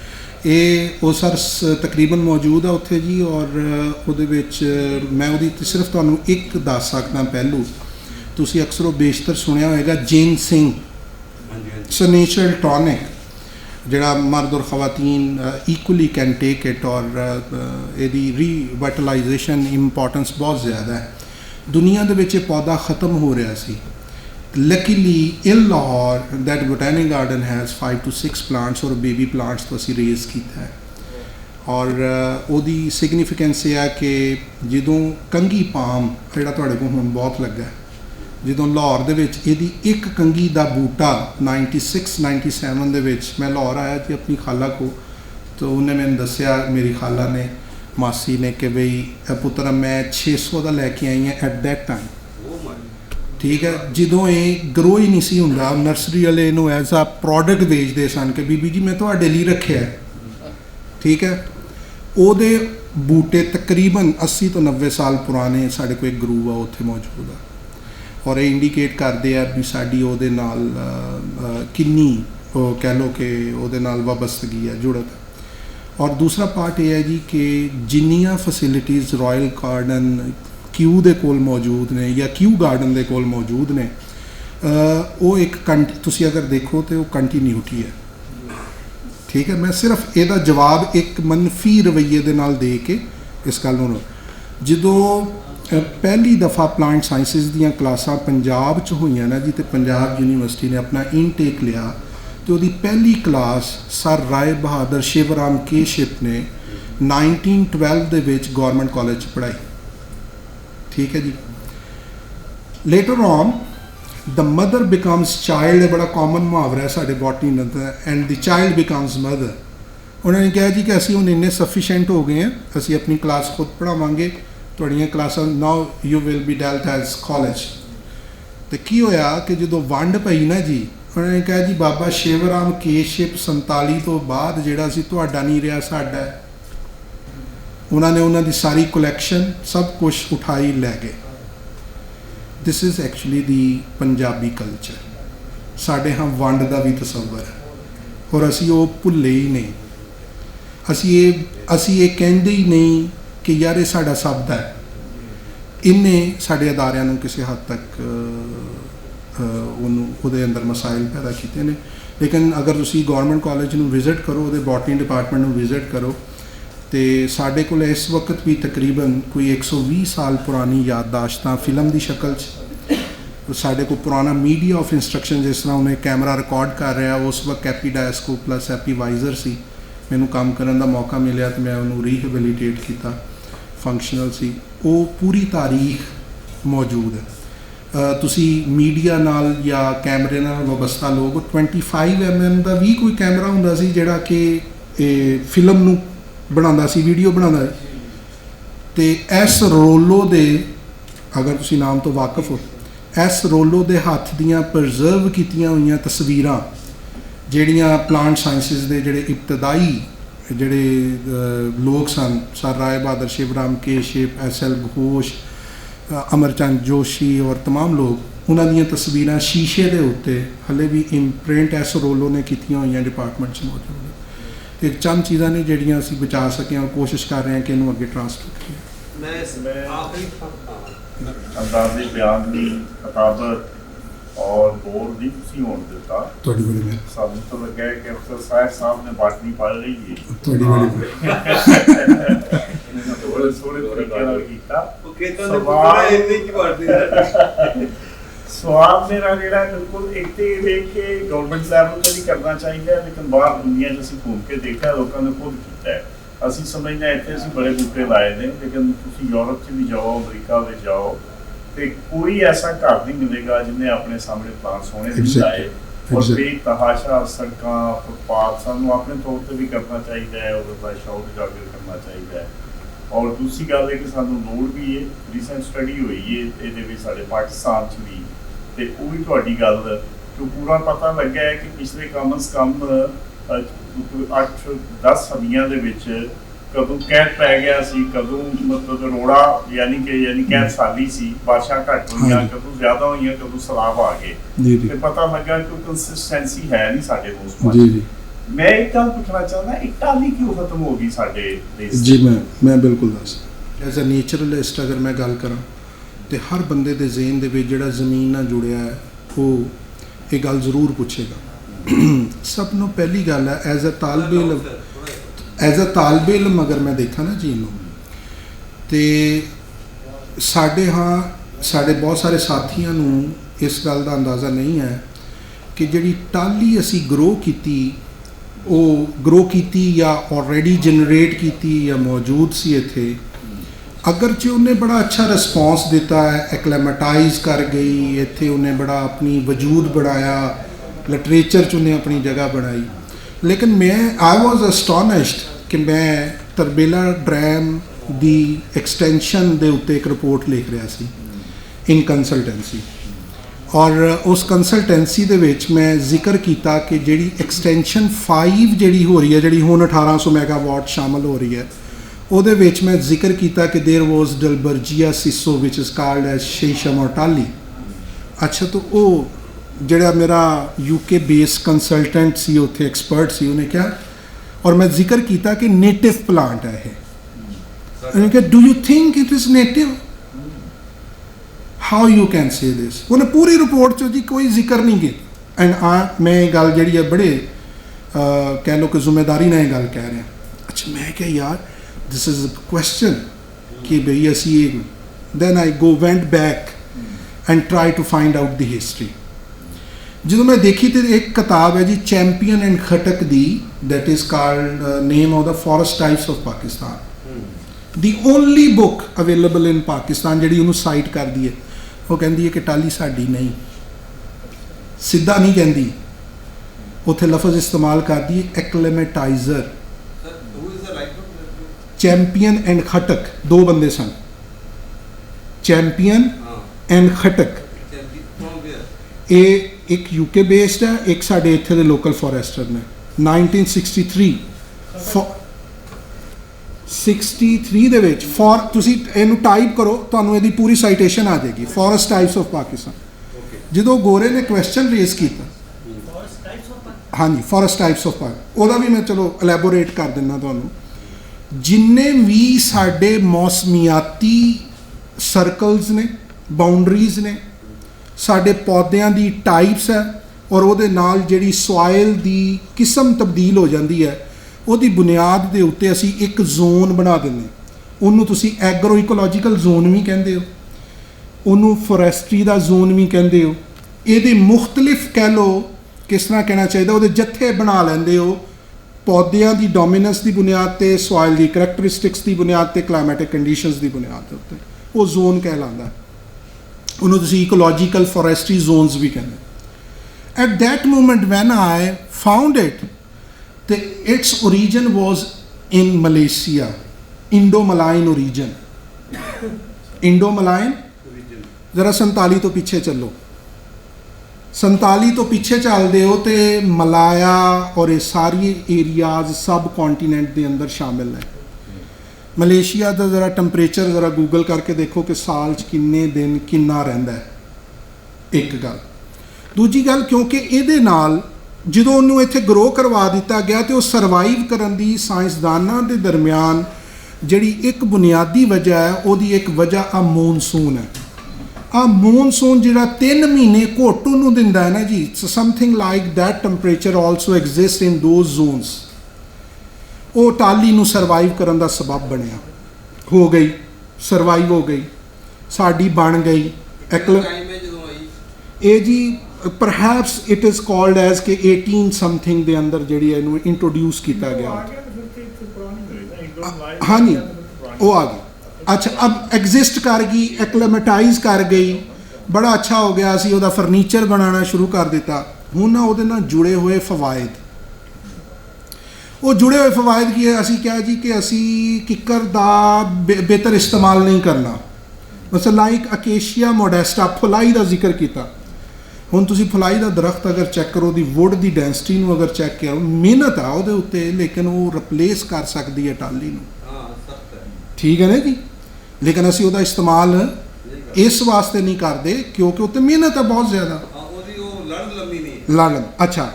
ਔਰ ਫਿਰ ਦੇਖੋ ਕਿ ਫੁਲਾਈ, ਜਿਸ ਤਰ੍ਹਾਂ ਮੁਦੱਸਰ ਨੇ ਪੀਲੇ ਫੁੱਲਾਂ ਦਾ ਅਕੇਸ਼ੀਆ ਦੇ ਕਿੱਕਰ ਦੇ ਨਾਲ, ਬਬੋਲ ਦੇ ਨਾਲ ਜ਼ਿਕਰ ਕੀਤਾ। ਇਹਦੇ 'ਚ ਫੁਲਾਈ ਨੂੰ ਨਹੀਂ ਅਸੀਂ ਭੁੱਲਣਾ ਚਾਹੀਦਾ ਕਿ ਉਹਦੇ ਅੰਦਰ ਜਿਹੜੇ ਵਾਈਟ ਫੁੱਲ ਆਉਂਦੇ ਨੇ, ਇਟਸ ਅਮੇਜ਼ਿੰਗ। ਅੱਛਾ, ਤੀਸਰਾ ਸਭ ਤੋਂ ਵੱਡਾ ਕੰਮ ਇਹ ਹੋਇਆ ਜੀ, ਜਿਹੜਾ ਤੁਹਾਡੇ ਸਵਾਲ ਦੇ ਨਾਲ ਬੜਾ ਰੈਲੇਵੈਂਟ ਆ। ਇੱਥੇ ਮੈਂ ਇੱਕ ਲਫ਼ਜ਼ ਸੁਣਿਆ ਸੀ, ਮੈਨੂੰ ਬੜਾ ਅੱਛਾ ਲੱਗਾ ਵੀ ਟਾਹਲੀ ਨੂੰ ਕੈਂਸਰ ਹੋ ਗਿਆ। ਇਹ ਮੈਨੂੰ ਹਾਂ ਨਹੀਂ, ਇਹ ਬੜੀ ਅੱਛੀ ਗੱਲ ਹੈ। ਮੈਨੂੰ ਇਹ ਟਰਮੀਨੋਲੋਜੀ ਆਮ ਸਮਝਾਉਣ ਲਈ ਉਹਨੂੰ ਕਹਿੰਦੇ ਜੀ ਡਾਈ ਬੈਕ ਅਟੈਕ। ਡਾਈ ਬੈਕ ਅਟੈਕ ਕੀ ਹੈ ਜੀ? ਕਿ ਉਹ ਥੱਲੋਂ ਨਹੀਂ ਸੜਦਾ, ਉੱਤੋਂ ਟੌਪ ਤੋਂ ਥੱਲੇ ਸੜਨ ਲੱਗ ਜਾਂਦਾ। ਅੱਛਾ, ਬੜਾ ਜੀ ਉਹ ਖੱਪ ਪਈ, ਉਹਨਾਂ ਨੇ ਕਿਹਾ ਜੀ ਵਾਇਰਸ ਆ ਗਿਆ। ਸੋ ਬਹੁਤ ਸਾਰੇ ਲੋਕਾਂ ਨੇ ਤੇ ਪਰਚੇ ਤਹਿਕੀਕੀ ਸ਼ਾਇਆ ਕਰ ਦਿੱਤੇ। ਇਨਫੈਕਟ ਪੰਜਾਬ ਦੇ ਅੰਦਰ ਸਰ ਜਿਸ ਤਰ੍ਹਾਂ ਆਬਾਦੀ ਬੜੀ, ਉਸ ਤਰ੍ਹਾਂ ਵਾਟਰ ਫਲਕਸ ਜਿਹੜਾ ਸੀ ਉਹ ਕਮ ਹੁੰਦਾ ਗਿਆ। ਔਰ ਇਹਦਾ ਡੀਪ ਰੂਟਿੰਗ ਸਿਸਟਮ ਦੇਖੋ ਕਿੱਥੇ ਗਰੋਨ ਕਿੱਥੇ ਹੈ। ਇਹ ਉਹਨਾਂ ਜ਼ਮੀਨਾਂ 'ਚ ਗਰੋਨ ਹੈ ਜਿਹੜੀ ਜ਼ਮੀਨ ਥੋੜੀ ਮੈਰਾ ਜ਼ਮੀਨ ਹੈ। ਅਸੀਂ ਉਹਨੂੰ ਆਪਣੀ ਜ਼ਬਾਨ 'ਚ ਕਹਿੰਦੇ ਹਾਂ ਕਿ ਸਿਲਟੀ ਸੋਇਲ ਦੇ ਅੰਦਰ ਹੈ, ਅਲੋਂਗ ਵਿਦ ਕਲੇ, ਜਿਹ 'ਚ ਪਾਣੀ ਵੀ ਖਲੋਤਾ ਰਵੇ ਔਰ ਇੰਨੀ ਕੁ ਸਪੇਸ ਉਹਦੇ ਅੰਦਰ ਹੋਏ ਕਿ ਜੜ ਵੀ ਥੱਲੇ ਚਲੀ ਜਾਏ ਉਸ ਪਾਣੀ ਨੂੰ। ਔਰ ਕਿਸ ਖਿੱਤੇ ਦੀ ਹੈ? Dominating in the mid of ਦੀ ਪੰਜਾਬ। ਠੀਕ ਹੈ, ਮੈਂ ਆਪਣੇ ਬਜ਼ੁਰਗਾਂ ਕੋਲ ਸੁਣਿਆ ਹੈ ਕਿ ਜੀ ਅਸੀਂ ਪਰਨਾਲੇ ਨਹੀਂ ਸੀ ਰੱਖਦੇ ਕਿਉਂਕਿ ਇੱਥੇ ਬਾਰਿਸ਼ ਨਹੀਂ ਸੀ ਹੁੰਦੀ। ਇਹ ਮੈਂ ਆਪਣੇ ਬਜ਼ੁਰਗਾਂ ਕੋਲ ਸੁਣਿਆ। ਔਰ ਮੈਂ ਦੇਖਿਆ ਜਿਹੜੇ ਹਿੰਦੂਆਂ ਦੇ ਘਰ ਸਾਡੇ ਸ਼ਹਿਰ 'ਚ ਬਣੇ ਹੋਏ ਸਨ, ਉਹਨਾਂ 'ਚ ਚੀਦਾ ਪਰਨਾਲਾ ਬਸ ਸਿਰਫ ਇੱਕ ਨਿਸ਼ਾਨੀ ਦੇ ਤੌਰ 'ਤੇ ਮੌਜੂਦ ਸੀ ਔਰ ਉਹਨਾਂ ਦਾ ਕੋਈ ਜ਼ਿਆਦਾ। ਔਰ ਮੈਂ ਕਈ ਆਪਣੇ ਬੜਿਆਂ ਕੋਲ ਸੁਣਿਆ ਜੀ ਕਿ ਗੋਜਰੇ ਸ਼ਹਿਰ 'ਚ ਬਾਰਿਸ਼ ਨਹੀਂ ਸੀ ਹੁੰਦੀ, ਇਸ ਤੋਂ ਅੱਗੇ ਬਾਰਿਸ਼ ਨਹੀਂ ਸੀ ਹੁੰਦੀ। ਪਾਣੀ ਵਾਜ਼ ਅ ਸ਼ਾਰਟੇਜ ਇਸ਼ੂ ਵਾਜ਼ ਦੇਅਰ।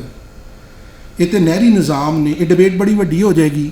ਨਹਿਰੀ ਨਿਜ਼ਾਮ ਨੇ ਉਹਨੂੰ ਰੈਕਲੇਮੇਟ ਕੀਤਾ, ਫਿਰ ਸੇਮ ਆ ਗਈ, ਫਿਰ ਬਾਕੀ ਚੀਜ਼ਾਂ ਆ ਗਈਆਂ, ਉਹਦੇ ਨਾਲ ਬਿਮਾਰੀ ਜੁੜ ਗਈ, ਸਾਡੀ ਜ਼ਰੂਰੀਆਤ ਜੁੜ ਗਈਆਂ ਔਰ ਅਸੀਂ ਟਾਹਲੀ ਦੀ ਜਿਹੜੀ ਠੰਡੀ ਛਾਂ ਸੀ ਉਹਨੂੰ ਵੇਲੇ ਦੇ ਨਾਲ ਮੁਕਾ ਦਿੱਤਾ।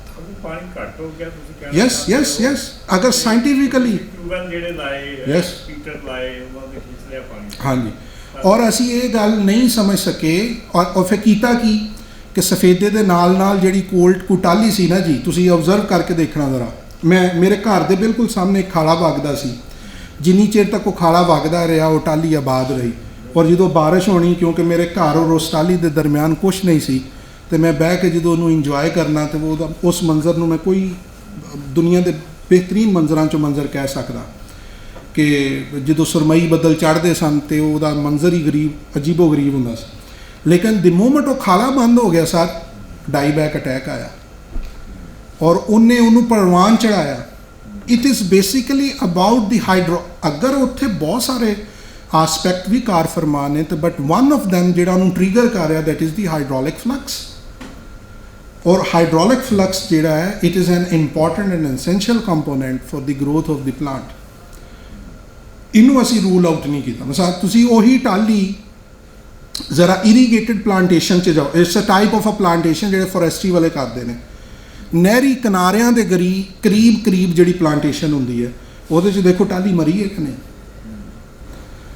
ਪਾਣੀ ਦਾ ਭਾਵ ਜੀ ਹਾਂਜੀ, ਉਹਦੇ ਵਿੱਚ ਨਾਰਥ ਚ ਬਹੁਤ ਸੀ, ਨਾਰਥ ਪੰਜਾਬ ਚ, ਜੀ ਗੁਜਰਾਤ, ਯੈਸ ਉਹ ਤਾਂ ਬਾਰਿਸ਼ਾਂ ਨਹੀਂ ਹੁੰਦੀਆਂ।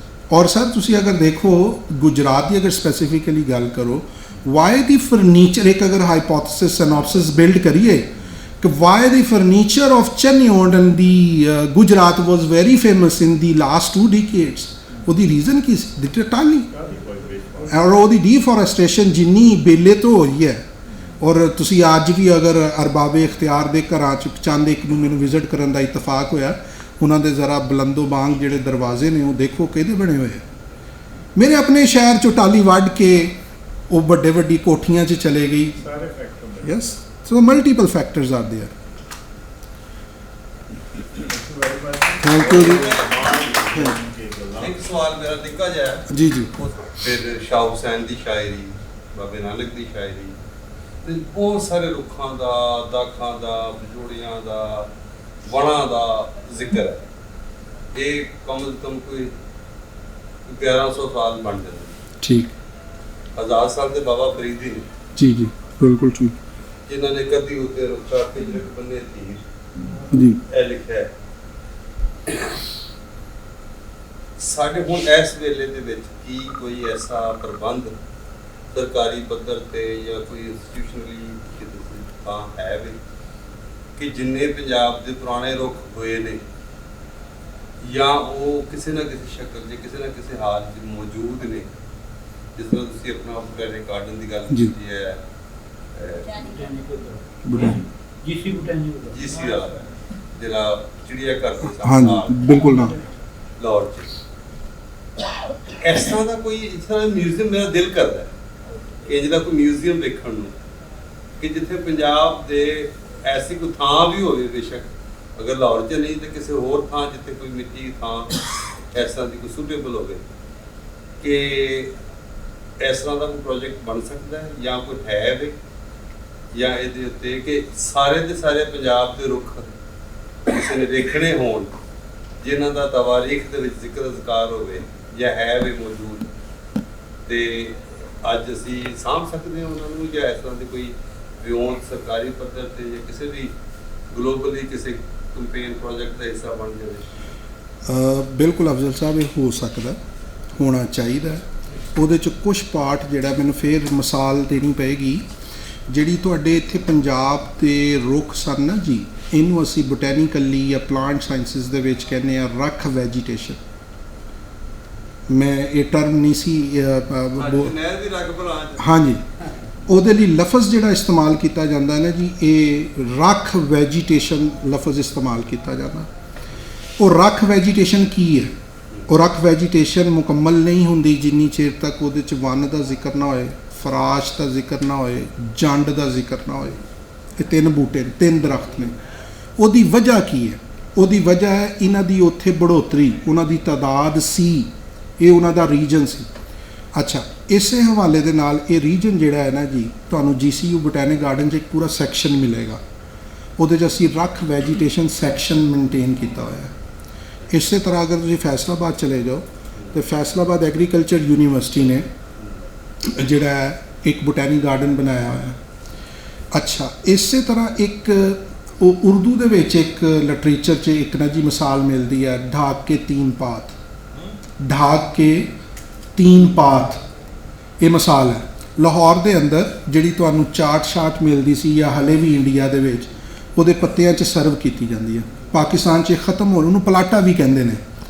ਸ਼ੱਕਰਗੜ੍ਹ ਔਰ ਇਹਨਾਂ ਏਰੀਆਜ਼ ਦੇ ਵਿੱਚ ਇਹ ਬਹੁਤ ਜ਼ਿਆਦਾ ਸੀ। ਉਹਦੀ ਰੈਸਟੋਰੇਸ਼ਨ ਦੇ ਉੱਤੇ ਵੀ ਅਦਾਰੇ ਨੇ ਕੰਮ ਕੀਤਾ ਹੋਇਆ ਔਰ ਮੌਜੂਦ ਆ, ਔਰ ਉਹਦੇ ਪੌਦੇ ਅਸੀਂ ਬਚਾ ਲਏ ਨੇ, ਉਹ ਫਲਾਰਿੰਗ ਕਰ ਰਹੇ ਨੇ, ਫਲੇਮ ਆਫ ਦੀ ਫੋਰੈਸਟ ਉਹਨੂੰ ਕਹਿੰਦੇ ਨੇ। ਔਰ ਇਸ ਤੋਂ ਵੀ ਵੱਧ ਕੇ ਤੁਹਾਡੇ ਇੰਟਰਸਟ ਲਈ ਕਦੀ ਹੜੱਪਾ ਜਾਣ ਦਾ ਤੁਹਾਨੂੰ ਮੌਕਾ ਮਿਲੇ ਤੇ GCU ਦਾ ਸੈਟੇਲਾਈਟ ਬੋਟੈਨਿਕ ਗਾਰਡਨ ਉੱਥੇ ਮੌਜੂਦ ਹੈ, ਆਰਕੀਓਲੋਜੀਕਲ ਸਾਈਟ ਹੈ। ਉੱਥੇ ਜਿੰਨੀ ਪੁਰਾਣੀ ਵੈਜੀਟੇਸ਼ਨ ਸੀ ਉਹਨੂੰ ਉਸ ਸੈਲਾਈਨ ਰੀਜਨ ਦੇ ਵਿੱਚ ਆਪਣੇ ਰਿਸੋਰਸਿਸ ਦੇ ਜ਼ਰੀਏ ਨਾਲ ਥੋੜ੍ਹਾ ਬਹੁਤ ਮੇਨਟੇਨ ਔਰ ਸਸਟੇਨ ਕਰਨ ਦੀ ਕੋਸ਼ਿਸ਼ ਕੀਤੀ ਗਈ। ਜਿਹੜੀ ਗੱਲ ਤੁਸੀਂ ਕਹਿ ਰਹੇ ਹੋ, ਇਹਦੇ ਲਈ ਵਾਕਈ ਬਹੁਤ ਬੜੀ ਫੰਡਿੰਗ ਦੀ ਜ਼ਰੂਰਤ ਹੈ, ਜਿਹੜਾ ਤਾਹਿਰ ਸਾਹਿਬ ਦੇ ਸਵਾਲ ਨਾਲ ਵੀ ਲਿੰਕ ਸੀ। ਉਸ ਲੈਵਲ 'ਤੇ, ਕਿਉਂਕਿ ਬਹੁਤ ਸਾਰੀ ਸਪੀਸੀਜ਼ ਇਸ ਕਲਾਈਮੇਟ ਦੇ ਵਿੱਚ ਗਰੋ ਨਹੀਂ ਕਰਨਗੀਆਂ, ਉਹ ਆਪਣੇ ਸਪੈਸੀਫਿਕ ਮਤਲਬ ਮਰੀ ਦੇ ਪੌਦੇ ਇੱਥੇ ਸਰਵਾਈਵ ਨਹੀਂ ਕਰਨਗੇ, ਲੇਕਿਨ ਉਹਨਾਂ ਨੂੰ ਗਰੋ ਕਰਵਾਉਣ ਲਈ you need to have that environment artificially create ਕਰਨਾ ਪਏਗਾ ਗ੍ਰੀਨ ਹਾਊਸਿਸ ਦੇ ਵਿੱਚ। ਉਹਦੇ ਲਈ ਉਨੇ ਰਿਸੋਰਸਿਸ ਰੱਖਣੇ ਪੈਣਗੇ, ਉਹਦੇ ਲਈ ਪ੍ਰੋਜੈਕਟ ਹੋ ਸਕਦਾ, ਉਹਨਾਂ ਨੂੰ ਕੀਤਾ ਜਾ ਸਕਦਾ। ਸ਼ੁਕਰੀਆ ਜੀ। ਆਜੋ ਇੱਕ ਫੋਟੋ ਖਿਚਾਈਏ, ਗਰੁੱਪ ਫੋਟੋ, ਸਾਰੇ ਆ ਜਾਓ।